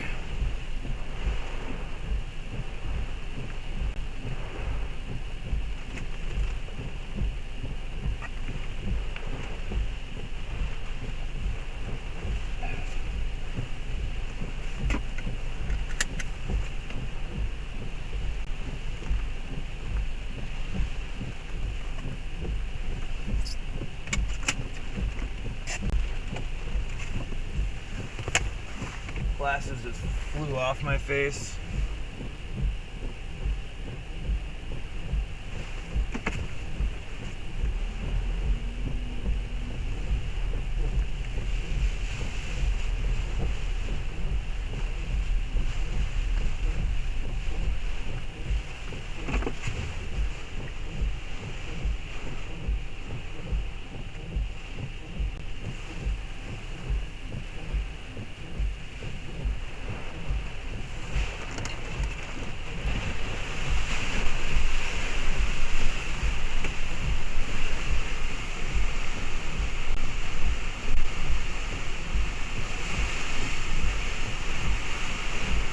These might be some of the strongest winds we've had so far this evening.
That was a good one. That was a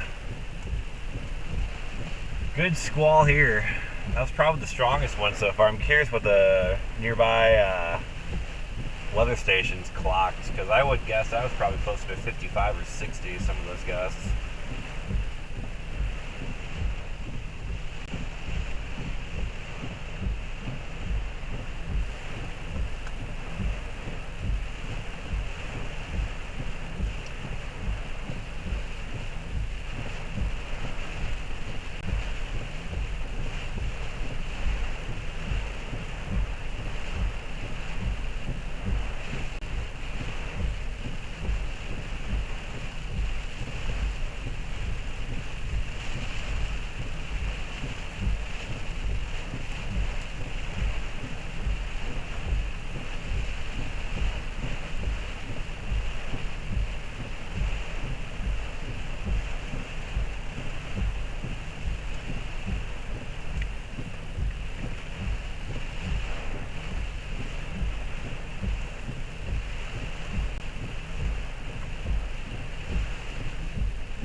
That was a good one.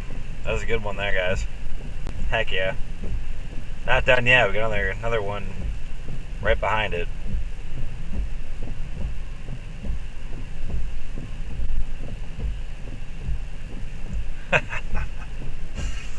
I kind of wish it was daytime, but I don't know. The lights and stuff kind of make it more interesting to kind of have to play with.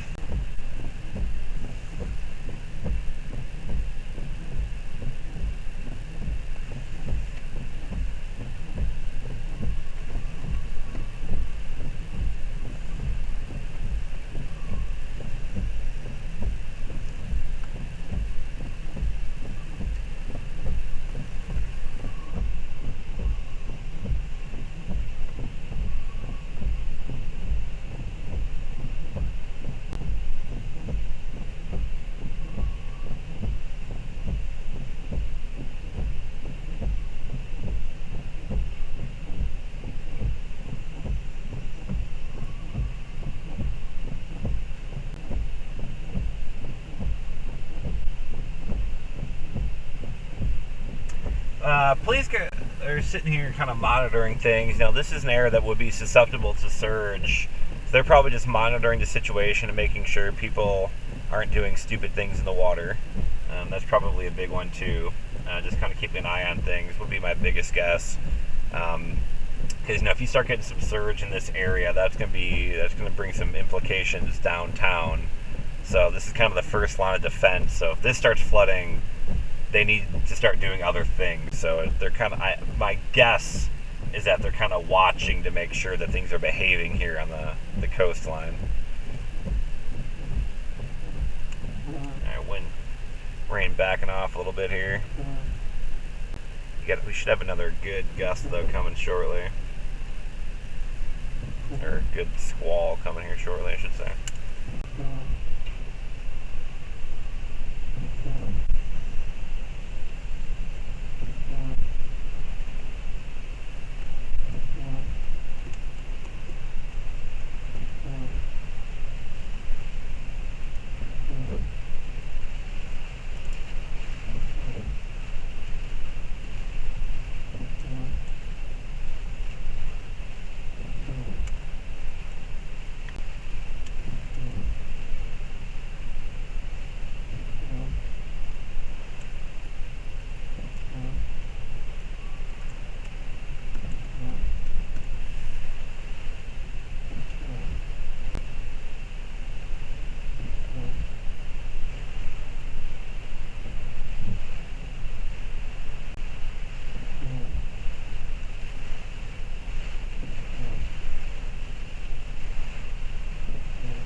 That was solid. That's a solid squall there.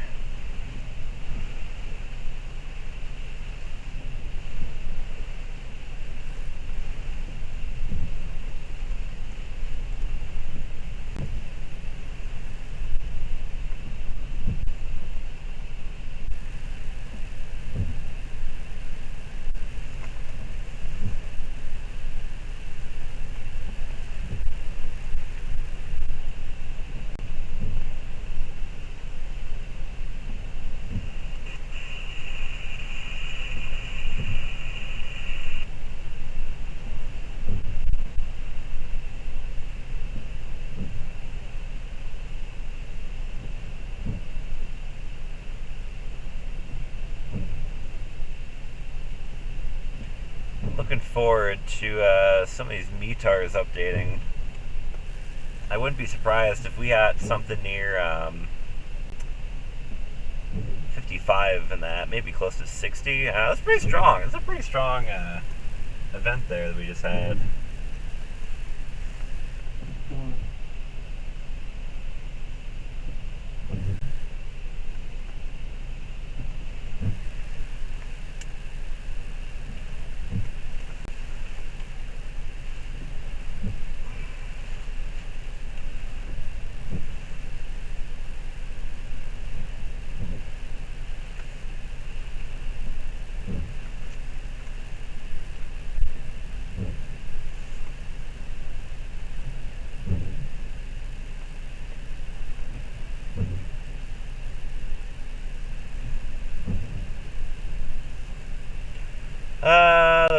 What we got going on here? Sorry guys, I keep jumping out of chat, in and out of chat. Apologies.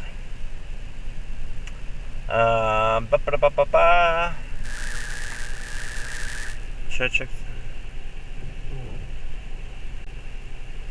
We're for the Tampa St. Petersburg area where I'm at right now. This is the main impact. The biggest impact, though, from the storm in general will be tomorrow morning up in the Big Bend. Squall Daddy. Papa Squall. Looks like it's gotten worse. Yeah, that was probably the worst I've seen so far this evening. That's pretty intense. And here goes again. Strong winds are picking up again.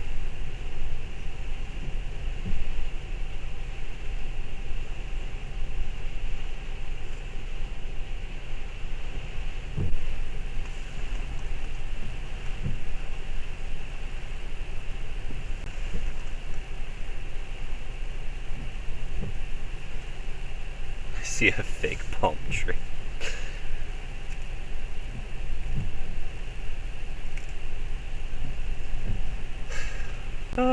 This chat gives me life.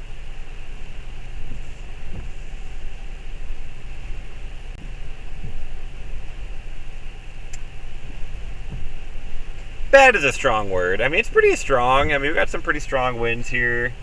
We've got some strong waves out in the water, as you can clearly see as well. But like, this isn't like, you know, like apocalyptic world ending here. I mean, it's a pretty intense storm, but nothing too bad.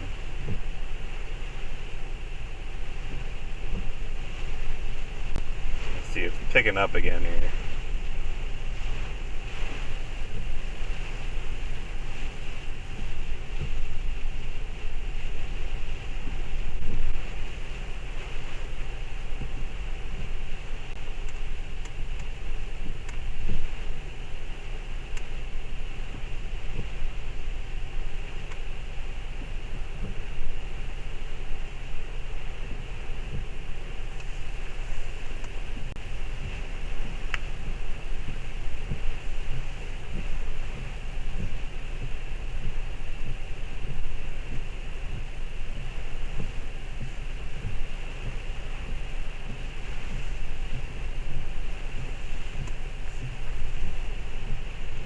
Some good wave action now.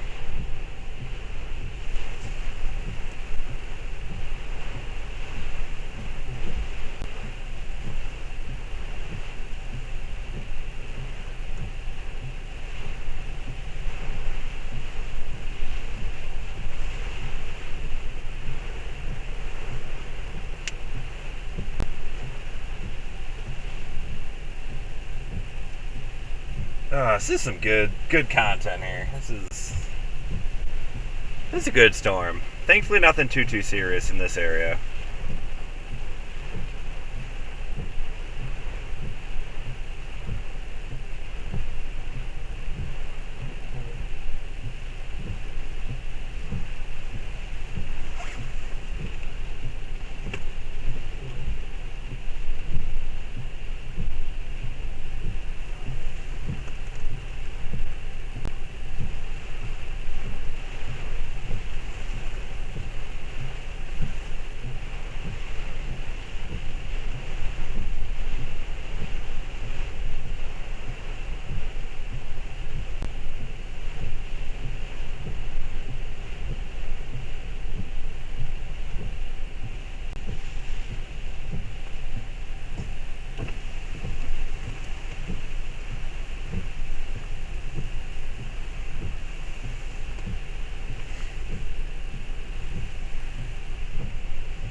This radar data, why is it so old?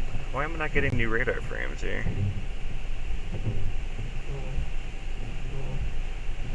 Huh, weird. Alright, so we're about to get into another dry period here. The shower is exiting.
We're getting really strong winds here now, guys.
Woo! That's some strong wind out there right now. That's some good stuff. It's not like raining at all, so it's kind of hard to really see it. But that's some pretty intense winds out there right now.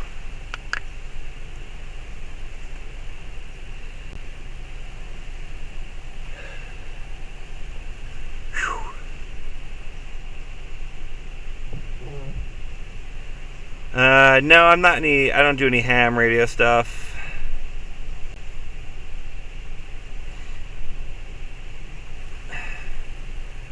Whew.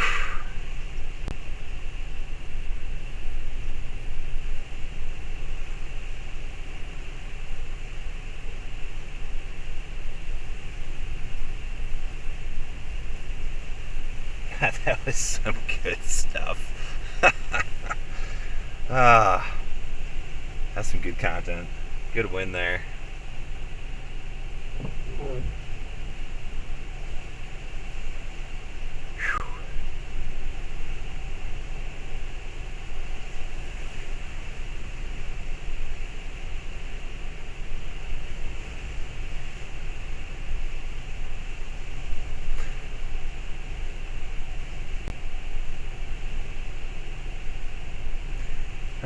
Let's see, 49 miles per hour at Venice Gardens, 49 Bel Air, 50 at Cape Coral, 50 at Sarasota, 53 miles per hour at Anne Maria Island, 54 miles per hour in Venice, 54 in Longboat Key, got 55 in Palmetto, 56 in Sarasota, that's pretty close to where I'm at. 61 miles per hour at Sarasota Airport, also pretty close to where I'm at.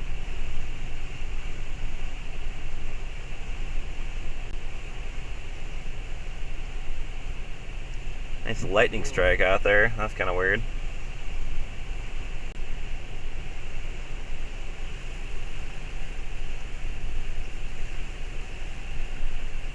Getting some strong winds now.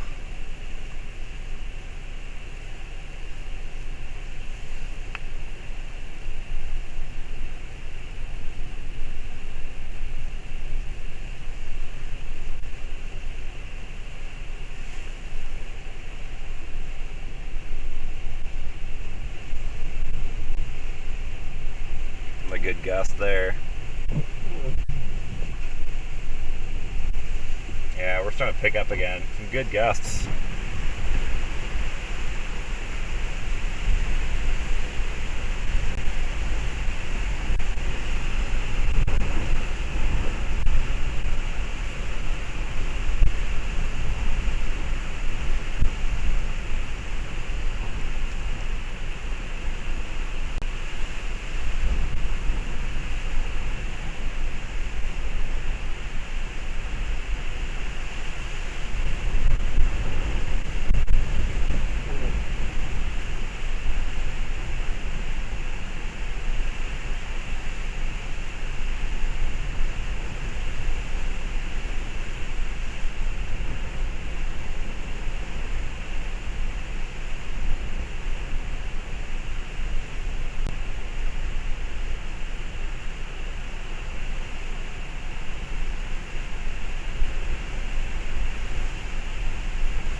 good wind gusts. I'm in love with this. This is some good stuff here.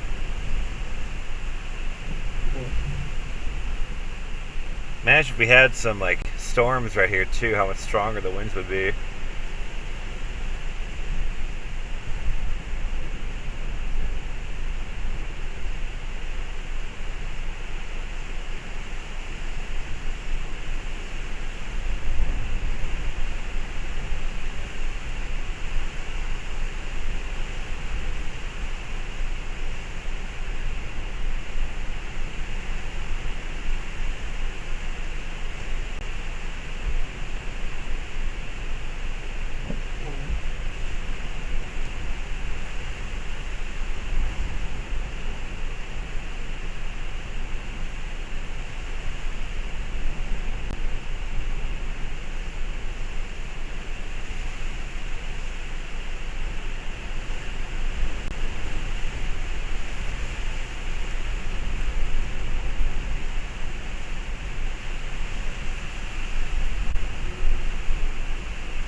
Ooh, these winds are strong.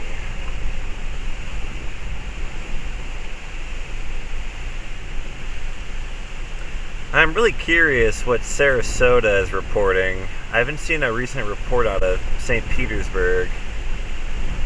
Did I say Sarasota? I meant St. Petersburg. Really curious what St. Petersburg has been doing as of late. Because the airport is just off screen to the right.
Got some great winds here.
No, it's just a big building to the left of the police car.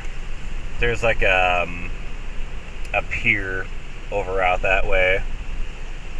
I think. I'm pretty sure.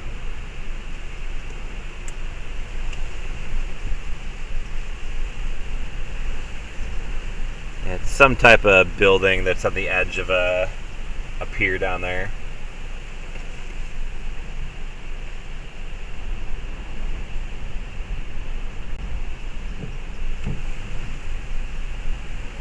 You can see all the palm fronds here on the ground now. The wind did some damage to the dead tree limbs here.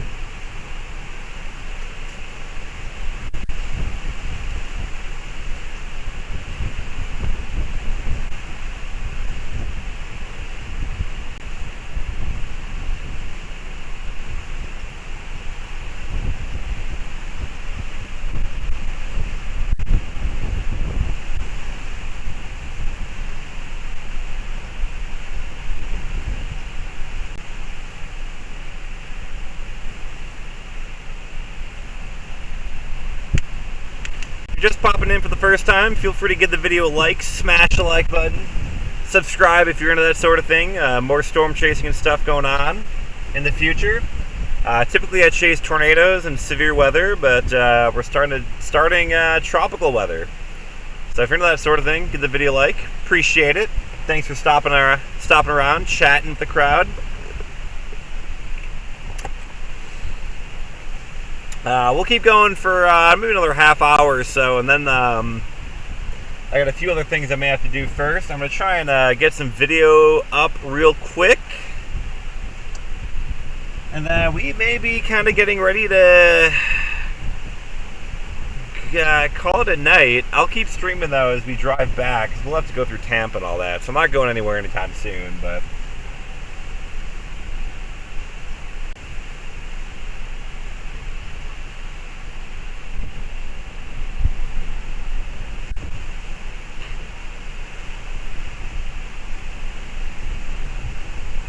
yeah, I mean, technically still severe, but you know what I mean. Severe as in tornado, wind, hail. Tropical as in hurricanes.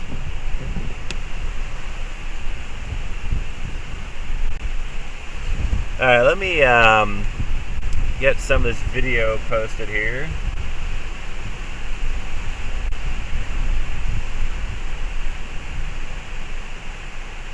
Loving these winds.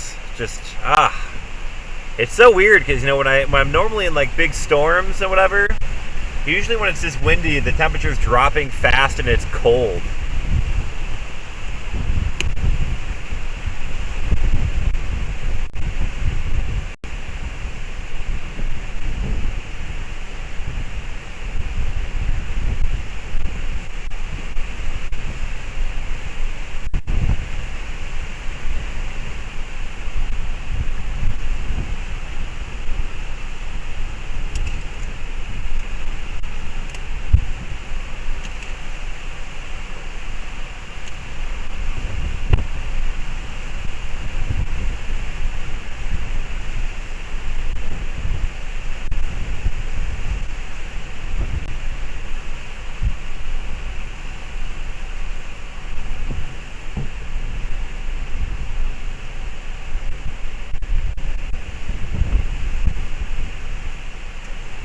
So, Ian was particularly bad because it hit a pretty populated area.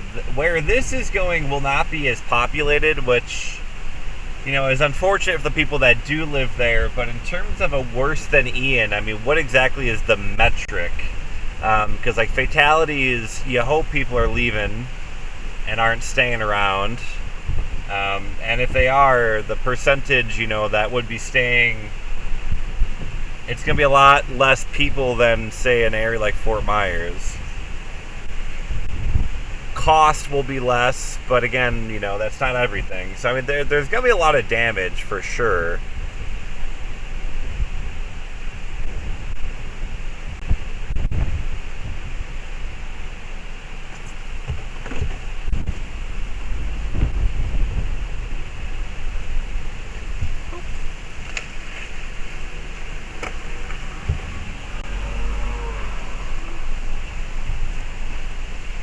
Get out of his way.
Still getting some strong winds here.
Alright, just exporting this video off real quick, friends.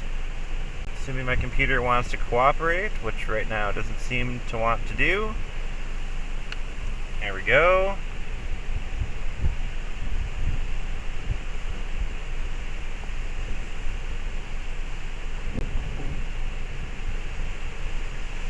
One thing I want to do real quick before I leave here, I'm going to start exporting this.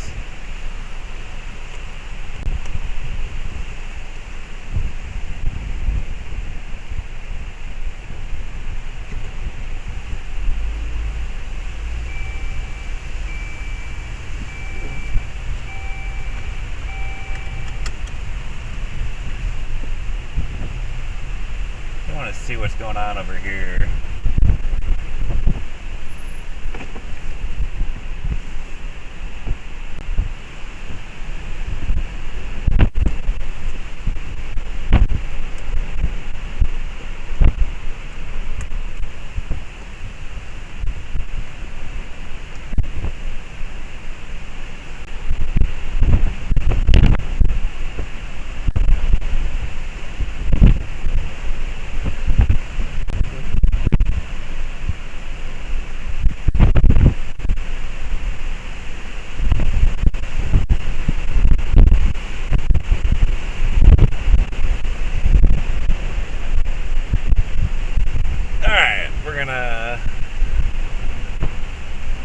Start setting course.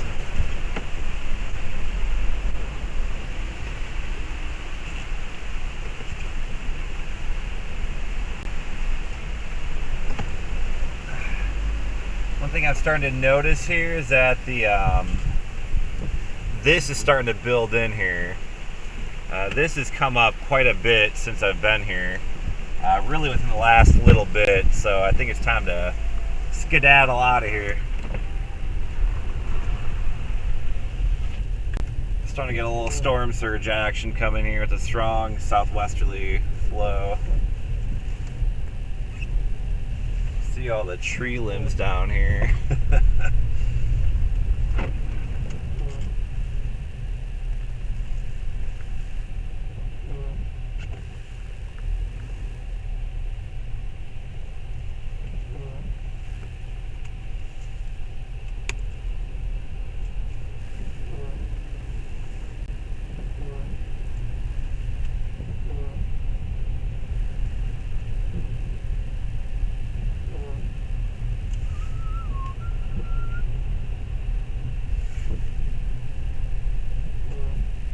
Video just exported, so let me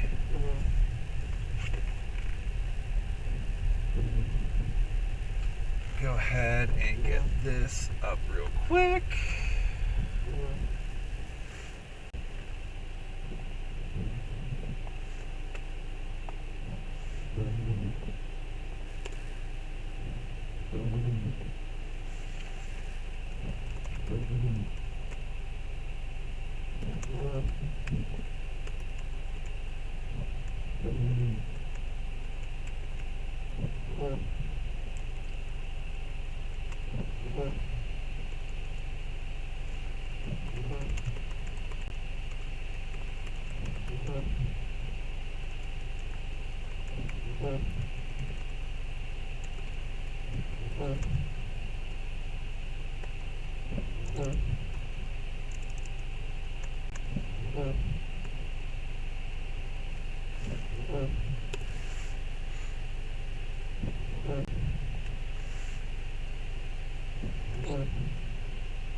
Tree branches everywhere.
Okay, so we are now going to begin our journey back to Titusville.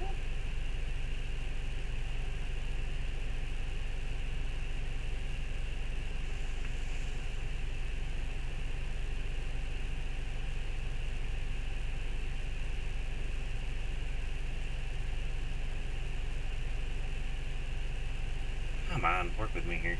Oh, come on. Google Maps, it really...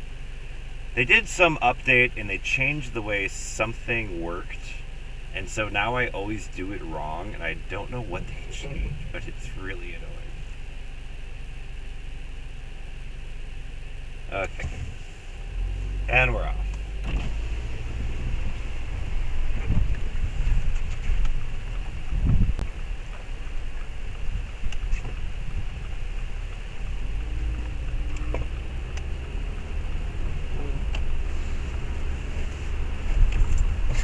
I like this warning that comes up on my phone. Hurricane warning may affect your route. Yeah? That's accurate.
Alright, we back, friends. My apologies. Had to take a bit of a phone call there. We are back. We are past Tampa. We are headed back east. We're going to be intercepting a few of these outer rain bands as we go east. Inevitably, the goal is to get back to the Cape Canaveral area, because that's where I work tomorrow morning. Haha. So we're just kind of going east tonight. And as we go east, we're going to be picking off all these rain bands one by one by one. And it's a really beautiful looking storm, I gotta say. I mean, the banding features that extend across the Florida Peninsula, it is pretty stunning. It just has a really, really cool look.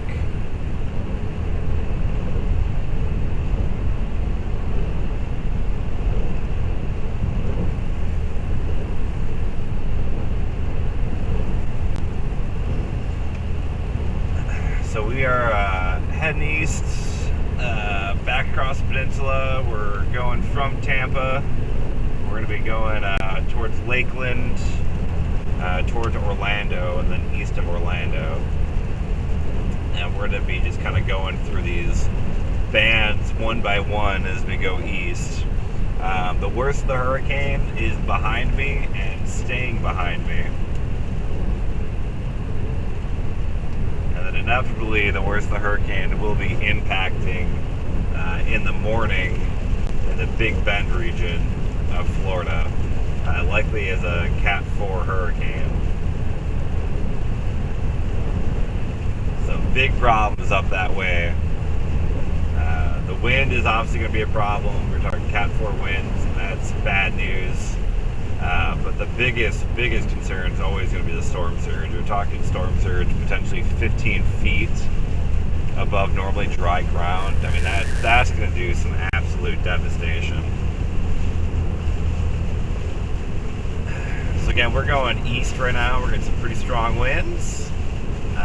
The winds are only going to get calmer as we leave the St. Petersburg area, because that is where the most excitement was in St. Petersburg in the short term. We were getting a lot of those squalls and bands and showers. They kind of raced up the coast around the eye, so that was pretty neat. We had a pretty prolonged period. There were some pretty strong winds, probably 50 to 60 miles per hour, so well into tropical storm force criteria. And what was pretty unusual is that, not unusual, but what was kind of unique from my perspective is that you had these really strong winds without rain falling. So you had some pretty heavy precipitation, then it dried out, and then behind those showers it got really windy. So it was kind of cool. Yeah, for a while there, we probably had gusts around maybe 60 miles per hour, maybe even a bit stronger than that. It was some pretty strong winds after that initial band. We're still seeing some lightning strikes. You probably see a few lightning strikes here and there.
Loving the lightning.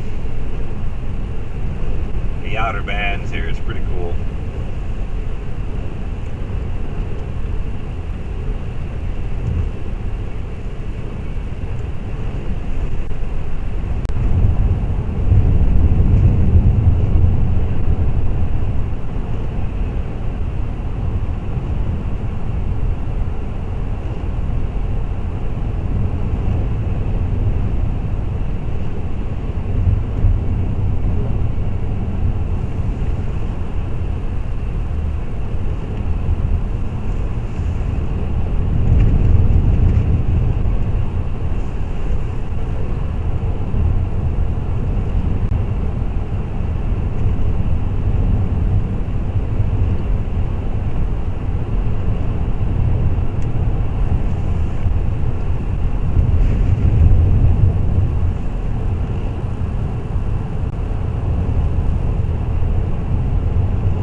by the lack of tornadic activity in these bands. I thought there would be more tornadoes and things like this in these outer bands, but they really aren't coming to fruition. I've been a little preoccupied to really kind of look at the environment to really understand why. I'm sure there's a good why, but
something in this dude's car or truck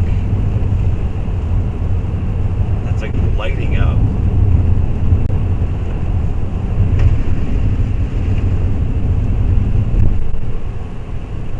Any guesses before we pass by it? 'Cause I have no idea.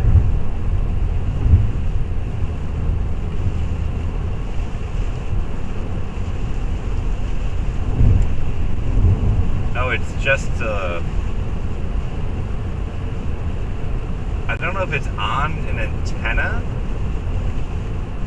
or if it's just a LED like stick. I don't know what the heck that was. That was strange, but okay.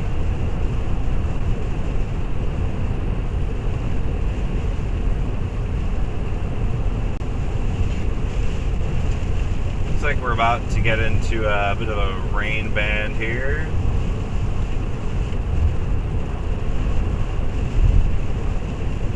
You can definitely tell it's getting breezy. It's definitely mixing down some of those winds. It's pretty strong again. Blow me around a little bit. We're in the Lakeland area right now.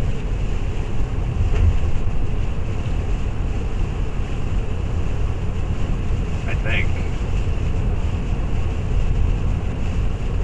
Yeah.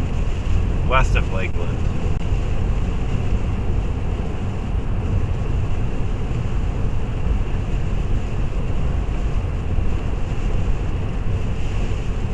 Probably going to be another severe weather day tomorrow. I don't know if I'll be chasing though. I have some other priorities I should really knock out of the way, but also a tornado potential. So I don't know. I got to see what Storm Prediction Center does with a 1 a.m. update. I'm kind of curious if they move that 5% farther down. I wouldn't be surprised if they did, but I haven't looked at any models tonight. Last models I've really looked at were like the 18Z runs, so I'm a little behind on the model data tonight. I wouldn't be surprised though if we do have like a slight risk pretty far south tomorrow through the Florida Peninsula. Her in particular was looking pretty robust with some of those outer bands kind of wrapping around through the state of Florida tomorrow.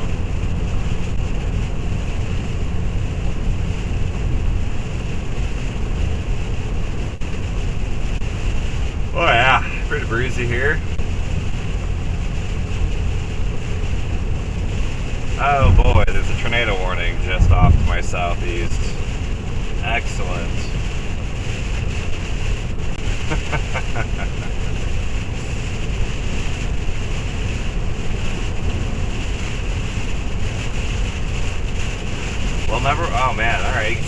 rain kind of going right to left across the road. Some pretty strong winds here.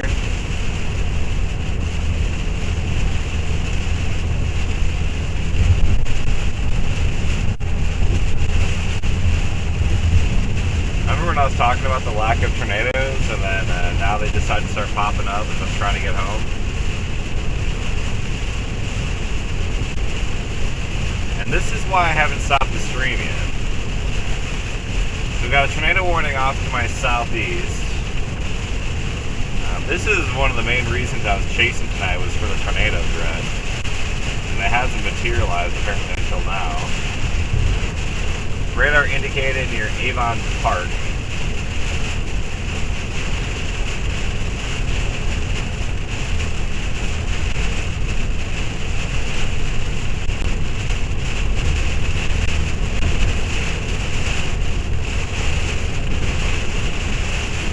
Oh yeah!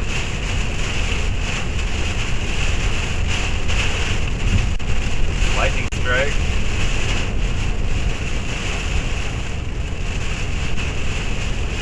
Well.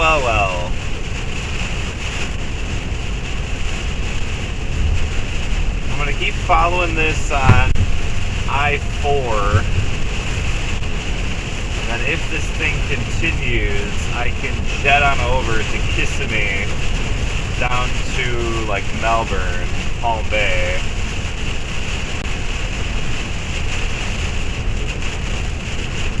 Also, I'm pretty appreciative of this rain. Rinse off some of the salt that I probably picked up parked where I was earlier, both from a bit of storm surge and then from all just the spray. Wash all that salt away, get it out of here.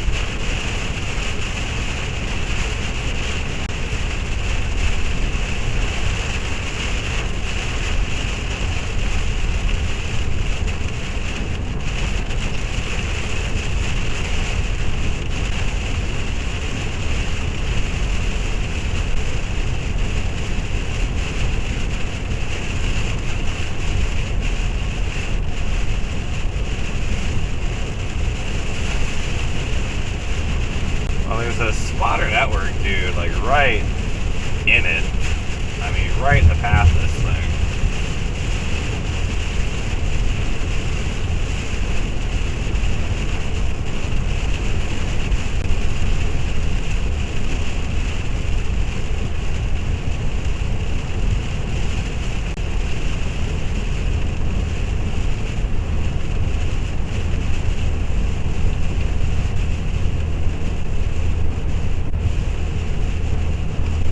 Keep an eye on it.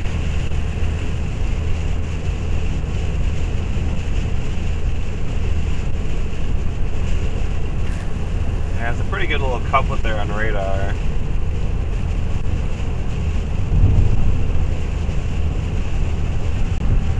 It's been kind of percolating. It's been slowly building for a while. Now it's there. I mean, it's going right for that dude. Ryan Hanley, official emergency station. I don't know if he's the emergency manager or something for that county, but I mean, that couplet's gonna pass like right over him.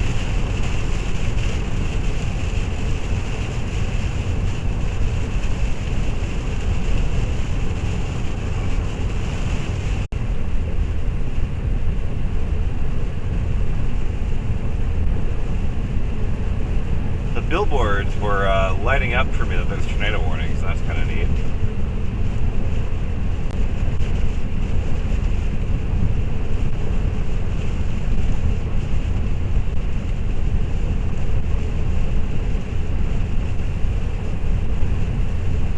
I've just popped into the chat. Hope you're all having a good evening. If you're new, feel free to subscribe. I'm a meteorologist, used to be in Iowa, now in Florida. I do a lot of storm chasing. Tornadoes are typically what I go for, but now that I'm in Florida, clearly I have to add hurricanes to the mix. So that's what we're doing tonight. We're intercepting the edges of Idalia.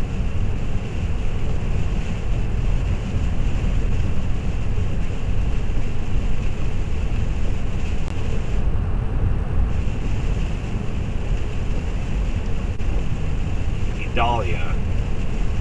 That's what I meant to say.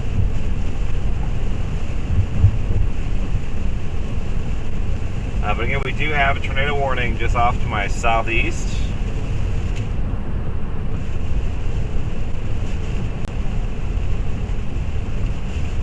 Part of the reason that I was going out chasing tonight was for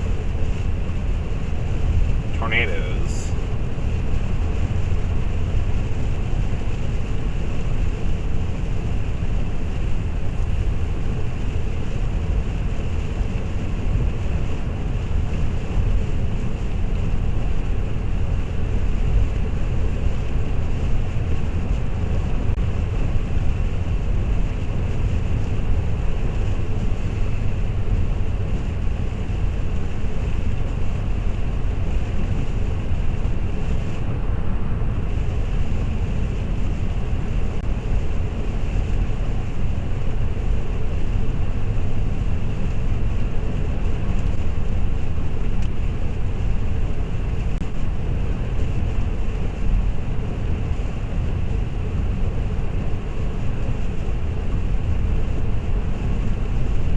But again, thanks for tuning in. Feel free to hit the like button, subscribe. It really helps me out in a lot of ways.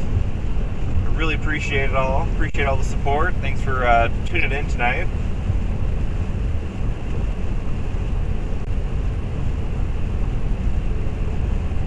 If you're interested in storm chasing and tornadoes, I got quite a few documentaries and things on this channel. So feel free to check them out if you're into that sort of thing. I call them Live Life and Chase.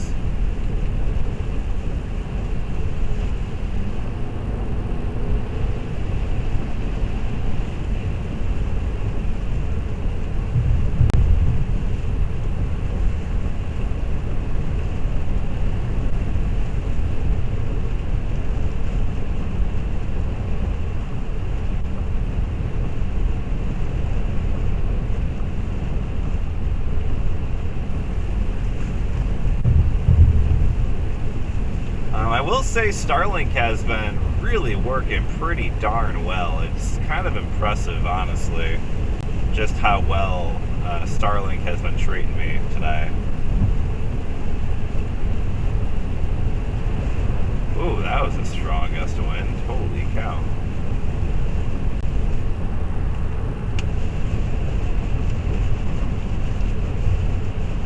Getting blown around pretty good.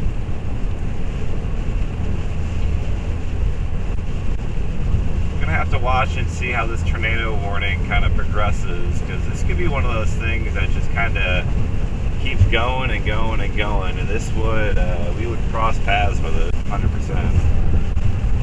Let's see.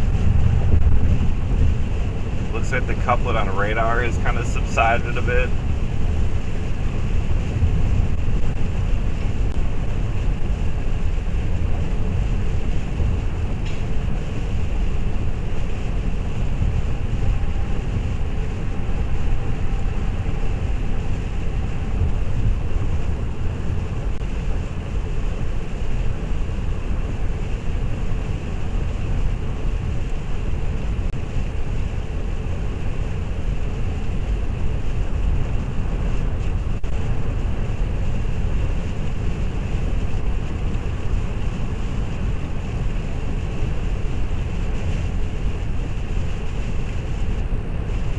Showers are fixing down, some pretty strong winds. Every once in a while we get a pretty good gust. We had one not too long ago that really was pretty intense. Blew me around pretty good on the lane. That was also a pretty good gust right there. Bouncing around a little bit.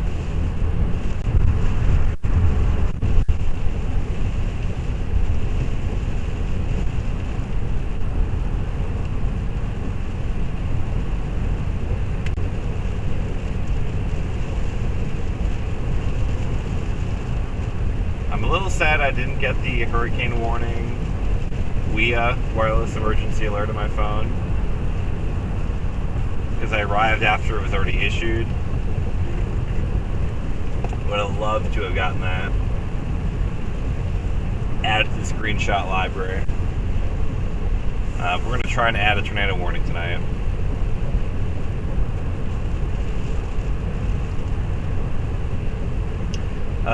Again, if you're just popping in, thanks for tuning in. The goal tonight, again, we had a lot of fun back in St. Petersburg. If you want to watch the force of the hurricane and the tropical storm winds and all that, you can rewind this video, go back and watch the fun. Otherwise, what we're doing right now is heading east on a trajectory towards this tornado warning. I doubt it'll last much longer. They'll probably expire it or cancel it here pretty soon, just based on radar trends. But that is the first we've seen tonight.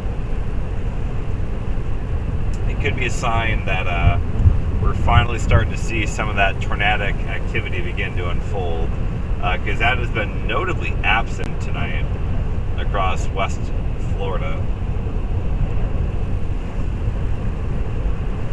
In fact, I think where this tornado warning is entirely possible that was actually outside of that mesoscale discussion that was issued earlier. That's entirely possible.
Lightning activity here.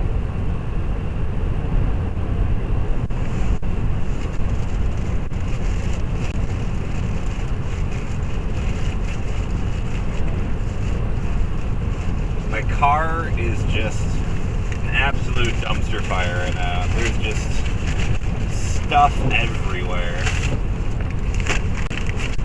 Got camera tripods, lenses, everything just all over the frickin' place. Car is a disaster, but I know where everything is so far, which is important.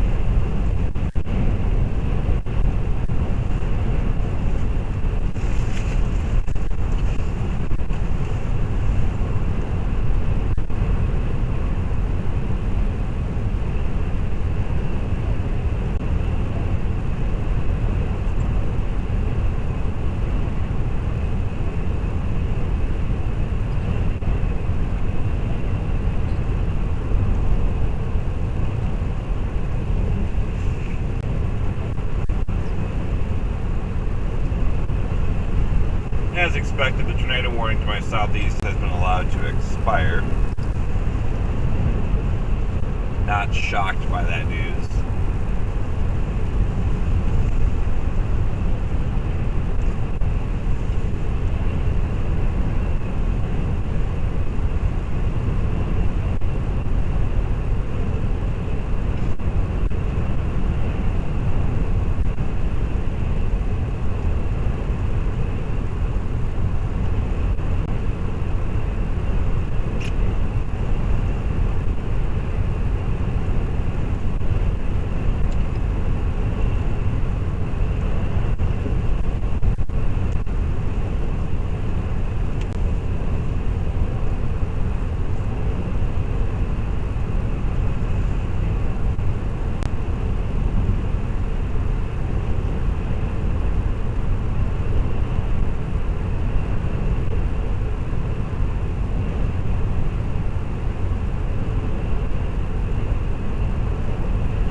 Actually not speeding. I'm actually going one under the speed limit. Speed limit 70, I'm going 69. I mean, everyone's just going so slow because of the rain, which, I mean, I don't blame them.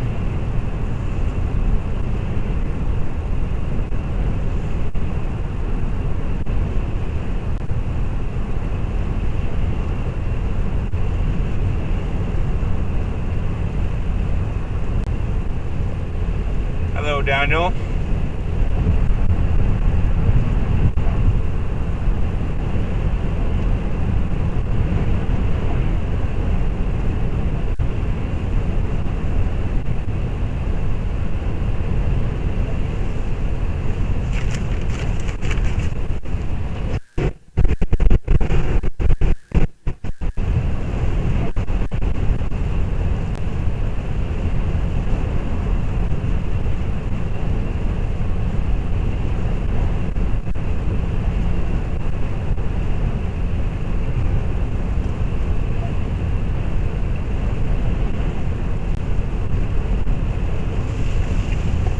Getting into another one of these squalls.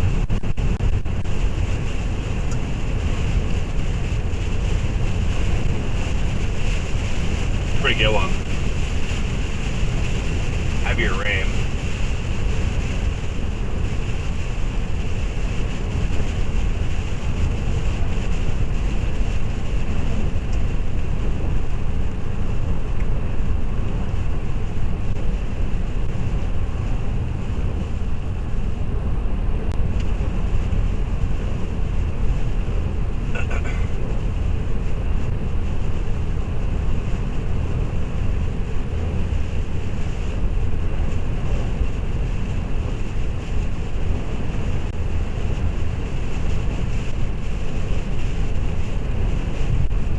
Light, you can really kind of see the wind a lot better. The way the rain bands are kind of flying in the wind. Gives you the nighttime and the lights are the best way to really visualize the wind. Otherwise, it can be kind of hard to really picture.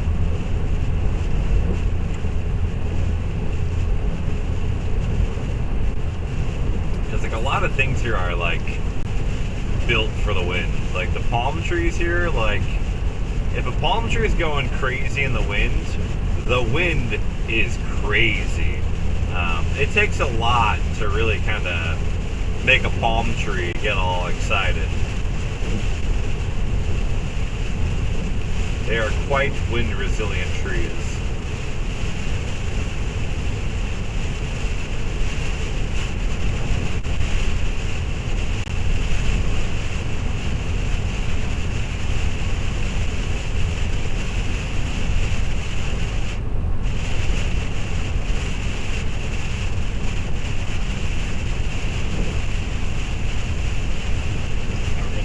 Strong winds here.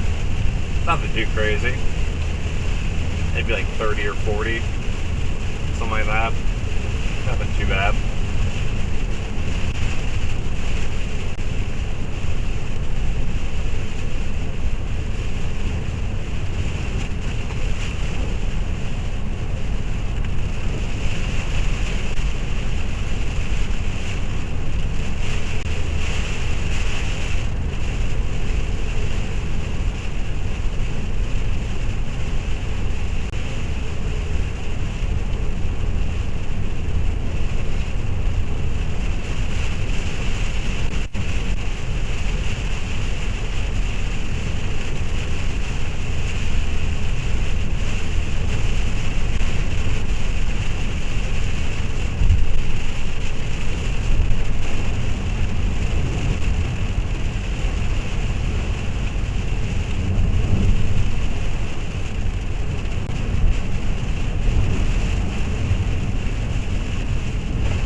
pretty good. Pretty good downpour here.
Better not be using cruise control going through this. They're gonna have a bad time.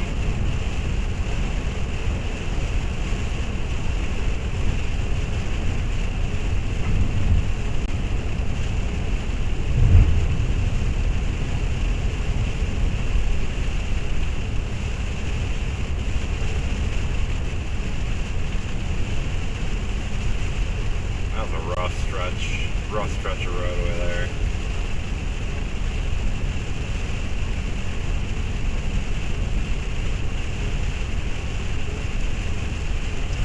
Crazy, that stretch was 60 miles per hour.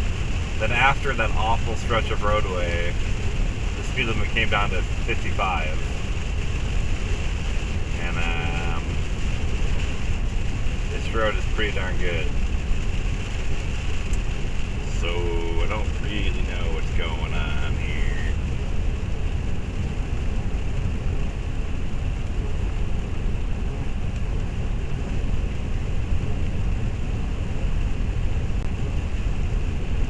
Hi, Nicole. I hope you're having a great morning, or night, or afternoon, or whatever time of day it is. We are headed towards Orlando right now on I-4, and then we're going to go east on 528, and also that's where I'm heading for the night. And then also we're gonna try to get ahead of this rain band that's wrapping in, which had a tornado warning not too long ago, so we'll see if we get another tornado warning.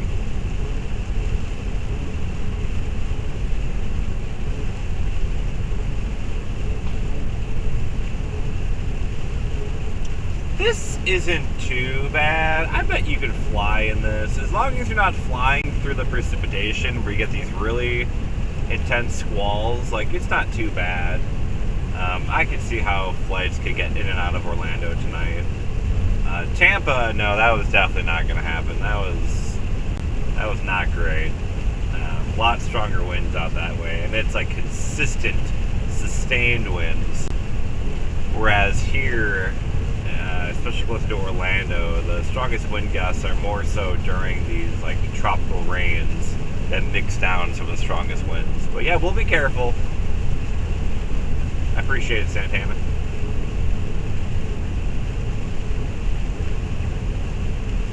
Yeah, we've really left the worst of the tropical nature of the storm. That's all behind us now, over towards St. Pete and Tampa. Our main threat for the rest of the night is going to be tornadoes the way we're going.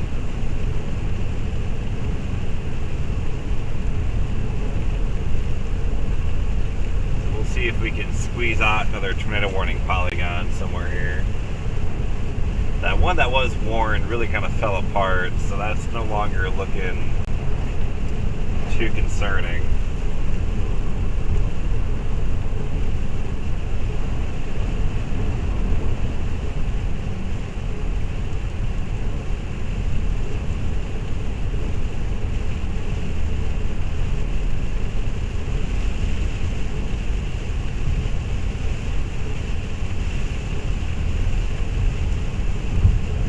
Remember, friends, always passing the left.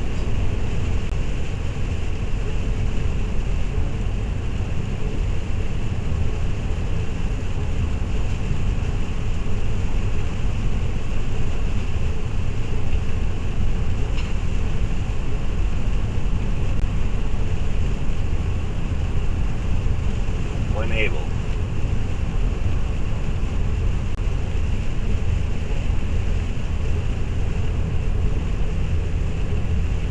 Dude's got his brights on. Oh yeah, I love it. And then he speeds up as I pass him. God, you know, why do people do that? It's like seriously one of the most frustrating things. Like you're going slow, I pass you, and then you decide you want to accelerate, like match my speed. It's just like, bruh. No.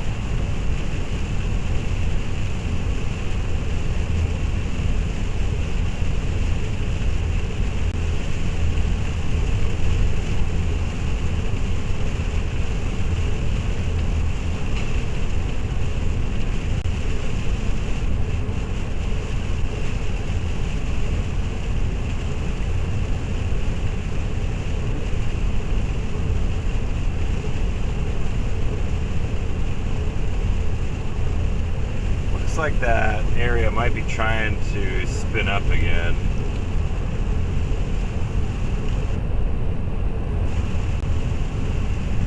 It's trying to get a little rotation kind of developing again.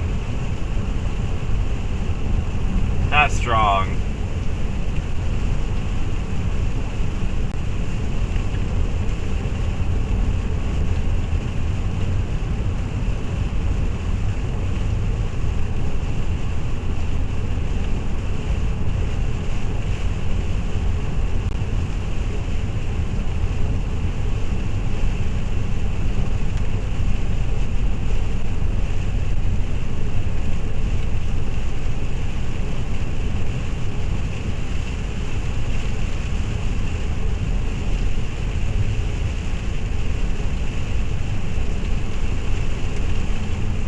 So far, the tornado threat has been pretty limited tonight.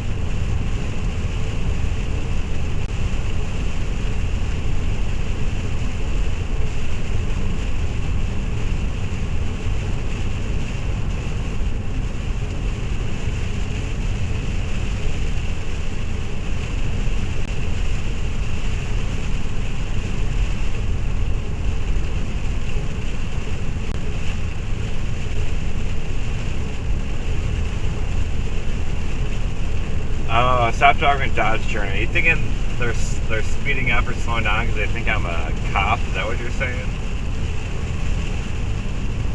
It does happen where people see me coming up behind, they think I'm a cop. But, like, I don't. My car doesn't really look like it. Like, police don't drive Dodge Journeys.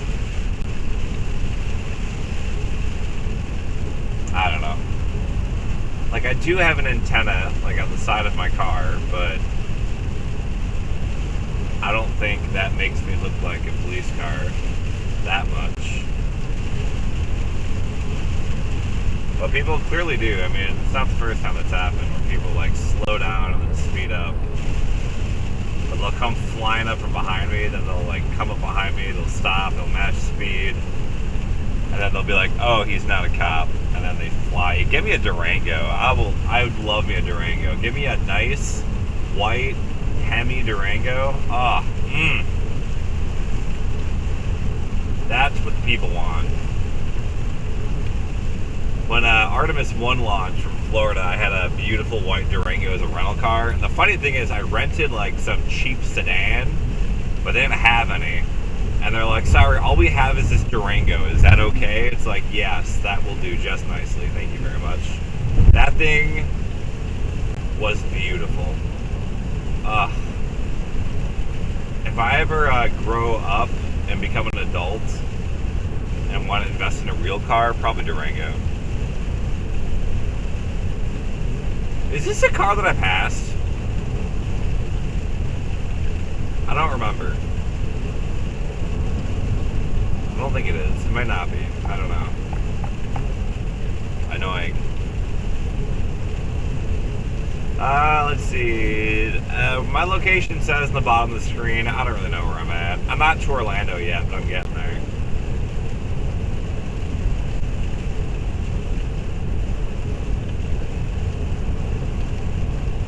You know, I really do think, okay, the sad thing is they don't make Dodge Journeys anymore.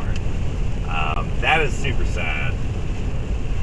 I love the Dodge Journey.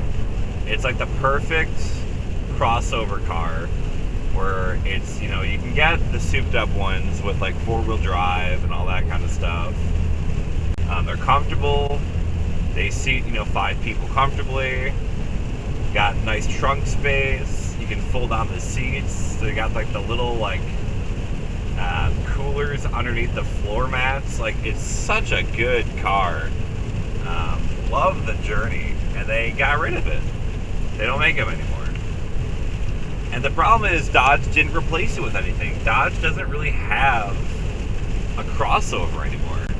All they have is the Durango, which is a beautiful car, but they're so expensive and they're very large. So your options are like a minivan or a Durango. They don't have that like middle ground car anymore, and I'm really sad about it.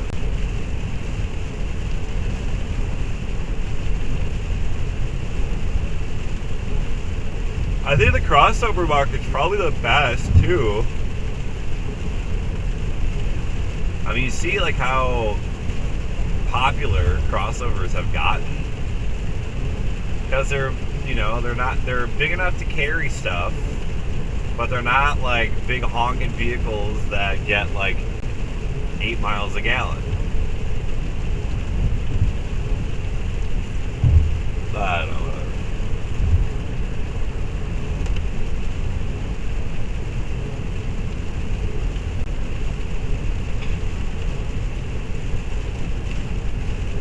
Still watching this line of storms to my south. It does look like there's like a few little areas where it's like trying to kind of spin up, but it's not quite there yet. Needs a little bit more loving to get there.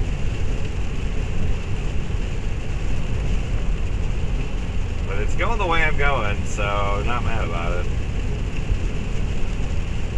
We're passing just west of Kissimmee right now.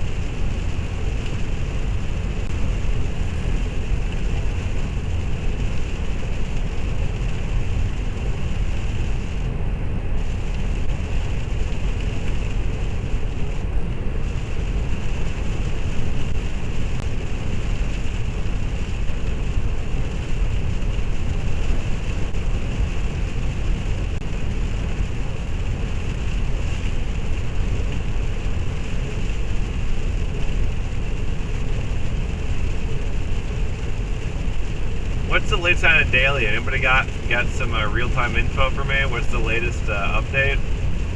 I know it's a Cat 3, I believe, right? I think it got upgraded Cat 3.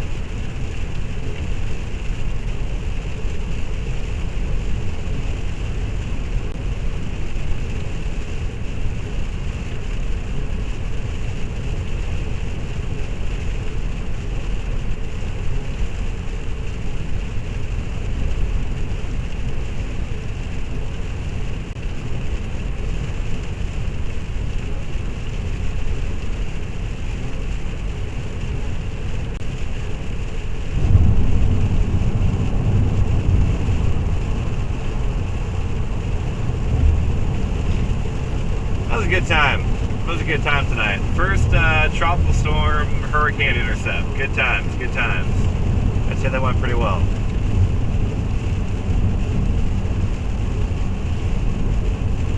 definitely need to scout out spots a little bit better.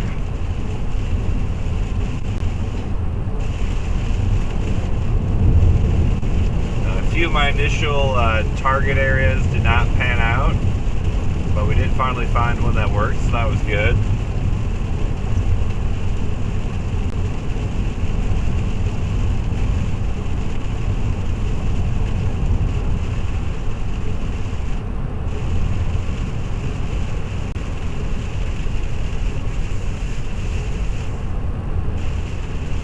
Oh man, it's a freaking party in this chat now. Oh my goodness.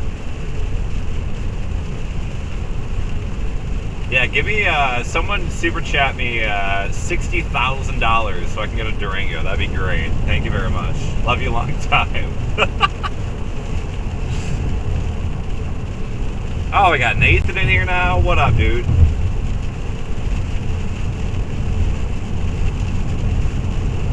Nathan and I were betting on this hurricane a little bit.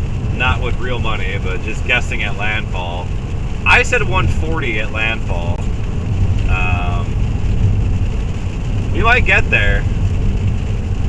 945 millibar at 120, so definitely Cat 3. Love that. Okay.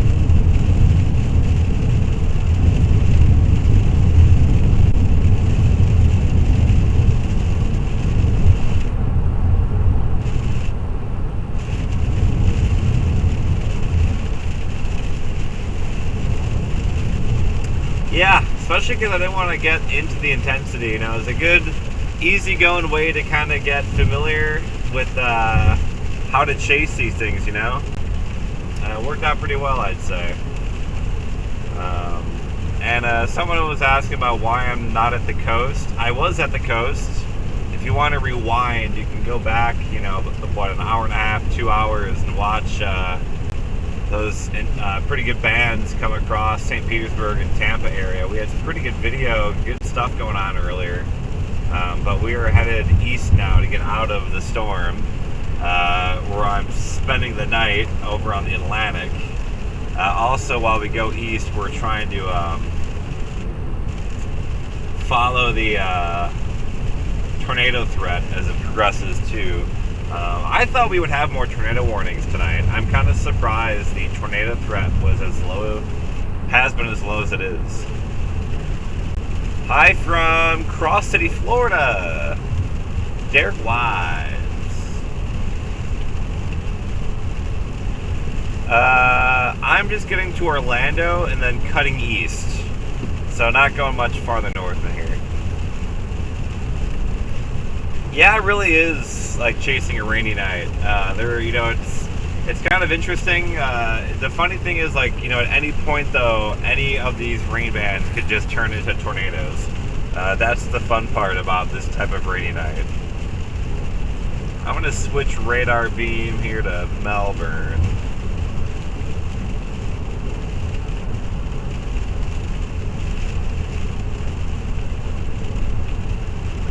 Yeah, this line to my south, it's got like a few little kind of mini cirques in there, but nothing really tight or imminently going to produce a tornado.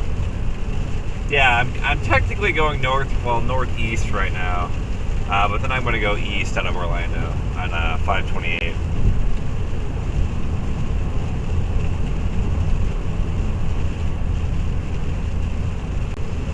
Yeah, if you want real anxiety, like, watch the streams tomorrow morning in the Big Bend area of Florida. I'm sure there are going to be some chasers probably doing some stupid things tomorrow morning, up in some really dangerous spots. So if you really want your anxiety through the roof, check out some of those in about 6 hours or so, probably. That's when things will get real exciting. Tampa already has been hit. You got your fun in Tampa. You got all the outer bands. I don't think it's going to get much worse there, other than the tornado threat. You could still see a tornado threat here and there as we go throughout the night. But the hurricane threat is going to be passing north. You're still probably going to have some residual storm surge effects. just with that flow now coming out of the southwest towards St. Petersburg.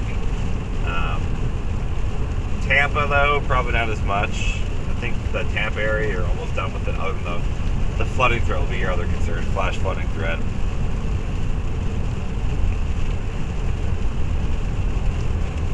Yeah, that storm threat or surge threat definitely increasing out there as that southwest flow really starts kicking in. That's the other reason I got out of Dodge too. I knew the storm surge was going to start picking up. Right before we left where I was, I kind of pointed it out. The water was rising pretty quickly in the back side of that parking lot, behind where I was parked for so long. Can it escalate worse? Yes. It's likely going to continue to get worse. It's Cat 3 now. It's forecast to reach Cat 4 strength as it makes landfall early this morning.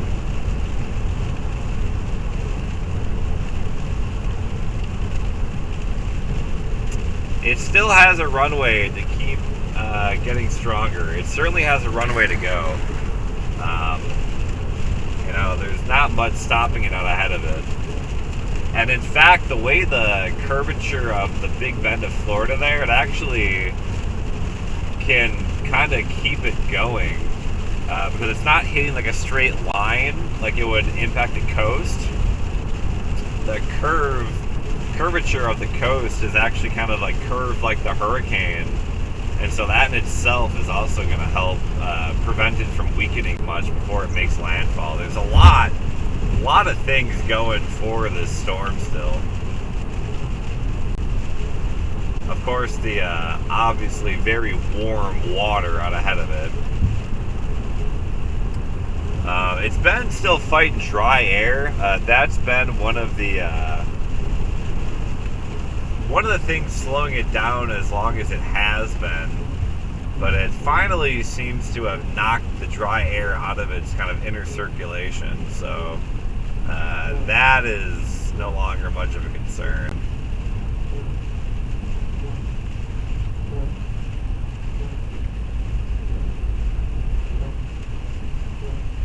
Appreciate you, Nathan. Thanks for tuning in.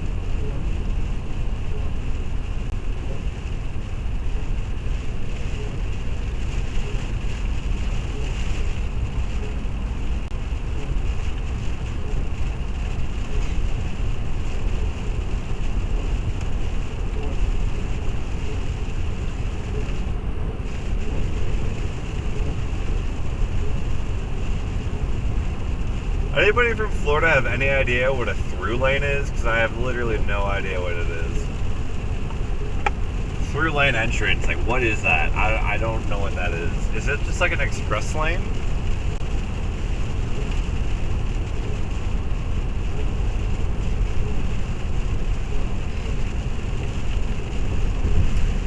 Right up here is where we stayed. I stayed here for like a week in Orlando when I was down here covering the, not the Orange Bowl, the Citrus Bowl and the Cheez-It Bowl. They're back-to-back games, both at Camping World Stadium in Orlando. And Iowa and Iowa State playing two different games here. So that was pretty great. That was a great time with my boy Jet Beecham. Missed the heck out of that, dude. It's a paid express lane. Okay, thank you. I don't get it. Like, especially now. Like, why would anyone take it now?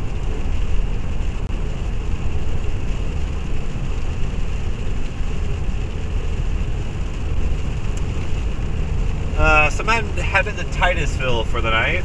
Titusville. And then we may be doing this again tomorrow. I don't know. We'll see.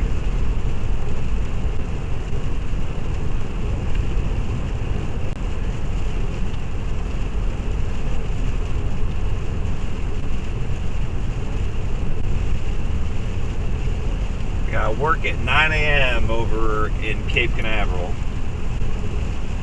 And then maybe in the evening we'll be back out and about.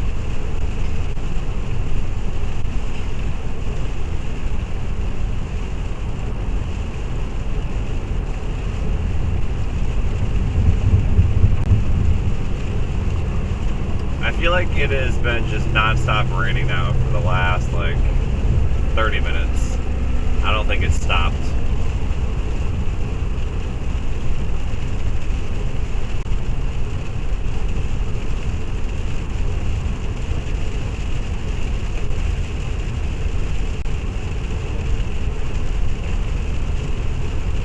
Well, there's a tornado report I see. Local storm report, tornado. Highlands County EMS reported seeing a tornado moving through Avon Park. So there was a tornado with that tornado warning down south. That's interesting. So it did show it was possible.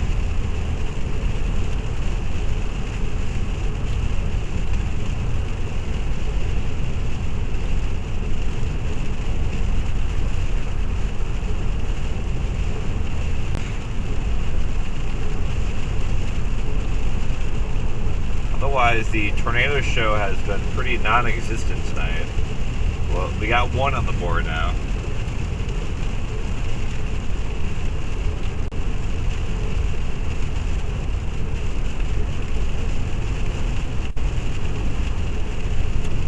Now I'm almost out ahead of this rain band here, which is kind of impressive. This last bit we're driving through here, like this is kind of the far eastern edge of the influence. What's really kind of cool to look at, if you pull up the radar, you got like radar scope, if you pull up Melbourne, and you're on the lowest elevation, the 0.5 degree scan, you can see the eye of Idalia.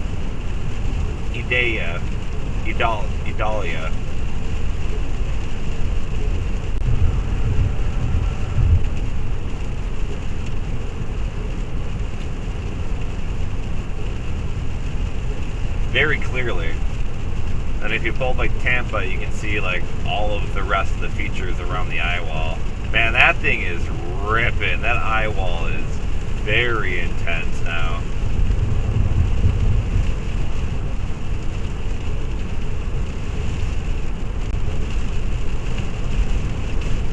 Yeah, man, Northwest Florida is gonna have a problem.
Funny thing is, like, all these chasers now are about to start waking up and getting ready for their day while I'm like getting ready to go to sleep.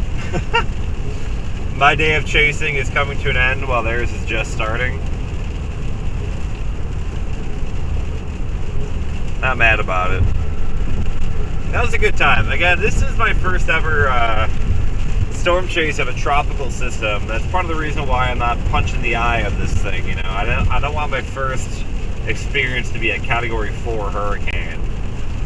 So I picked the St. Petersburg tropical storm force side of things, the outer shell of the strongest winds, as opposed to going, straight into the lion's den. Got a few friends that are going to be making that commitment tomorrow morning, or I guess later on this morning. Godspeed to them. That ain't for me. Not this time.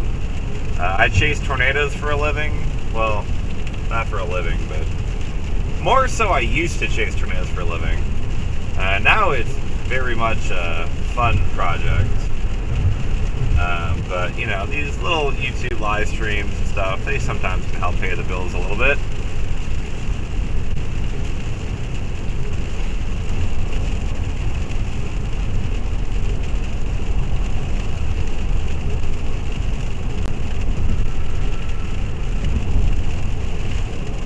Have I really been going on for 9 hours now? Holy cow. I have no concept of time. I guess I probably started since like 5 o'clock. Yeah, so those lights, they're purple. They're a defect. They're an LED light, and it's a defect. I like them personally. I think they should stay. But there is an issue with the production of these lights, and it's national. It's like a national thing, where they're everywhere. Like Iowa has them. The first time I saw them was in North Carolina. But they're everywhere, these lights. And so it's like this nationwide recall of these LED lights because they like turn purple, which I think is hilarious. And again, I think they're cool. I like them a lot. They're easier on the eyes a little bit, but they also don't obviously provide as much light, so that's probably why they're replacing them.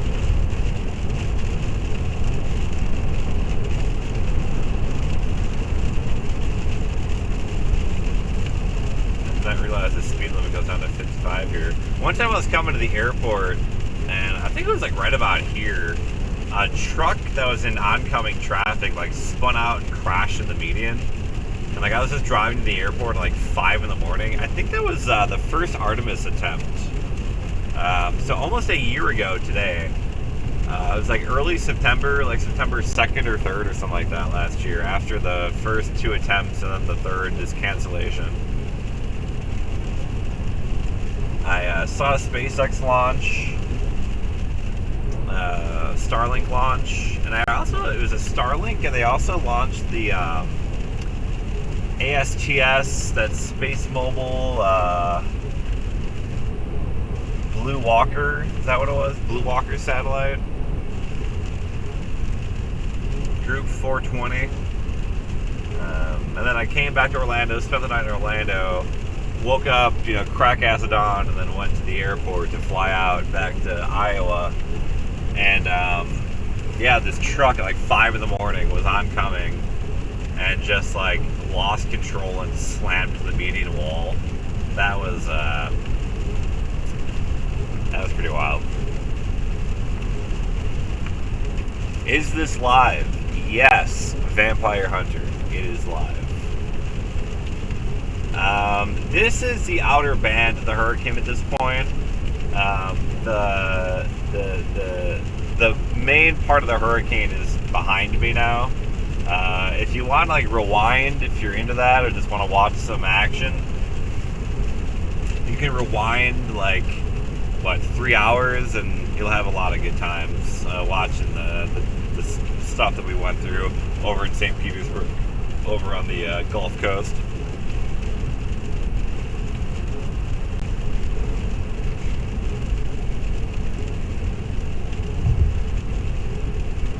The Artemis launch was incredible. Up there as one of the coolest things I've ever seen. I do think, I go back and forth about like the craziest stuff I've seen and the coolest stuff I've seen. I made a list at one point because the missus always makes fun of me about saying, "Oh my God, that's the coolest thing ever."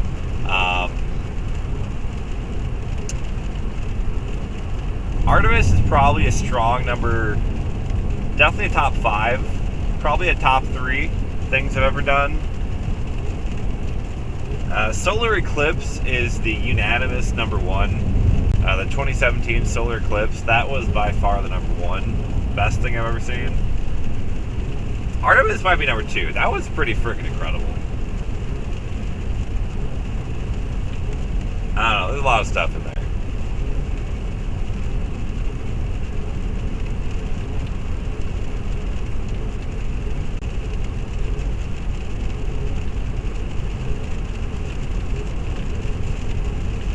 so they should keep the purple lights. I think they're much better, but unfortunately they're fixing them all. Because yeah, when we were back on here in Orlando back in November for the real Artemis launch, a lot more of these lights were the violet purple defects, but they've fixed a lot of them. The vast majority of them they've been fixed now. I believe we're talking about the street lights, right? Not the headlights of a car, but the street lights.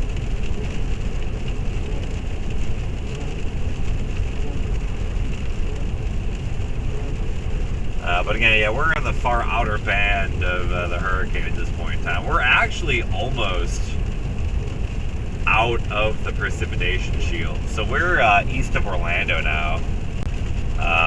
And we are on the very edge of the precipitation. We had the initial outer band.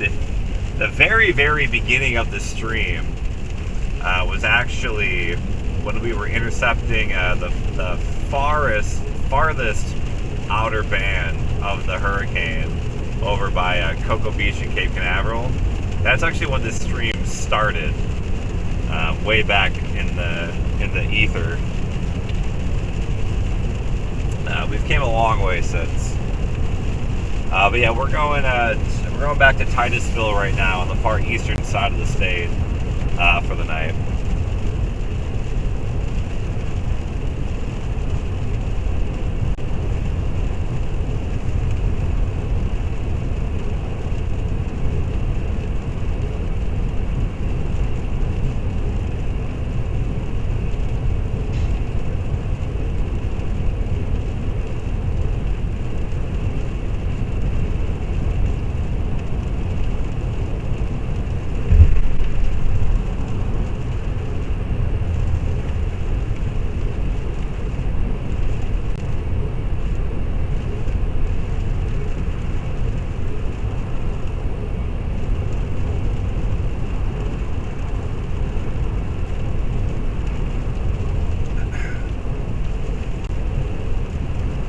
But if you're new to the channel, again, I do a lot of storm chasing here. We got my yearly documentary will be coming up here in about a month, Live Life and Chase 2023. Featuring a lot of tornadoes. We'll do some more footage from this hurricane. We'll throw that in there. It has a little bit more of the behind the scenes, the storm chasing and stuff. So they're pretty fun to make. I got Live Life and Chase 2014, 2015, 2019. 2020 and 2022. If you're looking for something to watch, you can go ahead and look at some of those I got on the channel.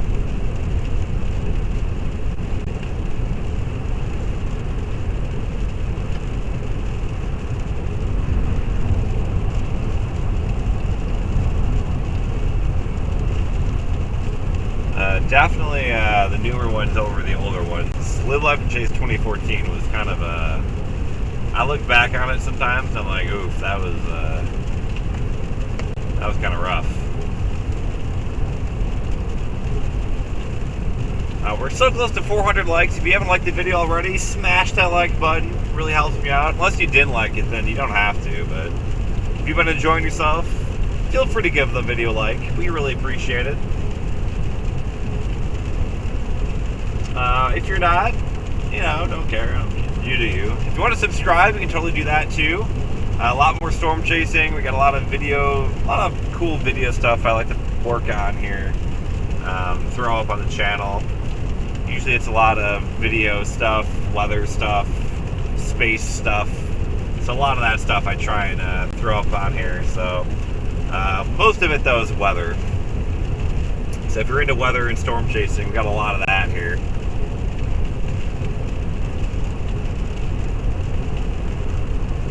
The funny thing is I also have to pee, so I'll stop maybe. I'll give a solid maybe. 2019 the best? I appreciate it. Yeah, 2019, there was a lot of stuff that happened.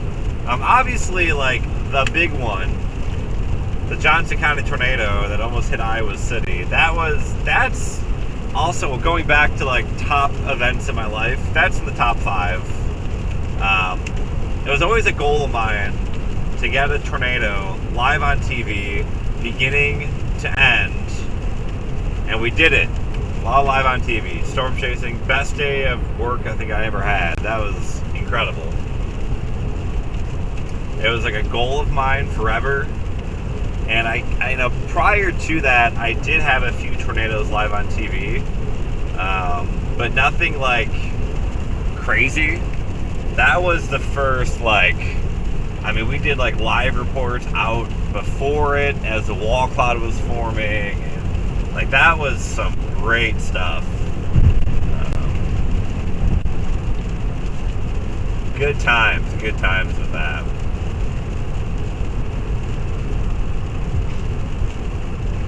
Live Life and Chase 2023. We're gonna have a lot of good storm chasing too. Probably one of the better years I've had of storm chasing. Had tornadoes in January, March, April, and May, and then this hurricane thing here in August. Weather really just shut off when we hit June.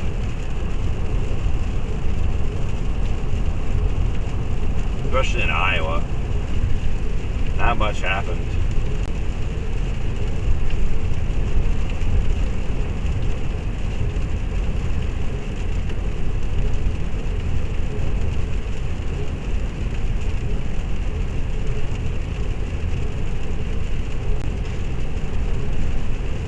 Those satellite videos, very cool. I got some Starlink videos.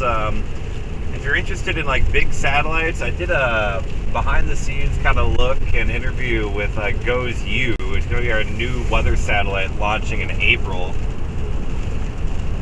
I did some work with Lockheed Martin. I got to see the satellite up close in person, which was awesome. That's a cool video I uploaded fairly recently.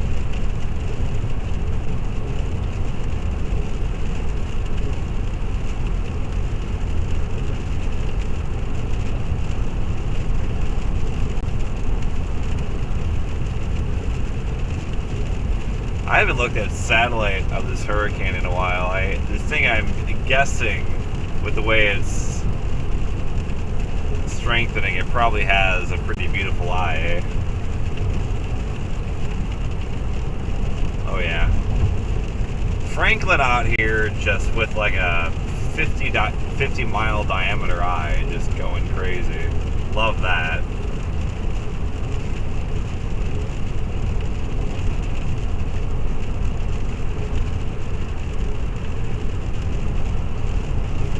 That's a pretty eye. Man, that's gonna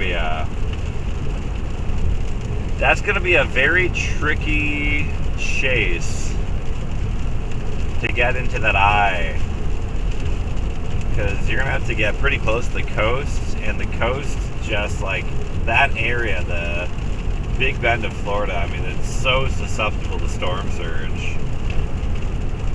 I don't know if you're really gonna get a stadium effect picture without doing some really dangerous, sketchy stuff.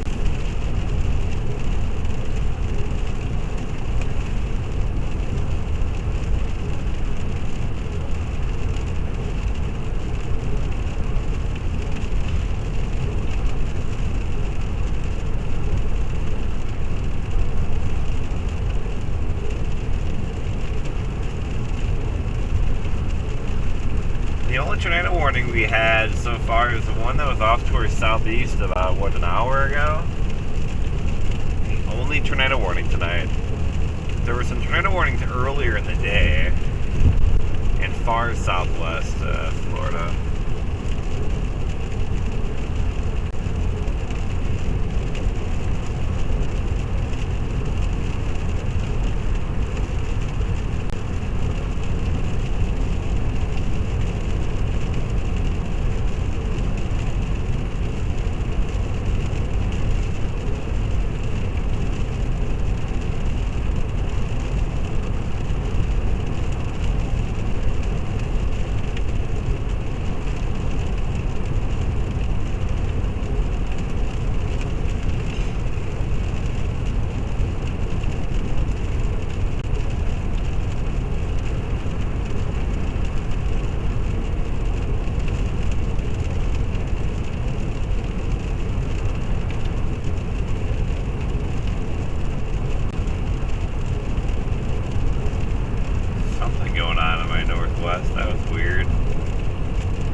perfect, but like it's just like light rain up there. That was kind of weird.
At the edge of the precip. We are almost out of it.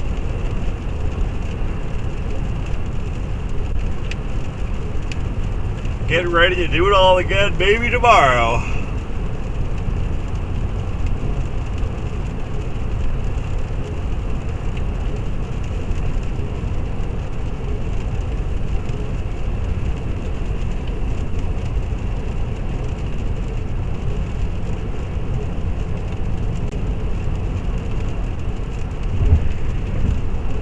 They maintain that slight risk, roughly Orlando and points north, which that checks out.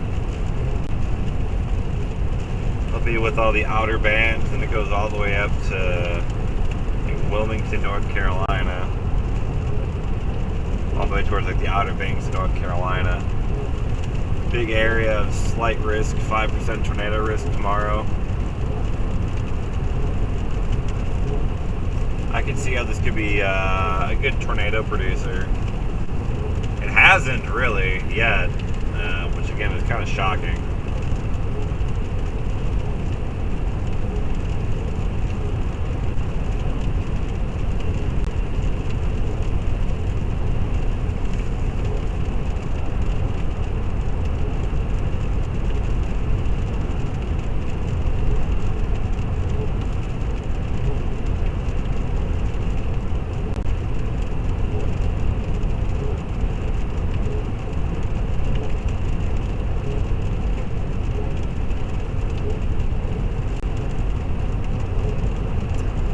If you guys are on the Tweeter or X or whatever the heck it's called now, feel free to give me a follow over there, NStewWX. It's also my Facebook if you're over on that still.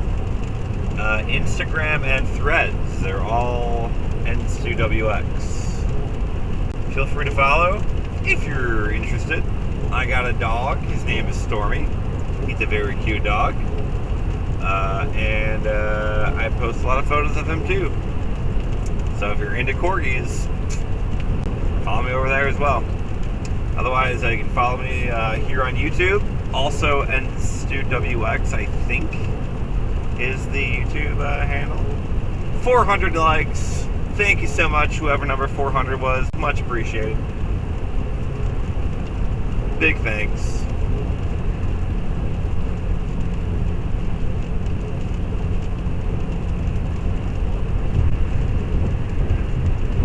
Good night. I can't read your name. I apologize. It's really small. Pops to the Dome. Have a great night. Thanks for tuning in. I am definitely not going to Cedar Key. Anyone going to Cedar Key is asking for a death wish. I'm actually going the opposite way. We were in the storm earlier, the thick of it earlier. We're headed eastbound now to get back towards the Atlantic side, and we're gonna get in position to chase some tornadoes tomorrow. We're leaving the eye of the cat, soon to be Cat 4 hurricane to the experts. That's not what I'm into.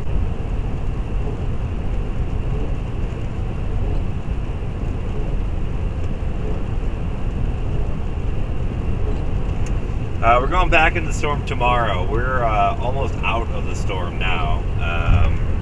We're wrapping up our chase day here today. So thank you all for tuning in.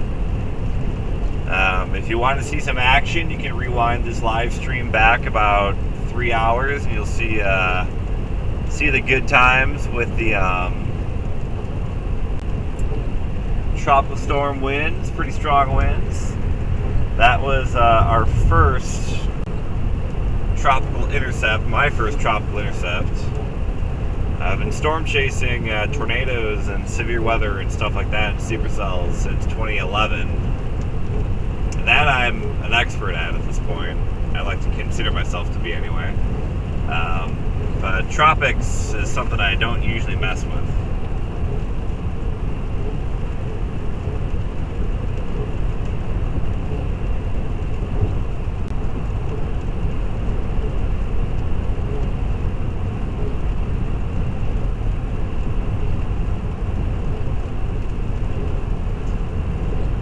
We'll see if we can get some more outer band tornadoes maybe tomorrow. Because that was actually the real goal tonight, was the tornado threat, but that really didn't persist. So instead we had to get our outer shell of Idalia.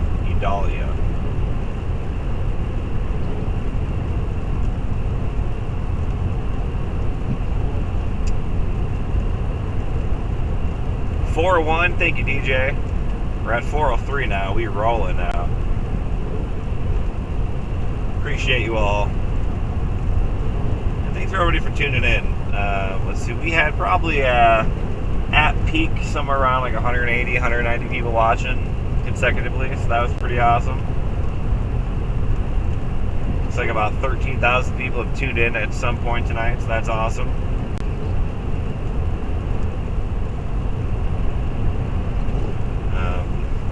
Not the most exciting stream earlier. Obviously, we weren't in the most insane part of the storm. Also, you know, the time of night, not as many people are going to be watching. So a lot of people will be watching tomorrow morning, because that's when the action will really be going. So definitely, if you want to see the chaos tomorrow morning, there'll be some people on YouTube probably doing some stupid things. So keep an eye out.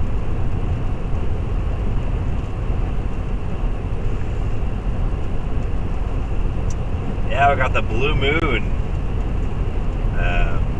Just the second full moon in a singular month. That's all that is. But we got that coming up. I think that's tonight, right? Pretty sure that's tonight.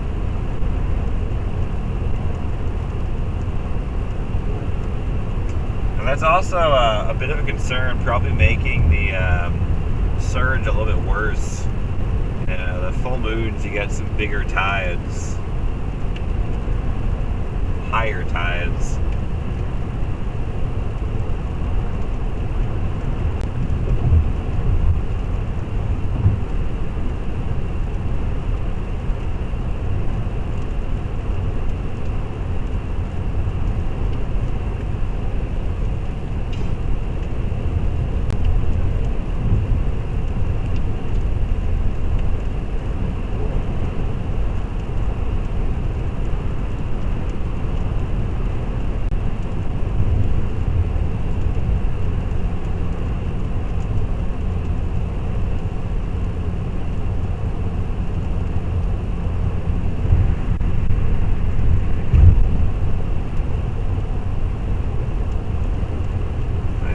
hurricane behind me.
Still watching this line of thunderstorms coming in behind me. Curious if we'll get any tornado activity with this or not. It's been kind of struggling so far.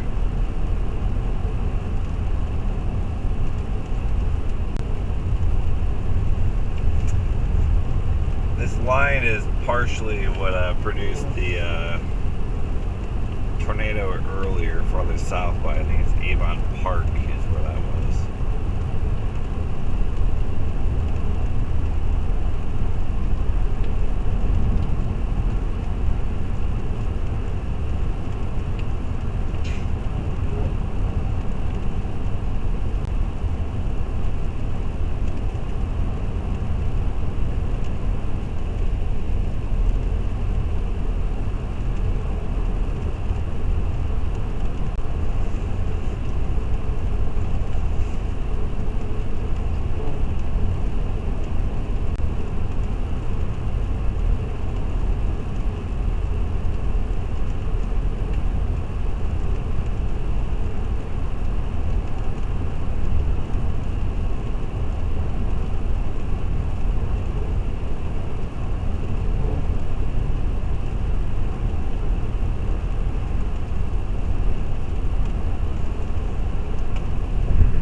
It's over already. I've been streaming for like 10 hours at this point, my dude.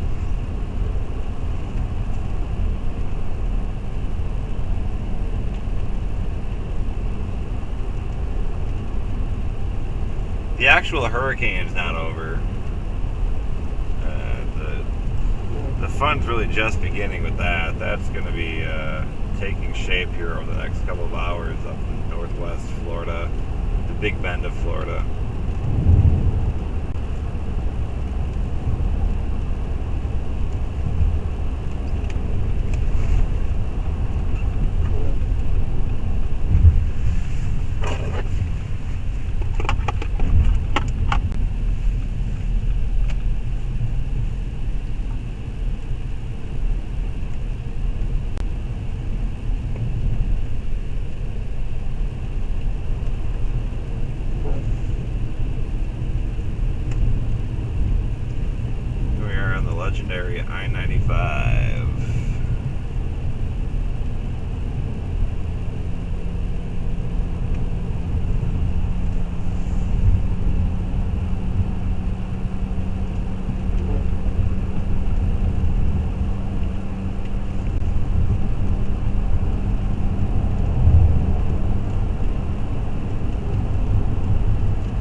If you got any other final questions, feel free to shoot them at me real quick. I'm gonna stop up here once I get to Titusville to the gas station. I can answer any other final question you guys may have before we'll wrap it up. I can't really answer like real specifics about the hurricane itself. I would defer to your local meteorologist or local people who can probably give you some better information. I'm more so just a forecaster, a local forecaster, and a storm chaser. I'm not so much one that is an expert at communicating tropical storms in the area. But all the local TV stations, they got some great people working for them.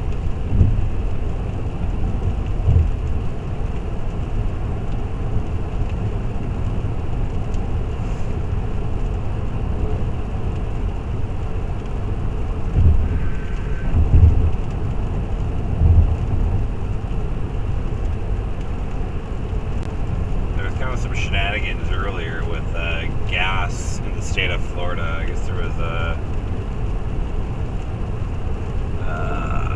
fuel issue where like diesel and regular gasoline were somehow mixed, and it went out to like a bunch of gas stations in like especially western Florida, and as all these people were trying to evacuate like Tampa, their cars were like dying because of bad fuel. Freaking nightmare.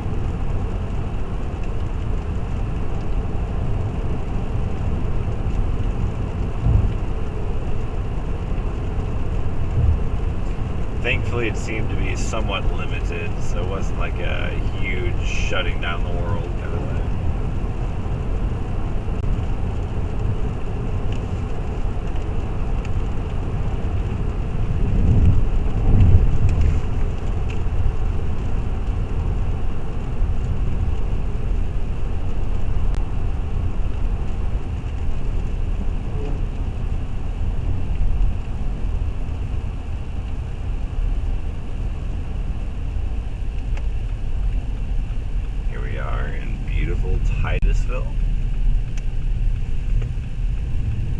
Titusville, Florida.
Okay, friends.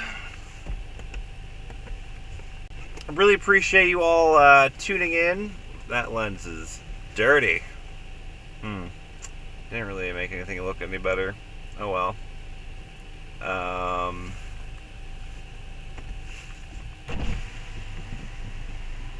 Anyway, yeah, thanks for tuning in, everybody. I really appreciate the support tonight. We may be doing this again tomorrow, looking for the outer band tornadoes and things like that. A fun stream. If you did like this video, again, feel free to give it a like. It really helps me out. Really appreciate it. Otherwise, feel free to subscribe if you're into that sort of thing as well. And we will continue to keep you updated. If you're into weather, feel free to subscribe and check out more videos. I got a whole lot of content here on the channel. Otherwise, have a great rest of your night, everybody. You can see how fast my camera fogged up. Welcome to Florida.